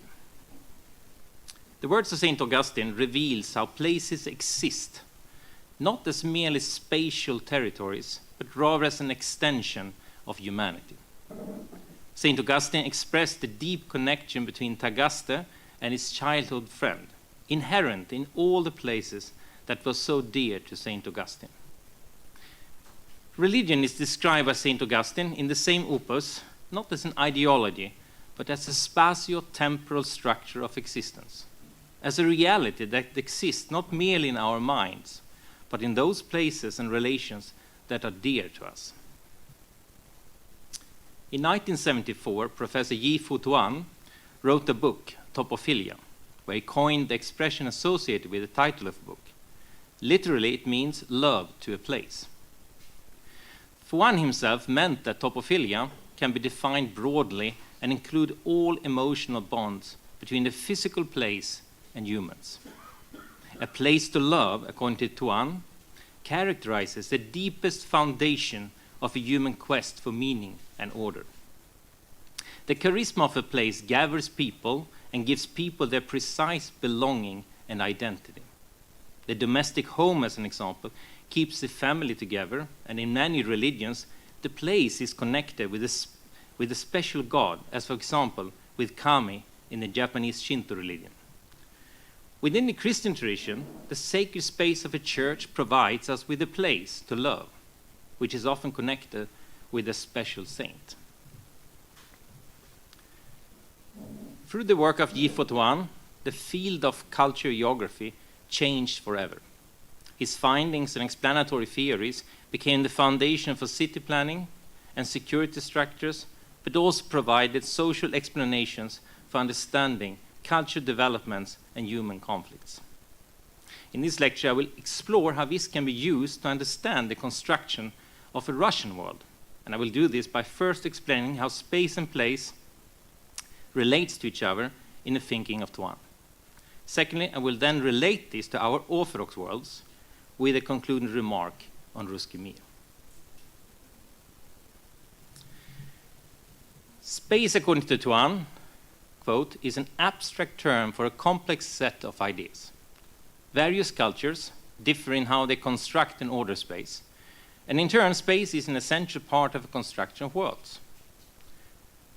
A world is more than worldview following Tuan. It is the spatial organization of human existence. Two principles are fundamental across all cultures with spatial organization. First, we have the posture and structure of a human body, and secondly, the relations, regardless if they are close or distant, between human beings. The first principle relates to the human body, which immediately calls to mind an object rather than an animated and animating being. Here, Tuan is eager to say that the human body exists to inhabit the world and not merely occupy a small part of its space, whereby commanding and creating a world beyond its mere spatial existence. The first principle, therefore, relates to the lived body, and space is then humanly constructed space.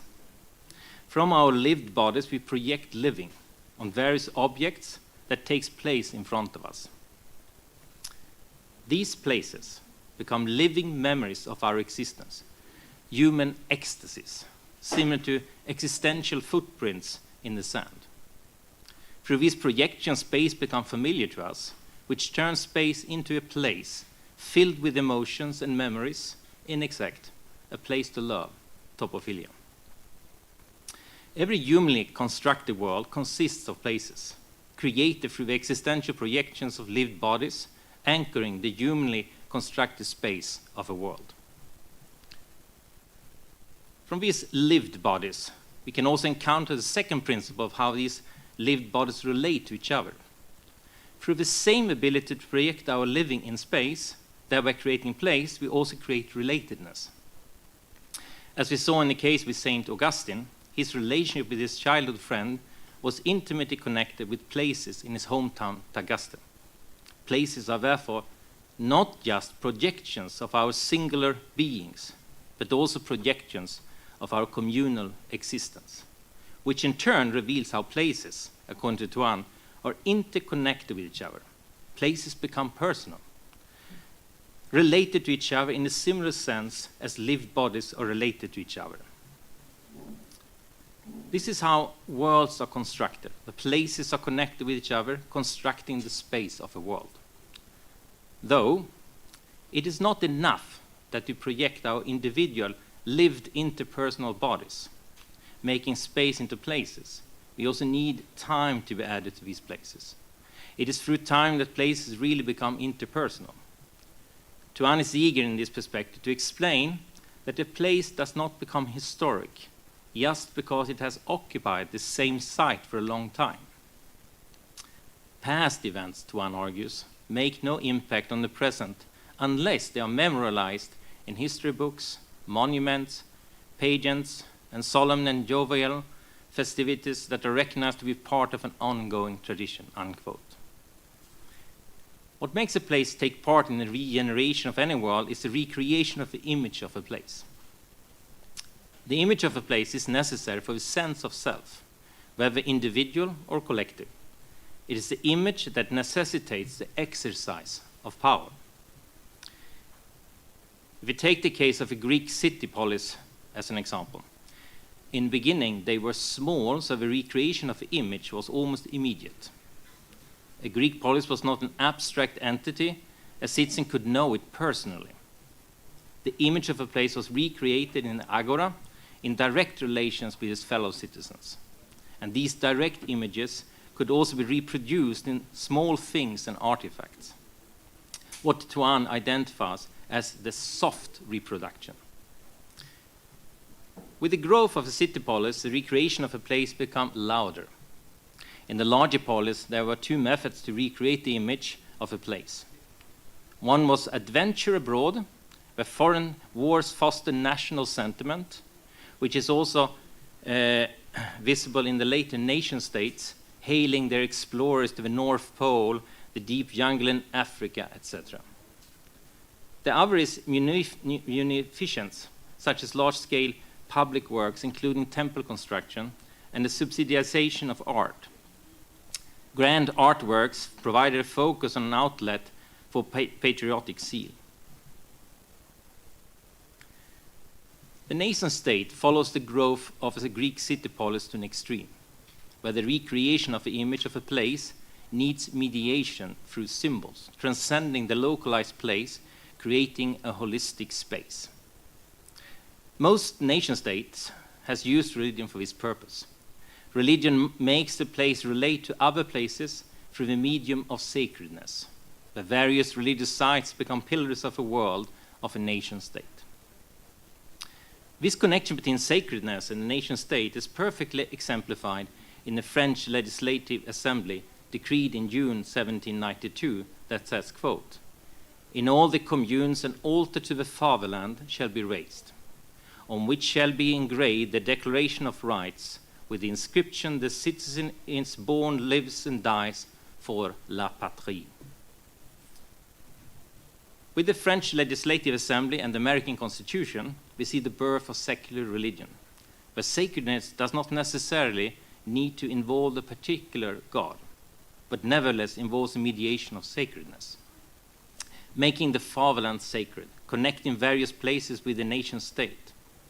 Secular religion is also present in strictly religious countries, such as Greece, where the church provides sacredness, but today that does not necessitate religious belief per se, or actual participation in the spiritual life. The church in secular religion provides an altar to the fatherland, as the French made it. Secular religion answers to the question why religion remains important, but one of extreme cases is the Russian Orthodox Church. During the time of the Soviet Union, less than 30% were affiliated with the church, but rapidly increased after the fall of the Soviet Union, and today more than 3/4 consider themselves affiliated with the church. The church is more important than ever in the Russian society.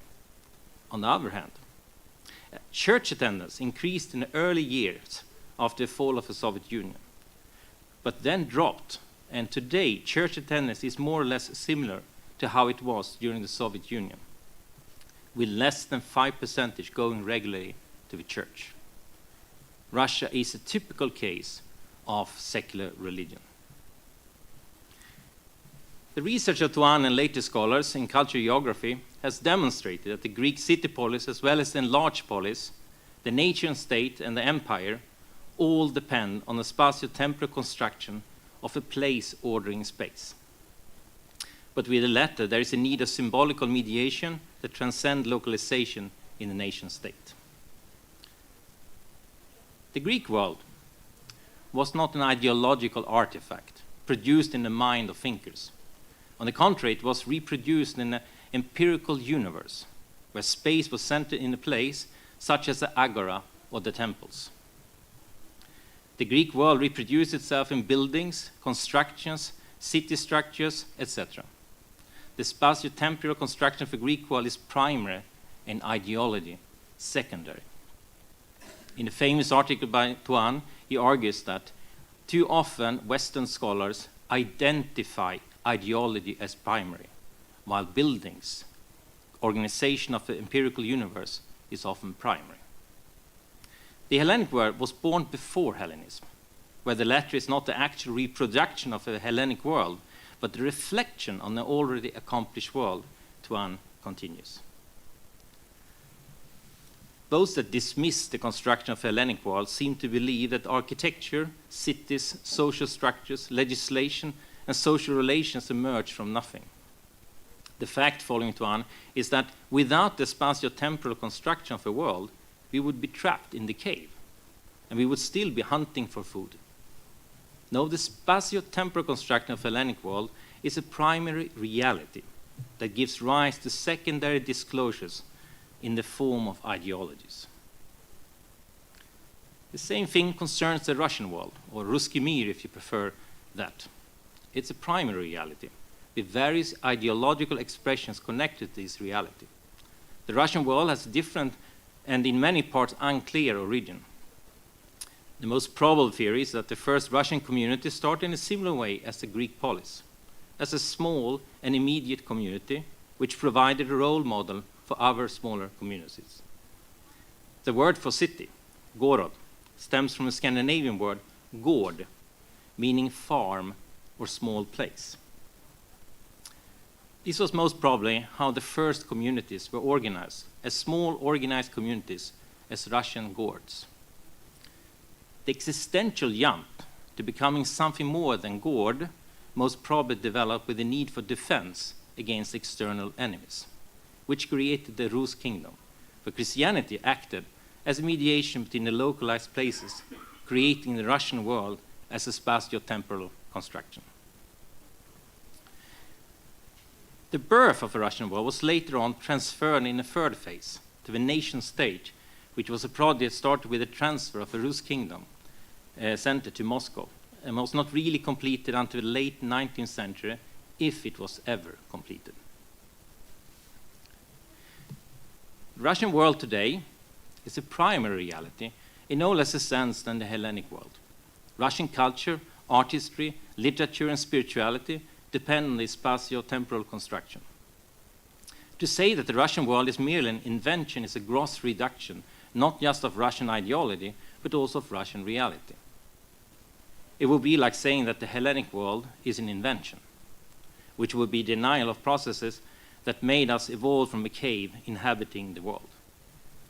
Unfortunately, this has been the reality for Russians since the fall of the Soviet Union, where Russians have felt it important to defend their history and origin in relation to the surrounding world, in a similar way as the development in Germany in the end of the 19th century.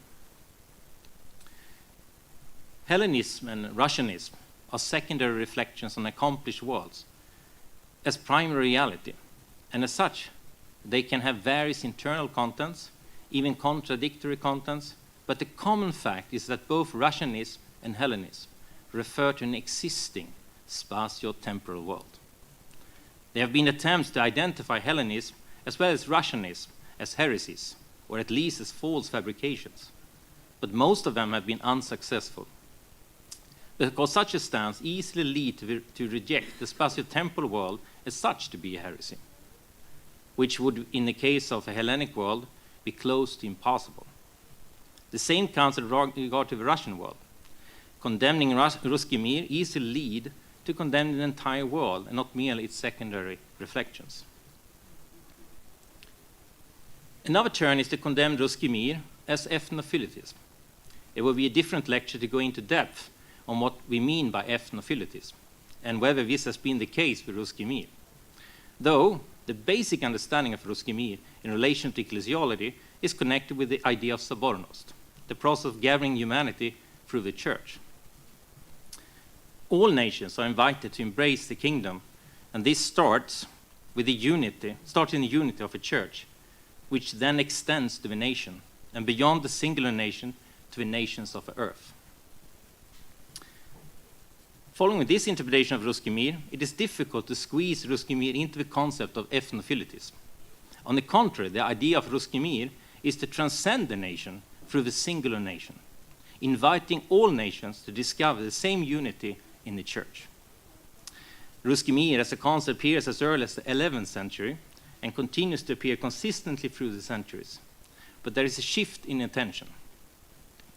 Ruski Mir in its earliest form referred to a world beyond Europe, quite isolated from any relations with the West, before the idea of a nation state.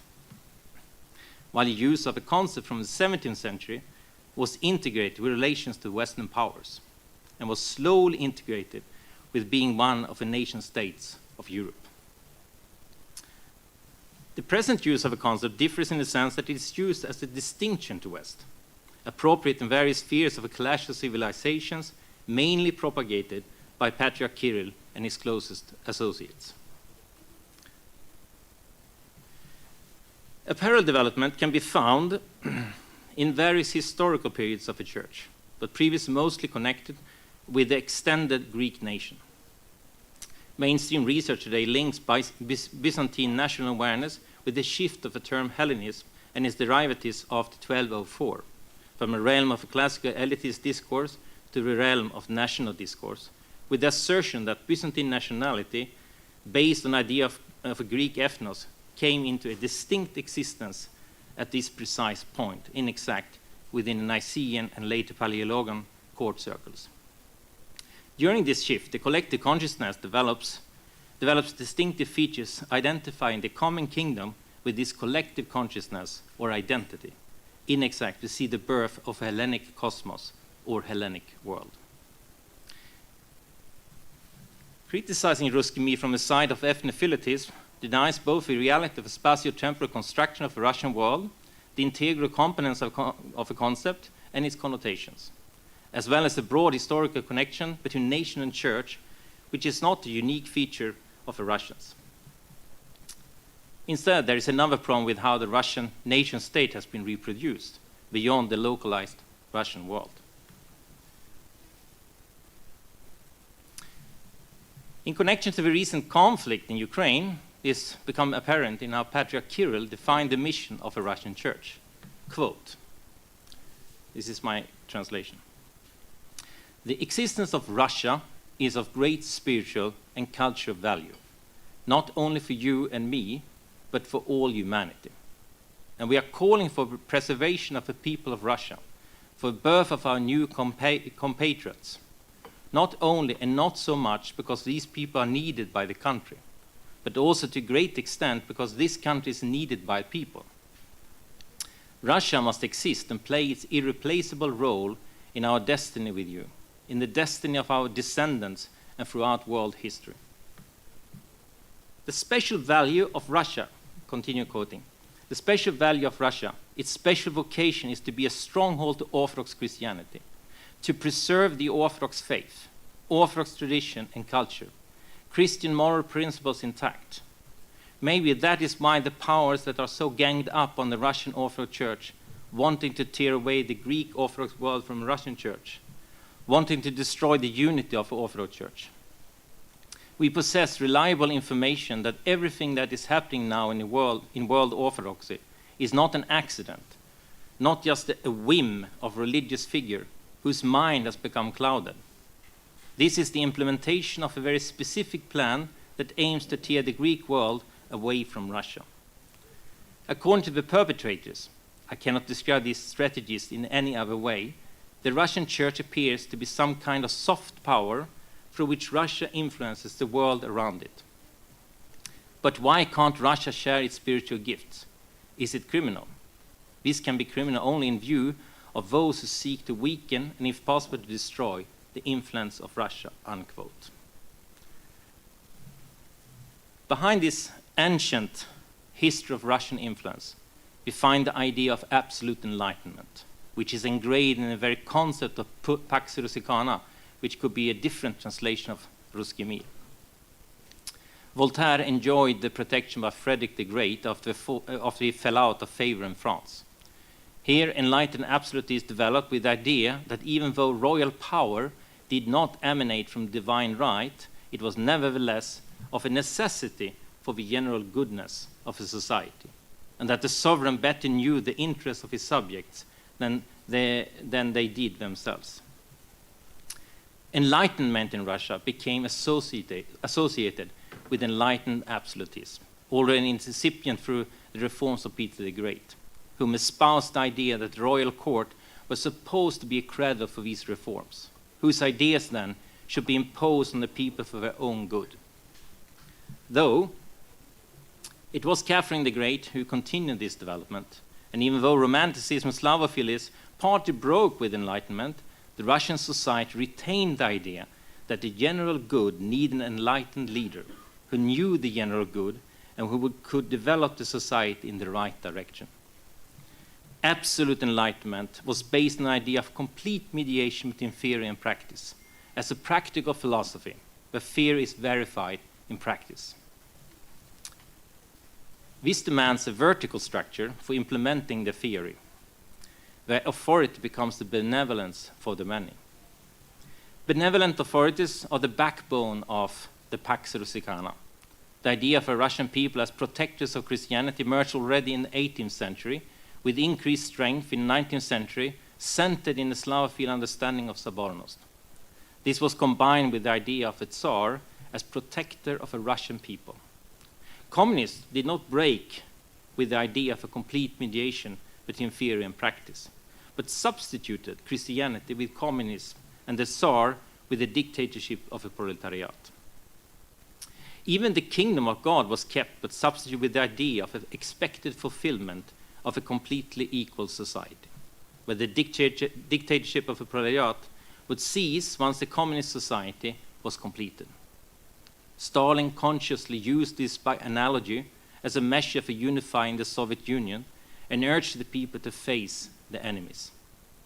In several radio talks, Stalin argued that the future fulfillment of the brotherhood of the Slavs and the Soviet Union were threatened by external enemies, and therefore Russia, as the most equal of all people in the Soviet Union, needs to protect the Slavic brotherhood as Stalin would protect the Russians. The same analogy is used by Patriarch Kirill in his pursuit of unity, where all people of Russia and even humanity can only be united if the Russians themselves are united, like the church and state is united, manifested in the bond between Patriarch Kirill and President Putin. Underneath this quest for unity, we find a more foundational mediation between theory and practice, which needs a vertical structure with strong authorities who has the wisdom that transcends the general populace. Politics in this context differs quite markedly from established political games, inasmuch as the populace votes not so much on ideas, but rather on power itself. Inexact, regardless of various theories, people are voting for the one who can realize them. In this game, symbols and manifestation of power is more important than discourse, and especially rituals are effective, which links naturally the church with political power.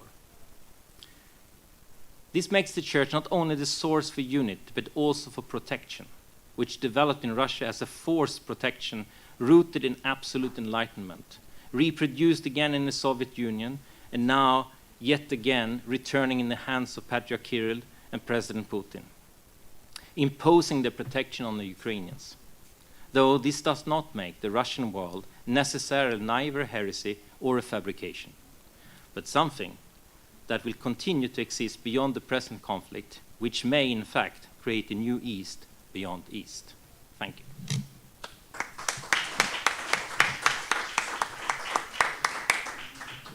Thank you, Michael. And now, via Zoom, we're going to have Father Perry Hamalis, who is Professor of Religion at North Central College in Naperville, Illinois. Hello, Father Perry. Can you hear us? Hello, greetings. Okay, so they have your bio in the program, and I just introduced name and title. So the title of your talk, as it's in the program here, is Constructing the Idea of the East via the Tradition of Sinfonia. So go ahead, Father Perry, it's all yours. Thank you so much. Please let me begin with a word of gratitude to the Volos Academy for Theological Studies for hosting this international conference, and to all of the co-sponsoring centers and institutes. As Telly said earlier, I apologize for not being with you in person, and I'm grateful for the opportunity to join you online. Thankfully, my family and I have all recovered well. Esteemed hierarchs, priests, brother deacons, colleagues, and friends in Christ, as we have heard and will hear more during this conference, certain persons, teachings, practices, and other elements of Orthodox Christianity have over time acquired a special status as what we might call core identifiers or distinguishing characteristics of our faith. These elements of Orthodox tradition are not only integral to who we are, they are also what we believe make us distinctive and different from Western Christians, from Roman Catholics, and from the many Protestant and Pentecostal communities. They are what we believe make us Eastern as well as Orthodox, regardless of where we live in the world. These core identifiers have also been instrumentalized by our own members and representatives as what I will call symbols of difference in order to differentiate us publicly from other followers of Jesus Christ, to mark boundaries between the Orthodox East and the non-Orthodox West. In the socio-political sphere, Christian communities have existed in a wide range of circumstances over the past 2,000 years, from persecuted minority to protected state religion, from monarchies and oligarchies to dictatorships and democracies, from unions of political and ecclesiastical power to strict separations of church and state, from being the predominant force shaping culture and law to being just one among many incompatible worldviews.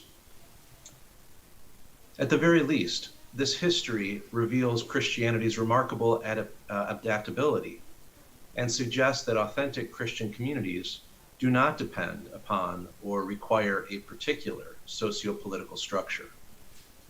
Saints undoubtedly have emerged in all of these contexts. However, the Church's enduring historical existence and even the golden chain of saints, which extends unbroken across generations, to borrow a phrase from St. Simeon the New Theologian, do not imply that all political circumstances are or should be equally welcomed by Christians, or that all forms of government are equally compatible with Christians' mission in the world. In thinking about church-state relations, the record of God's revelation in Scripture is a necessary but insufficient guide. Biblical scholars and theologians broadly agree that the Old and New Testaments, and within the Gospels, Jesus' own teachings do not provide a uniform political philosophy or prescribe an unambiguous vision for earthly governance. In addition, political realities, challenges, and opportunities are unstable and ephemeral. Thus, it has been necessary for both Western and Eastern Christians to reflect normatively on their relationship to civil authorities and to revisit and consider reviving or revising their stances amidst new socio-political circumstances. How should the church relate to political power?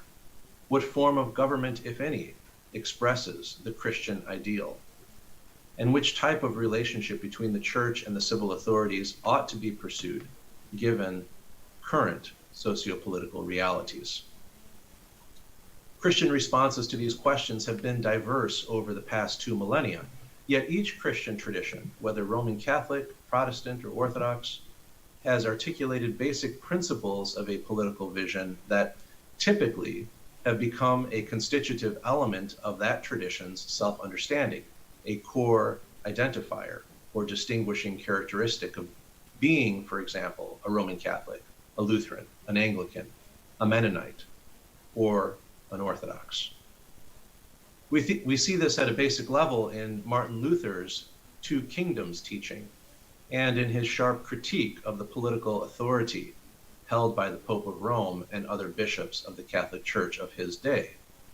Luther writes, "The Pope and the bishops are supposed to be bishops and preach God's word. This they leave undone, and have become temporal princes who govern with laws which concern only life and property. How completely they have turned things upside down. They are supposed to be ruling souls inwardly by God's word. Instead, they rule castles, cities, lands, and people outwardly, torturing souls with unspeakable outrages." End quote.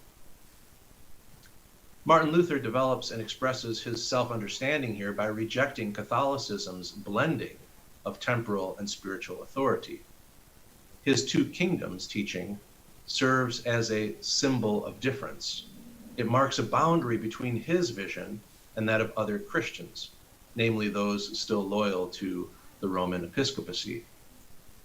Similarly, in an effort to differentiate themselves both from Roman Catholicism and from what they consider Luther's incomplete Reformation, the 16th century radical reformers expressed more extreme political visions, either for seizing and using coercive temporal authority to advance their theological aims, like Thomas Müntzer, or for separating and withdrawing from civic life in imitation of Jesus's nonviolent witness, like Mino Simons. Thus, during the 16th century Reformations, Protestant Christians' political visions became core identifiers and distinguishing characteristics, and Protestants employed them as what I am calling symbols of difference. In what follows, I will argue that Orthodox Christians have generally framed their normative political visions as responses to the fact of the Byzantine Empire's roughly 1100-year history, more specifically in terms of Byzantium's symphonia model of church-state relationship. Furthermore, this term, symphonia, has been used by many Orthodox Christians as a core identifier of Orthodoxy's political philosophy and as a distinguishing characteristic of Eastern as opposed to Western Christianity. In other words, symphonia has become a symbol of difference, utilized less as a substantive guide for Orthodox political practice in the contemporary world than as a tool for marking a boundary.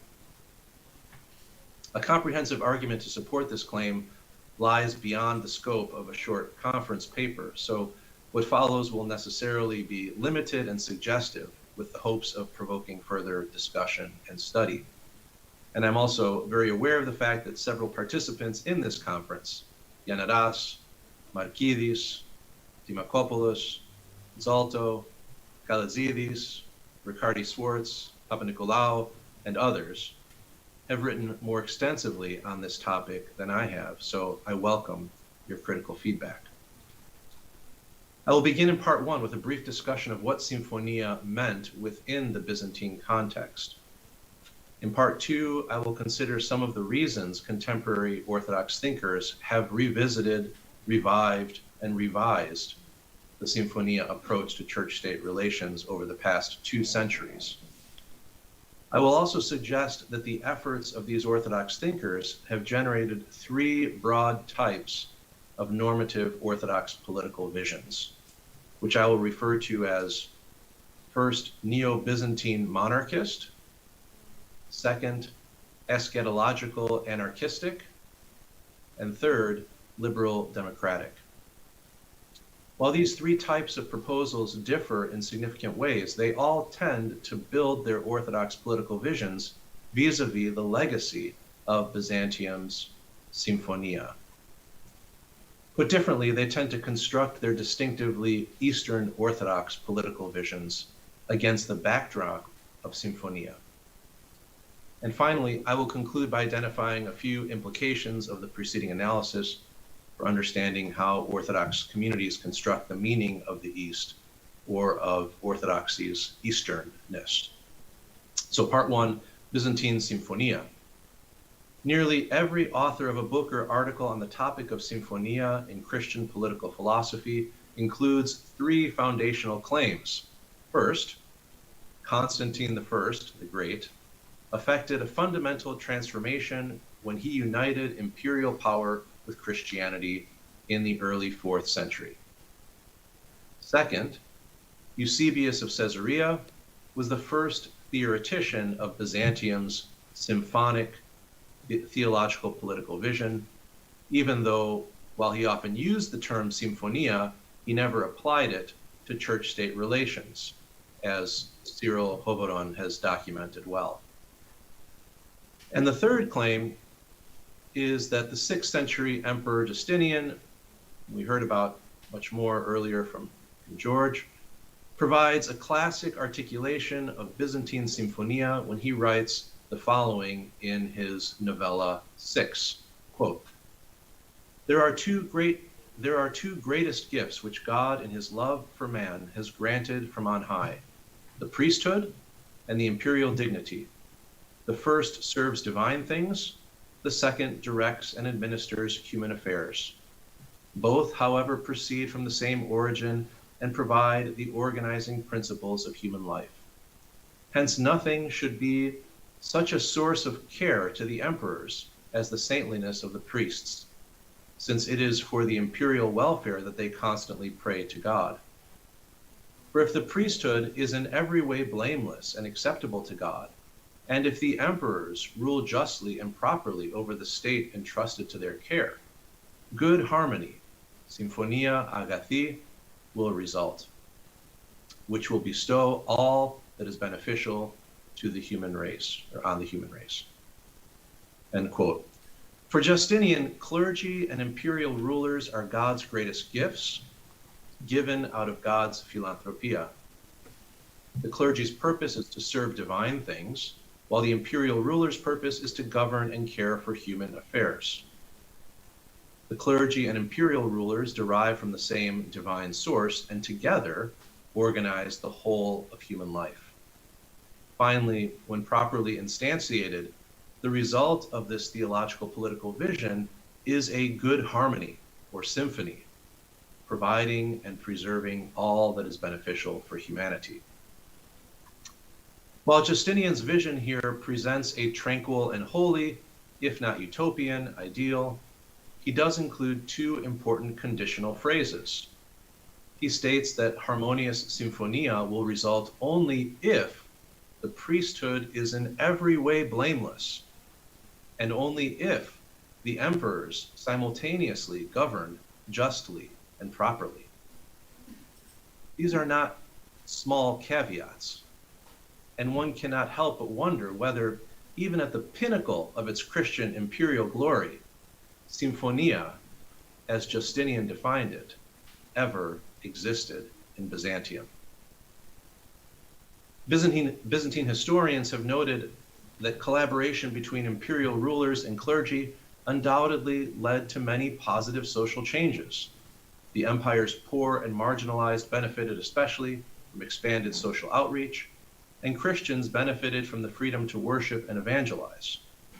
In addition, imperial patronage funded the construction of churches, monasteries, and other ecclesiastical institutions that fueled Christianity's deeper spiritual and cultural influence. However, the extraordinary change in the church's status was not without profound challenges, and the practical meaning of symphonia was amorphous. Certain roles, like celebrating the sacraments, were reserved for clergy, and other roles, like holding public office, were canonically forbidden for clergy. But this did not mean that spheres of responsibility were always respected or even clearly identified. Undoubtedly, claims that the imperial rulers were responsible for human matters and the clergy for divine matters, the former for the body and the latter for the soul, led to confusion, not least because each human person is a psychosomatic unity. Thus, as Dame Avril Cameron states, there was no clear separation of powers in the Byzantine Empire. Relations between church and state were close and interconnected, end quote. Paul Magdaleno even speaks of a fusion of church and state. Here, perhaps, is one characteristic we can say remained constant throughout its 1100-year history. In Byzantium, the imperial and the ecclesiastical authorities were distinct but closely intertwined, and the boundaries of their spheres of responsibility, while not identical, were at least partially overlapping and flexible, if not porous. But this claim alone is hardly distinctive in the pre-modern world, and hardly exclusive to the Christian East. Another point the historians emphasize is that Justinian's harmonious symphonia was more of an abstract ideal than a concrete reality, more of a Socratic Cydian speech than an existing city on earth, as discussed in Book 2 of the Republic. For example, Cameron notes that, quote, in theory, church and state existed in harmony together, but this did not prevent frequent tensions, end quote. One need only recall the criticisms leveled against the imperial leadership by St. John Chrysostom while he was Archbishop of Constantinople, and the exiles and treatment he received in return. Or consider the divisions and at times violent conflicts surrounding the Christological controversies, from Arianism in the 4th century through to iconoclasm in the 8th and 9th centuries, in which both ecclesiastical and imperial authorities were deeply involved. Oftentimes, the Byzantine reality couldn't be further from harmony and symphonia. Finally, even if we bracket out regimes like Tsarist Russia, which were inspired by the Byzantine symphonia approach and even claimed to continue its legacy, Byzantium's own protracted history, spanning from the early 4th to the mid-15th century, eschews any singular church-state theory. Instead, it bears witness to many different relationships between emperor and imperial authorities, on the one hand, and clergy and monastics on the other. Some emperors wildly overstepped their appropriate role within the church, and some clergy were overly eager to exercise authority in human affairs. Some historical periods saw the church shaping laws that went beyond things divine. Other periods saw the church's influence on not only civil, but ecclesiastical matters constrict. Some historical moments probably approached the Symphonia ideal in at least parts of the empire, but many more moments were cacophonies of dissonance. In sum, 1,100 years is a very long time, and even if a detailed and substantive Symphonia theory had been articulated explicitly, which was not the case, Symphonia's meaning, interpretation, and concrete expression would be inescapably fluid. The claim that Byzantium's historical legacy of church-state relations can be encapsulated by the term Symphonia, and that this Symphonia approach differentiates the Christian East from the Christian West rings hollow. I agree with John McGuckin when he writes, "We should strongly question the presumption that there ever was a single Eastern Christian religious political theory, such a one that could be stood in opposition to or alongside Catholic medieval or early modern Protestant theories of church-state relations. While there are distinctively classic Byzantine ideas of the relations of church and state, nevertheless, there never was a single coherent Byzantine political theology," end quote. Notwithstanding McGuckin's claim, Symphonia has indeed been constructed into a core identifier by some Orthodox and raised up as a symbol of difference. So part 2, revisiting Symphonia, context and constructive responses. In a textbook used since 1993 by seminarians at Holy Cross Greek Orthodox School of Theology, Stanley Heracus quotes from Justinian's Novella 6 and then writes, quote, "Justinian I was articulating a peculiarly Eastern Orthodox understanding of the relationships of church and state. This theory of church-state relationships is variously referred to as the harmony, concord, or symphonia theory in Eastern Orthodox writings. And the most frequent used Greek word in these discussions is symphonia," end quote. Heracus's language here provides a concise example of the central point in my argument. Contemporary Orthodox thinkers like Heracus have looked to the Byzantine Empire, have then described the political philosophy of Byzantium as exemplifying the symphonia theory, have subsequently identified symphonia as normative for Orthodox Christians, and finally have claimed that this normative symphonia theory is peculiarly Eastern. In other words, Heracus is constructing the East through the concept of symphonia and using symphonia as a symbol of difference. Why? Heracus and other contemporary Orthodox thinkers surely know about the Byzantine Empire and also about the differences between the Byzantine world and our own. Why revisit, revive, or revise the concept of symphonia? Well, let me name just 3 reasons. First, following the decline and fall of the Ottoman Empire in the 19th and early 20th centuries, and the demise first of Imperial Russia in the early 20th century, and second of the Soviet Union and its allied states in the late 20th century, Orthodox Christians had the desire and opportunity to participate in the development of post-imperial and post-communist constitutions in nations with significant Orthodox populations, Greece, Romania, Russia, etc. So that's the first reason. Second, multiple factors driving immigrants or refugees from historically Orthodox regions to the diaspora in Western Europe, North America, Australia, and elsewhere led some Orthodox thinkers and leaders to begin reflecting on what it means to be a citizen and also be part of a minority Eastern Orthodox community in the diaspora.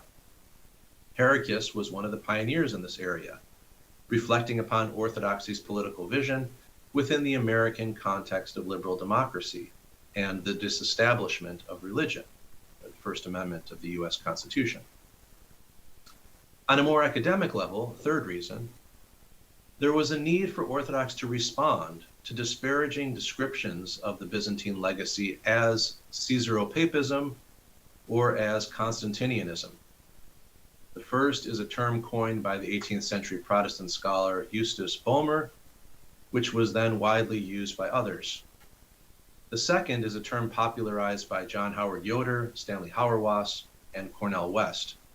Caesaropapism and Constantinianism both imply that the church was under the emperor's authority, that the church had sold out and lost its authenticity. In addition to responding to critics, the Orthodox Church's participation in the ecumenical movement also sparked the need for a more coherent account of Eastern Orthodoxy's political teachings. For these and other reasons, Orthodox have revisited the idea of symphonia in order to develop political visions that are both authentic to the tradition and distinctively Eastern Orthodox. They've looked to Byzantine symphonia because they know that Orthodox thought is traditional. It begins with scripture, patristic writings, liturgy, saints' lives, canon law, art, and the Church's historical witness. They know that in order to articulate a contemporary Orthodox political vision, they must look to Orthodoxy's past. To do otherwise would be a betrayal of the method or ethos of Orthodoxy. So there is this healthy inclination among Orthodox to go first to the tradition. In addition, standing now on the other side of the Great Schism and the Reformation, and at times facing attacks from Protestant and secular thinkers critical of church-state cooperation, Orthodox have understandably been skeptical of looking to modern Western Christian models of church-state relations, which did not emerge organically within Orthodox Christianity, and which are difficult to separate from the spirit of the Reformation and the Enlightenment. However, in terms of political philosophy and specifically church-state relations, Orthodoxy's own Eastern tradition, up until at least the 19th century, presented only two main examples from which to draw. First, the church existing within a non-Christian and often hostile empire. The church of the first 3 centuries, the church under Ottoman rule, the church under 20th century communist regimes, etc. And second, the church existing within an empire that favors and supports it. Byzantium, Tsarist Russia, monarchist Bulgaria and Serbia, etc. It's not surprising then that 3 types of constructive Orthodox political visions have emerged since the mid-19th century. The first, which we can call Neo-Byzantine monarchist, looks to the tradition and example of the church existing within an empire that favors and supports it, and seeks to implement the closest approximation of this as possible within the current context. This first type seeks not only close cooperation between ecclesiastical and civil authorities, but also a monarchical or autocratic system of governance in either the establishment of Orthodox Christianity or a privileged status for the Orthodox Church vis-a-vis other churches and other religions. Proponents of this view today tend to be the most explicitly anti-Western and most likely to claim that Symphonia is the political philosophy of Eastern Orthodoxy. They tend to reject pluralism and see Orthodoxy as the one true church which has a holy mission to convert and save the world with the help of the state. We see what I would describe as a diabolical version of this type in present-day Russia. But as Sarah Riccardi-Swartz has brilliantly documented in her book, Between Heaven and Russia, this type is also dominant among some Orthodox communities in the US, primarily within ROKOR, Russian Orthodox Church outside of Russia.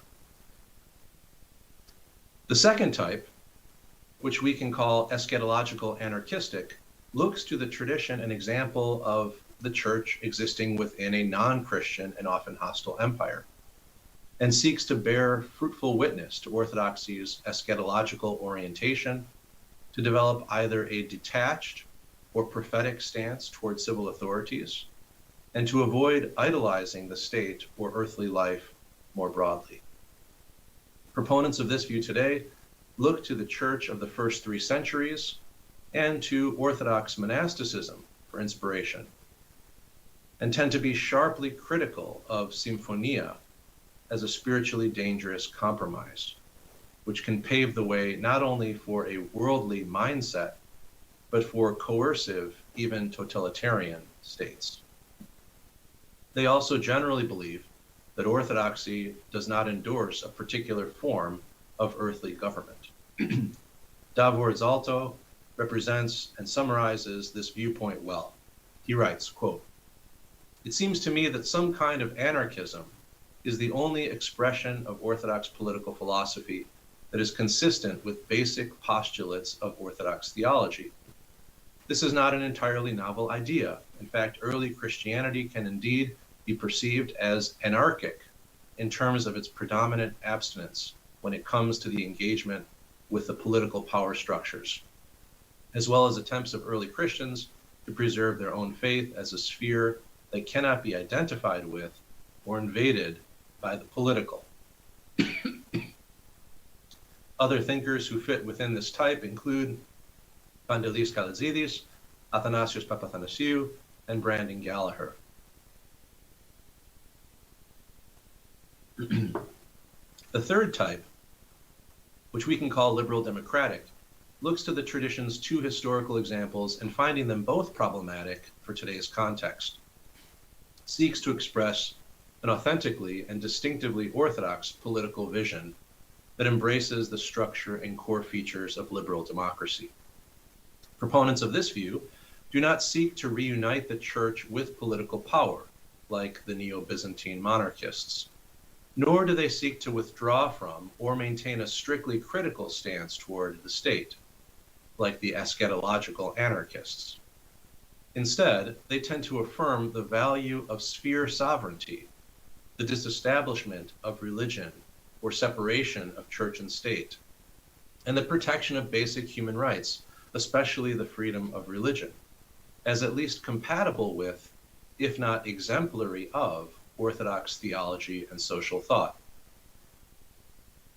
What has been striking is that some proponents of this approach, including Papa Nicolaou, have sought not only to justify their political visions with Orthodox theological principles, like divine human communion, but to suggest, like the Neo-Byzantine monarchists, that liberal democracy is the political philosophy of Orthodoxy. In addition, some Orthodox have suggested that a revised type of symphonia is possible and desirable within liberal democratic structures, one in which the church is not established or privileged, but uses its freedom to engage the public square. So we can't help but notice that in each of these three types, symphonia contributes to the construction of an Eastern Orthodox political philosophy. Conclusion. The concept of church-state symphonia has been used by Orthodox thinkers and leaders during the past 200 years, and especially in recent decades, to construct a distinctively Eastern Christian political philosophy. In this paper, I raised some historical questions about the extent to which symphonia actually existed in Byzantium, either in practice or even as a cohesive theory that meant something distinctive, something more than simply a degree of role differentiation and a significant amount of interconnection between church and state. I do not doubt that the relationship between the church and the Byzantine imperial authorities bore spiritual fruit. The question I and other current Orthodox thinkers raise is whether or not such an arrangement should or even could be implemented in today's world, especially having passed through the 20th century, and whether it is substantially different from pre-modern Western Christian approaches. I then explored some of the reasons why many Orthodox revisited symphonia, sometimes reviving it, Neo-Byzantine monarchists, sometimes rejecting it, eschatological anarchists, and sometimes partially rejecting it and partially revising it, liberal Democrats, but nearly always employing symphonia as a symbol of difference to construct a political philosophy that is Orthodox and Eastern. So I close with a passage from the 2020 document For the Life of the World, Toward a Social Ethos of the Orthodox Church, endorsed by the Holy Synod of the Ecumenical Patriarchate. Quote, "The Byzantine principle of symphonia was operative in the constitutions of many Orthodox nation states in the post-Ottoman period, and today as well, the principle of symphonia can continue to guide the Church in her attempts to work with governments toward the common good and to struggle against injustice. It cannot, however, be invoked as a justification for the imposition of religious orthodoxy on society at large, or for promotion of the Church as a political power. Thank you.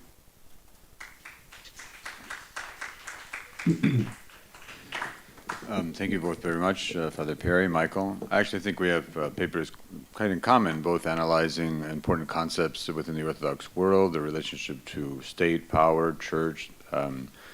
So I now open it up to the floor and for questions.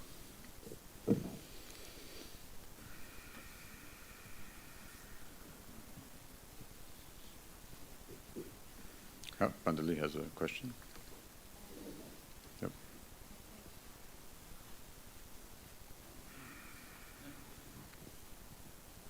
Maybe I should wait someone else to ask to open the floor, but no, that's no. That's okay. Yeah, it's fine. Okay, thank you. I will speak in Greek. I will ask my question in Greek.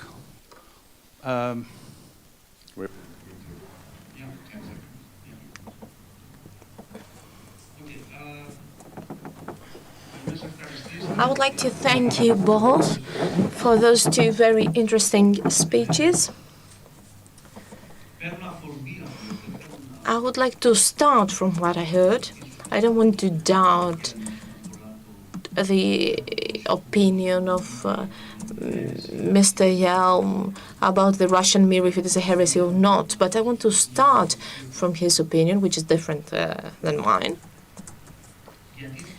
Because since we took the initiative and we published the declaration for the Russian board, which, as it is known to you, had a huge impact. It was very popular. It was read by hundreds of thousands of people. It was widespread in the media, and we have 1,500 signatures, and it was translated in 20 languages. Some people tried to refute what we have said in this declaration and say that it is not a heresy, or some people tried to find other examples of Orthodox ethnophilitism. For example, the Greek or the Serbian ethnophilitism, or some people even said that what happened in the 19th century in Bulgaria and the Council of Constantinople in 1872. So I would like to start from what Michael Yelm said in order to share my thoughts. And I would like to remind you that in 1872, the Council of Constantinople, which condemned ethnophilitism, it did not condemn just some ideas that can be found in all Orthodox people. Personally, I have spent a large part of my work in order to showcase this problem of the Orthodox nationalism. So the Council of Constantinople in 1872 did not condemn some ideas. It condemned something very specific. And that specific thing has been the claim of the Bulgarian Church to establish, if you wish, a parallel church institution within the boundaries of the Patriarchate of Constantinople, in the basis of the ethno-national, ethno-philetic characteristics. It is known that we have Greek nationalism, Romanian, Russian nationalism, etc. Unfortunately, nationalism is the disease, the cancer of contemporary Orthodoxy. However, we're talking about something else here. The Convention of 1872 that said that this is a heresy condemned this exactly thing. And what about the Russian world, Ruski Mir? Apart from the existing boundaries and apart from the existing institutions, Kazakhstan, Russia, Moldavia, there is a unified Russian world with the spiritual capital of Kiev, that where the Rus have been baptized, a political capital, Moscow, the leader, its Patriarch Cyril, the political leader Putin, and that this world participate all those countries that I have mentioned, and those Russians or Russian-speaking, so the so-called Russian diaspora. So every Russian-speaking person living around the world. I'm sorry, but this is a heresy. This is exactly the same that the Bulgarian church tried to do in the 19th century, to establish a parallel church institution based on the ethnophyletic criterion. I leave anything else aside, that Ruski Mir, it's a hegemonic ideology, an aggressive ideology. This world that is consists of those countries, Kiev, from Kirill, leader Putin, is a unit and cannot be broken. And if someone will go away, then the whole edifice will tumble down. I'm sorry, but this is what the basis of the war in Ukraine, since the Ukrainians want to live in autonomy, they want to have their own state with their own alliances, and they want to have reference to Europe or to NATO.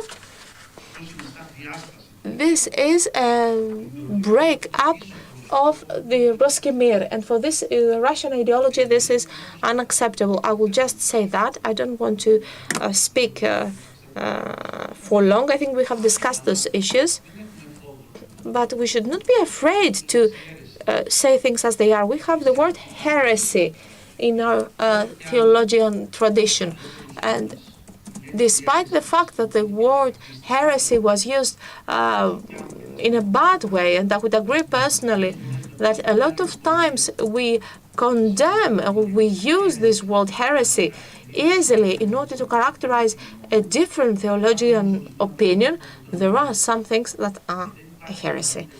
And there is no, and ethnophiletism is heresy for Orthodox, and I'm talking about aggressive ethnophiletism that does not stay in theory as the Greeks and Bulgarians do, but it acts and wishes to impose their opinion with arms, with armed conflict. I would like to thank the speakers very much because they gave us the opportunity to think. Father Perry, I mean, it somewhat relates to discussion on Sinfonios. I don't know if you want to comment also on Ruski Mir as heresy. So we'll go with Michael first. Michael, do you want to respond? First of all, beginning with the concept of heresy. As a scholar, I don't define heresies. That's what the church does. I look at the historical artifacts that we find. If you take the 1872 Council, for example, that's in the decision text is not long. It's not an elaborated idea about what it means.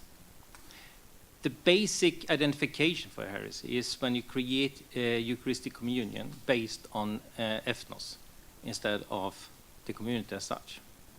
That's a basic identification of what it could mean. Meaning if you establish a parish or something which is just open for the communities belonging to a particular ethnos. That's the context, historical context behind the 1872 Council.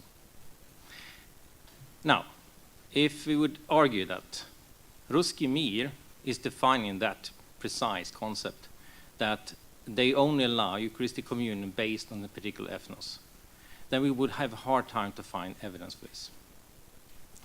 That's the first thing. The second thing is the relevance of using Ruski Mir in this particular way. First of all, Ruski Mir has existed since the 11th century. It has been elaborated in various centuries, yet again and again. It's part of a Russian culture to use that concept. Do we mean the present concept, which is used now in the Russian Orthodox Church? But it's very hard to find sources for how to use in the present context Ruski Mir in a particular defined sense. If you argue that we are looking at what Patriarch Kirill is saying, then it's not ethnophilitism that is the problem here. The problem is that he is advocating a vertical hierarchy, which has nothing to do with ethnophilitism. It has to do with how he is developing a vertical structure where he thinks that the Russian nation as such is connected to the assignment by the church. But that has been part of Orthodox history, both in the Hellenic world as much as in the Russian world.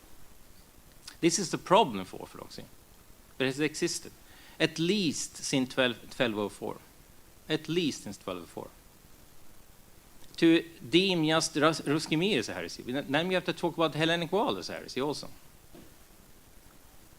But the war in Ukraine is not based on ethnophilitism. That's a wrong interpretation, I would say. It doesn't mean that I support any kind of Russian war against Ukraine. On the contrary, I met with the Prime Minister of the Nordic countries in the beginning of this week to argue for letting Ukrainian enter into the European Union. But the thing is that it's the absolute enlightenment that comes back again. The idea that one needs to lead the many to fulfill their best. And that's how the Russian agenda now is played out in Ukraine. The Ukrainians doesn't know their best, so we need to teach them what is best for them. That is not ethnophilitism. That's a vertical hierarchy which is propagated by patriarchy again and again and again.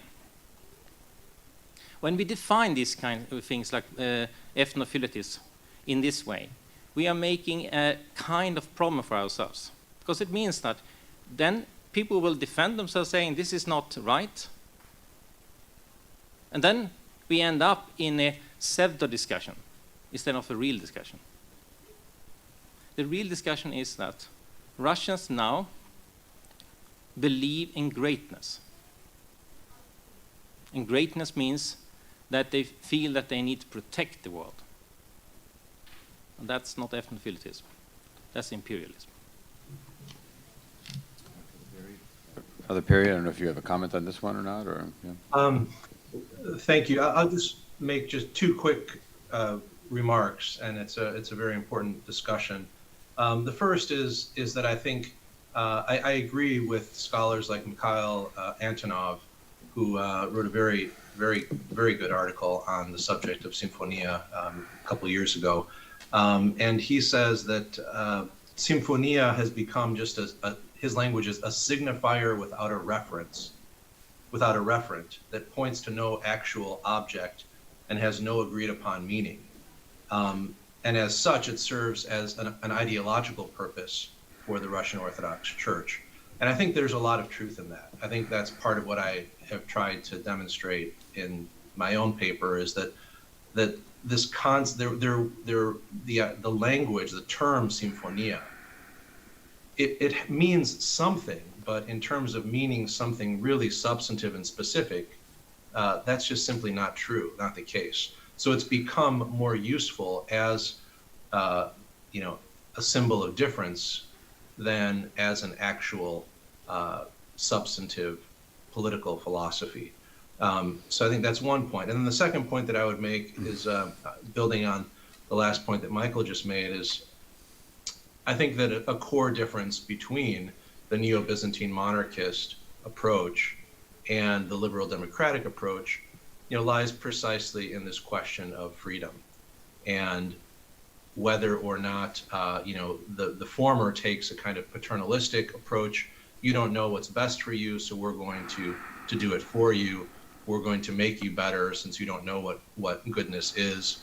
We're going to protect you in the way that a child needs to be protected by their parents until they're adult. But on the liberal democratic side, there can be no such compulsion, no such coercion, and it's much more of a relationship of equality than of paternalism. So I'll stop there, but I think that it's a very important point. So we have a question from George Demokopoulos. Thank you. It's for Father Perry. An observation and then maybe a suggestion, and you can ignore both. The first is Anthony Caldelis, who wrote this great. He's written many books about Byzantium, but he really sort of made a name for himself with a book called Hellenism in Byzantium. And he makes a kind of passing aside there, where he says, if it wasn't for Justinian's Novella 6, there's really no other evidence from Byzantium that the Byzantines actually believed and cared about this thing, Symphonia. Right? It's just not in the sources. And I was speaking with another Byzantinist just a couple weeks ago, Leonora Neville, and she suggested that she studies civic religion in Byzantium, and she suggested that she thinks the Orthodox fascination with this notion of symphonia is a post-Byzantine longing for what they think they had before. Yeah. But they never really had. So that's the observation. The suggestion is that, I mean, I loved how you traced all of this. I loved especially how you contextualized in the 20th, 21st century the way in which the Orthodox are sort of turning to these different options and so forth. But in the story you recounted, you skipped actually the largest Christian demographic of the Middle Ages, which is Christians under the Caliphate. Right? More Christians lived under the Caliphate than in any other political existence prior to the 17th century. Right? We have very skewed notions of population density. Right? In the 8th century, there are 1 million Christians in Baghdad. There are 10,000 Christians in Paris. Right? So no, I know Assad wants to talk about this now, but I don't know this. I don't know this material, and I know you're not a historian or read Arabic, right. but it just suggests to me that if we really want to think about the very long history of Orthodoxy dealing with different political realities, we really have to pay more attention to Arab-speaking Christians. Assad, if this is related, hold on, Perry. Assad, if this is related, do you want to add your comment now? And also we're going a little bit over. We started 15 minutes late, so we're going to go a little bit over 5:30. So. Well, let me address my first question to Perry Hamalis. What's actually Symphonia in the final end? Is it the idea which has never existed in history? And what's really inspiring? You at the very end of your presentation, you cited this text written by by a group belonging to the ecumenical patriarchate. What's actually inspiring in Symphonia? What can be inspiring for today's cooperation between state and the church? It seems to me that what is really influential for Orthodox peoples today is that historical experience that in the Byzantine Empire the church was taken care of, was catered for by the state, and this doesn't exist anymore. And they call this Symphonia. So when they speak about Symphonia, they don't speak about an ideal which has never existed, and is most probably it's gonna exist. It's gonna never exist. But they speak about something like a historical experience where the church has been protected and catered for by the state, something which does not exist and doesn't after 11453. And my question addressed to Michael. Let's assume that Ruski Mir existed and has been existing since the 11th century. But don't you think that when when we pick up an element from history and essentialize it and absolutize it, that this is a problem. It's not just a theological problem, it's a historical problem as well, a way of dealing with history. Even if we assume that Ruski Mir has existed over centuries, why should we assume that it should exist today? Peoples change and history change. And this is my main difficulty with your argumentation. Thank you. We'll have Perry first on the Sinfonia question, and then you can go. Okay, thank you. First to George's points. Yes, I agree and appreciate both of your points, George. Thank you. It's always a bit unnerving when I, as an ethicist, try to do a little bit of history. So I'm glad that I wasn't completely taken down by the historians there. So I think your first point, your comment about Justinian's Novella 6 and Anthony Caldala's book, I mean, I think it certainly resonates with the point that I'm making. I think it and Father Cyril Hovodun makes the very good point also that even just searching the TLG for the term Sinfonia, it's a very common term, but it's almost never used to refer to church-state relations. It's used to refer to other kinds of harmonious relations between groups within the empire, things like this, but very rarely is it used to refer to an ideal relationship between the imperial authorities and the church leadership or authorities.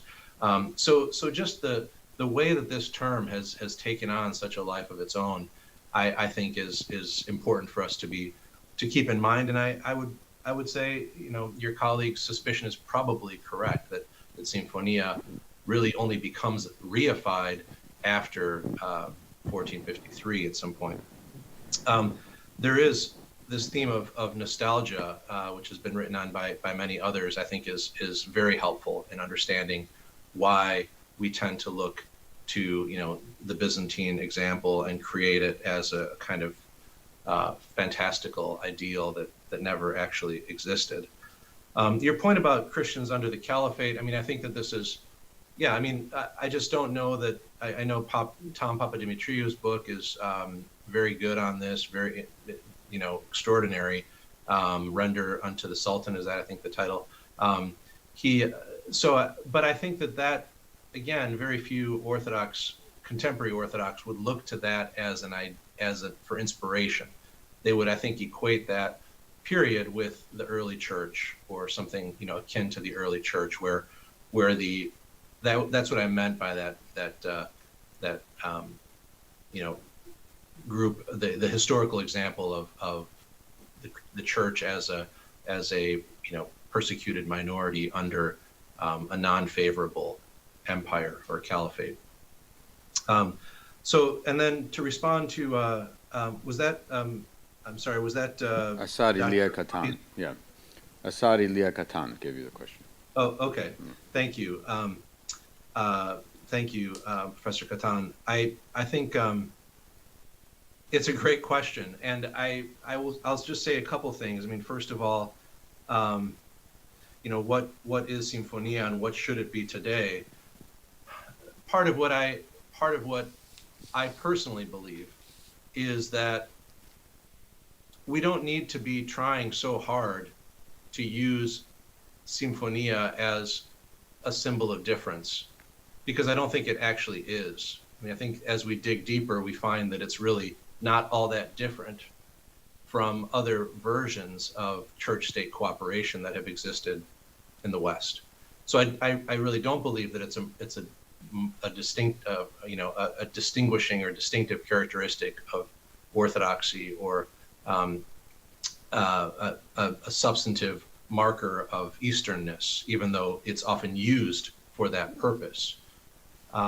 So what I think, and in the context of the Ecumenical Patriarchate's document, the Social Ethos document, I think part of what's being said there is an example of this desire to construct an idea that really that really only means that the church ought to take seriously the social sphere, that the church ought to be engaged with the political on some level, that the church ought to be speaking out on issues of justice, on issues of inequity, and on social problems of our time, that it's neither acceptable, that it's not acceptable for us to just utterly withdraw from that realm. And I think that's Sinfonia at its best. It's a kind of reminder that the church has something valuable to offer in the public square.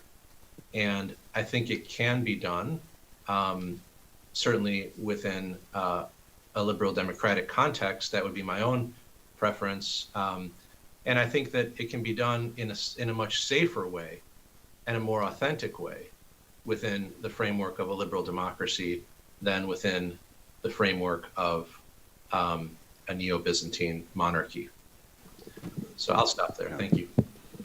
So we have 5 minutes. I'm going to take the moderator's privilege here and ask each of them a question.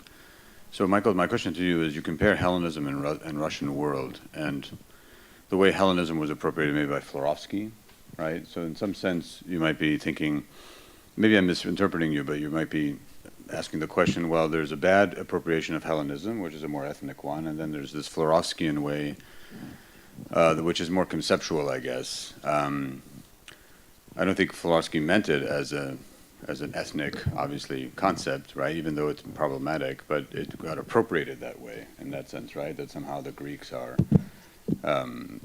somehow Orthodoxy somehow should be identified with some kind of Greekness, right? But I don't know if it's a one-to-one comparison, right? Because the way that Hellenism works in that context is not spatial in the categories that you yourself use. So I'm not sure if there is a one-to-one comparison between the use of Russian world and the way Hellenism is somehow used in the theological, conceptual way. So anyway, just maybe elaboration or comment on that. And then for Perry, there's a book, you probably know this book by Cécile Laborde called Liberalism's Religion, right? And Cécile Laborde is a theorist of liberalism, and I'm quite sympathetic to her work, no surprise to anyone. She had a bit of a debate with Winifred Sullivan, who is a sort of critical theorist, anarchist, one could say, whom I know fairly well and I have a great respect for. But in their discussion, Cécile Laborde sort of ended with a sense of, with a kind of quip, but basically said that, your anarchism is a crypto-liberalism. And I wonder, I kind of think that's true, to be honest with you, and I wonder if we get too caught up with the words anarchism and liberalism too much, right? Because I wonder if they really are reaching the same goals. And I think the mistake that liberals make is that they think that the anarchist is just about no structure and confusion and so on and so forth. And I think the mistake that the anarchists make is that they think the liberals give up their prophetic edge, which I also don't think is true, and which is not something that I advanced, right? So I wonder whether you think that those categories are really helpful, actually. I just think I think both of them don't like your first model, for sure. And I think both, in the end, really want the same thing. They want the same outcome, even if they debate the kinds of structures, or even allow for a debate about the kind of structures that it would give the particular kind of outcome, which, again, I think they both want. So, yeah, whether it's a talking past each other, quite honestly. So Michael, why don't you go first? Yeah, it's very similar to what Katan was talking about. My point by starting with G41 was to talk about when we create worlds, as the cultural geographers talk about, it's an empirical universe we are creating by using places and space, so to say. Which means that the concept, for example, like Katan was asking about from the 11th century, it wasn't an ideological concept at all. It referred to a very, very precise world that existed beyond Europe.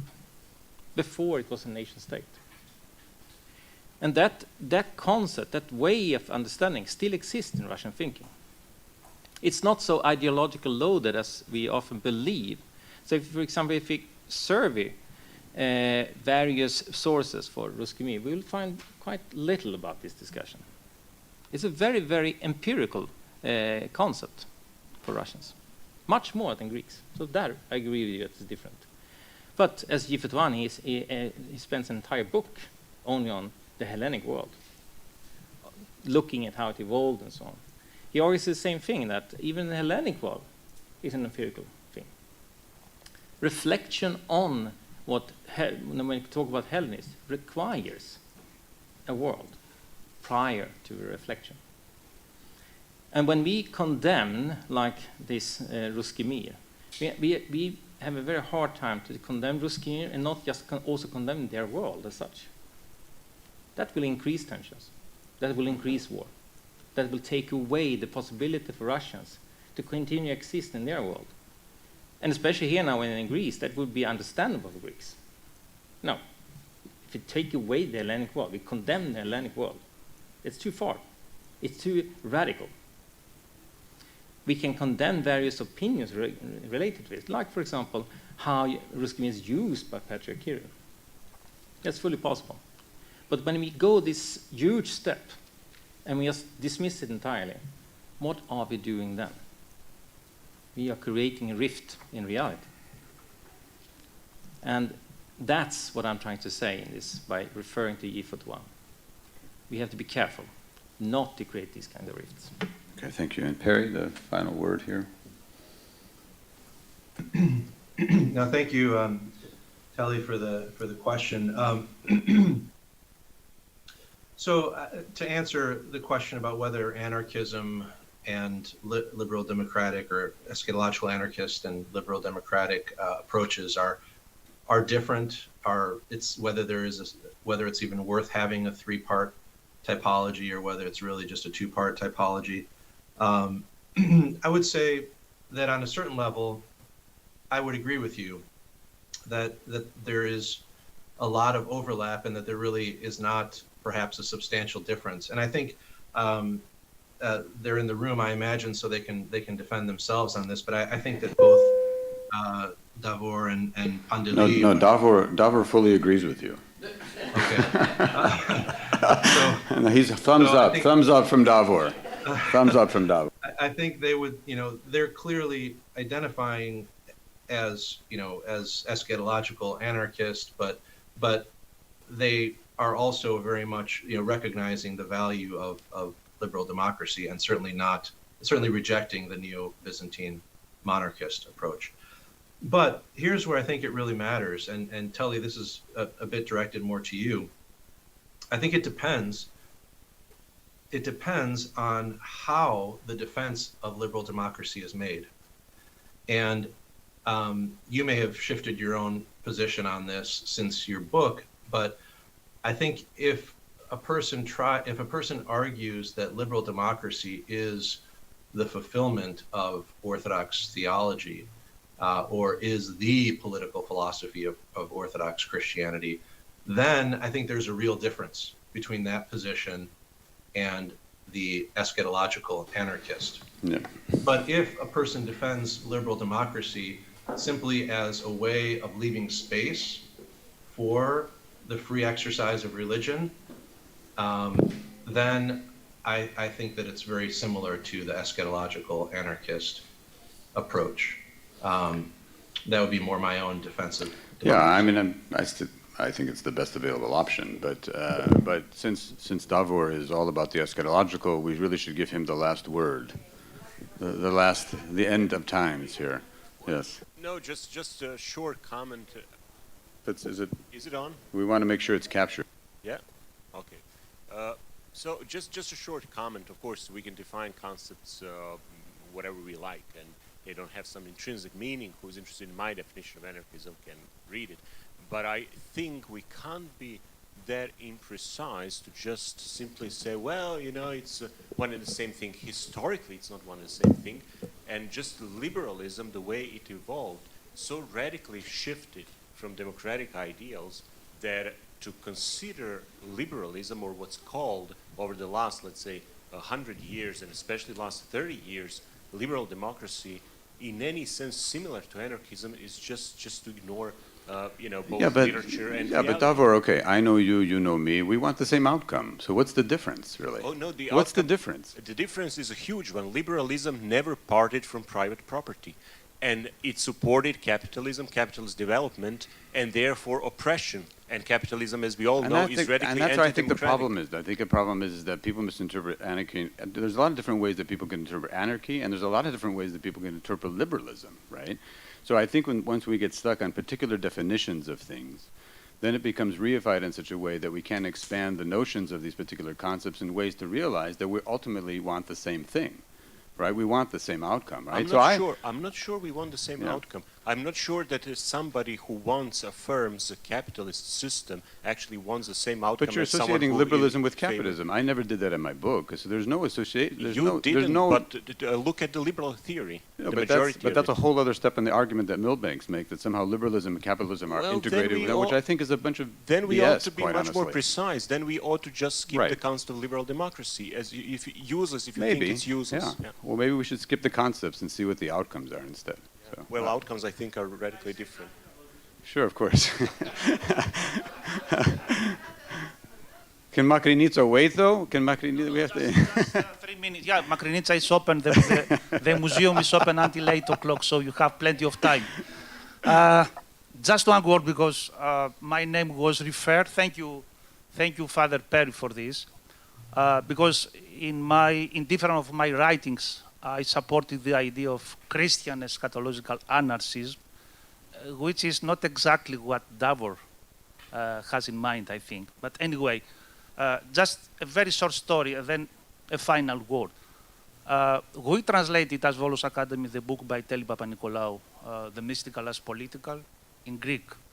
And when I was writing the Greek preface for this book, I said to Telly, look, at the end I will make 3 critical remarks. Is there any problem? And he said, and this is in his honor, he said, no, absolutely no problem. We in the United States, we like this, to have this kind of dialogue, which is not so evident in Greece. You know, Greek academics, they don't like at all to be criticized. So one of these critical remarks, briefly noticed at the end of my preface, was that it is not so clear if there is any eschatological distance from liberal democracy as a kind of ideal regime, or how to say, as ideal model. But this is not only for liberalism, this is also for every political system, of right and of left, of capitalist or of Marxist-Leninist, of socialism, etc., etc. The eschatological anarchism annulates every political claim in the name of God. I think this is...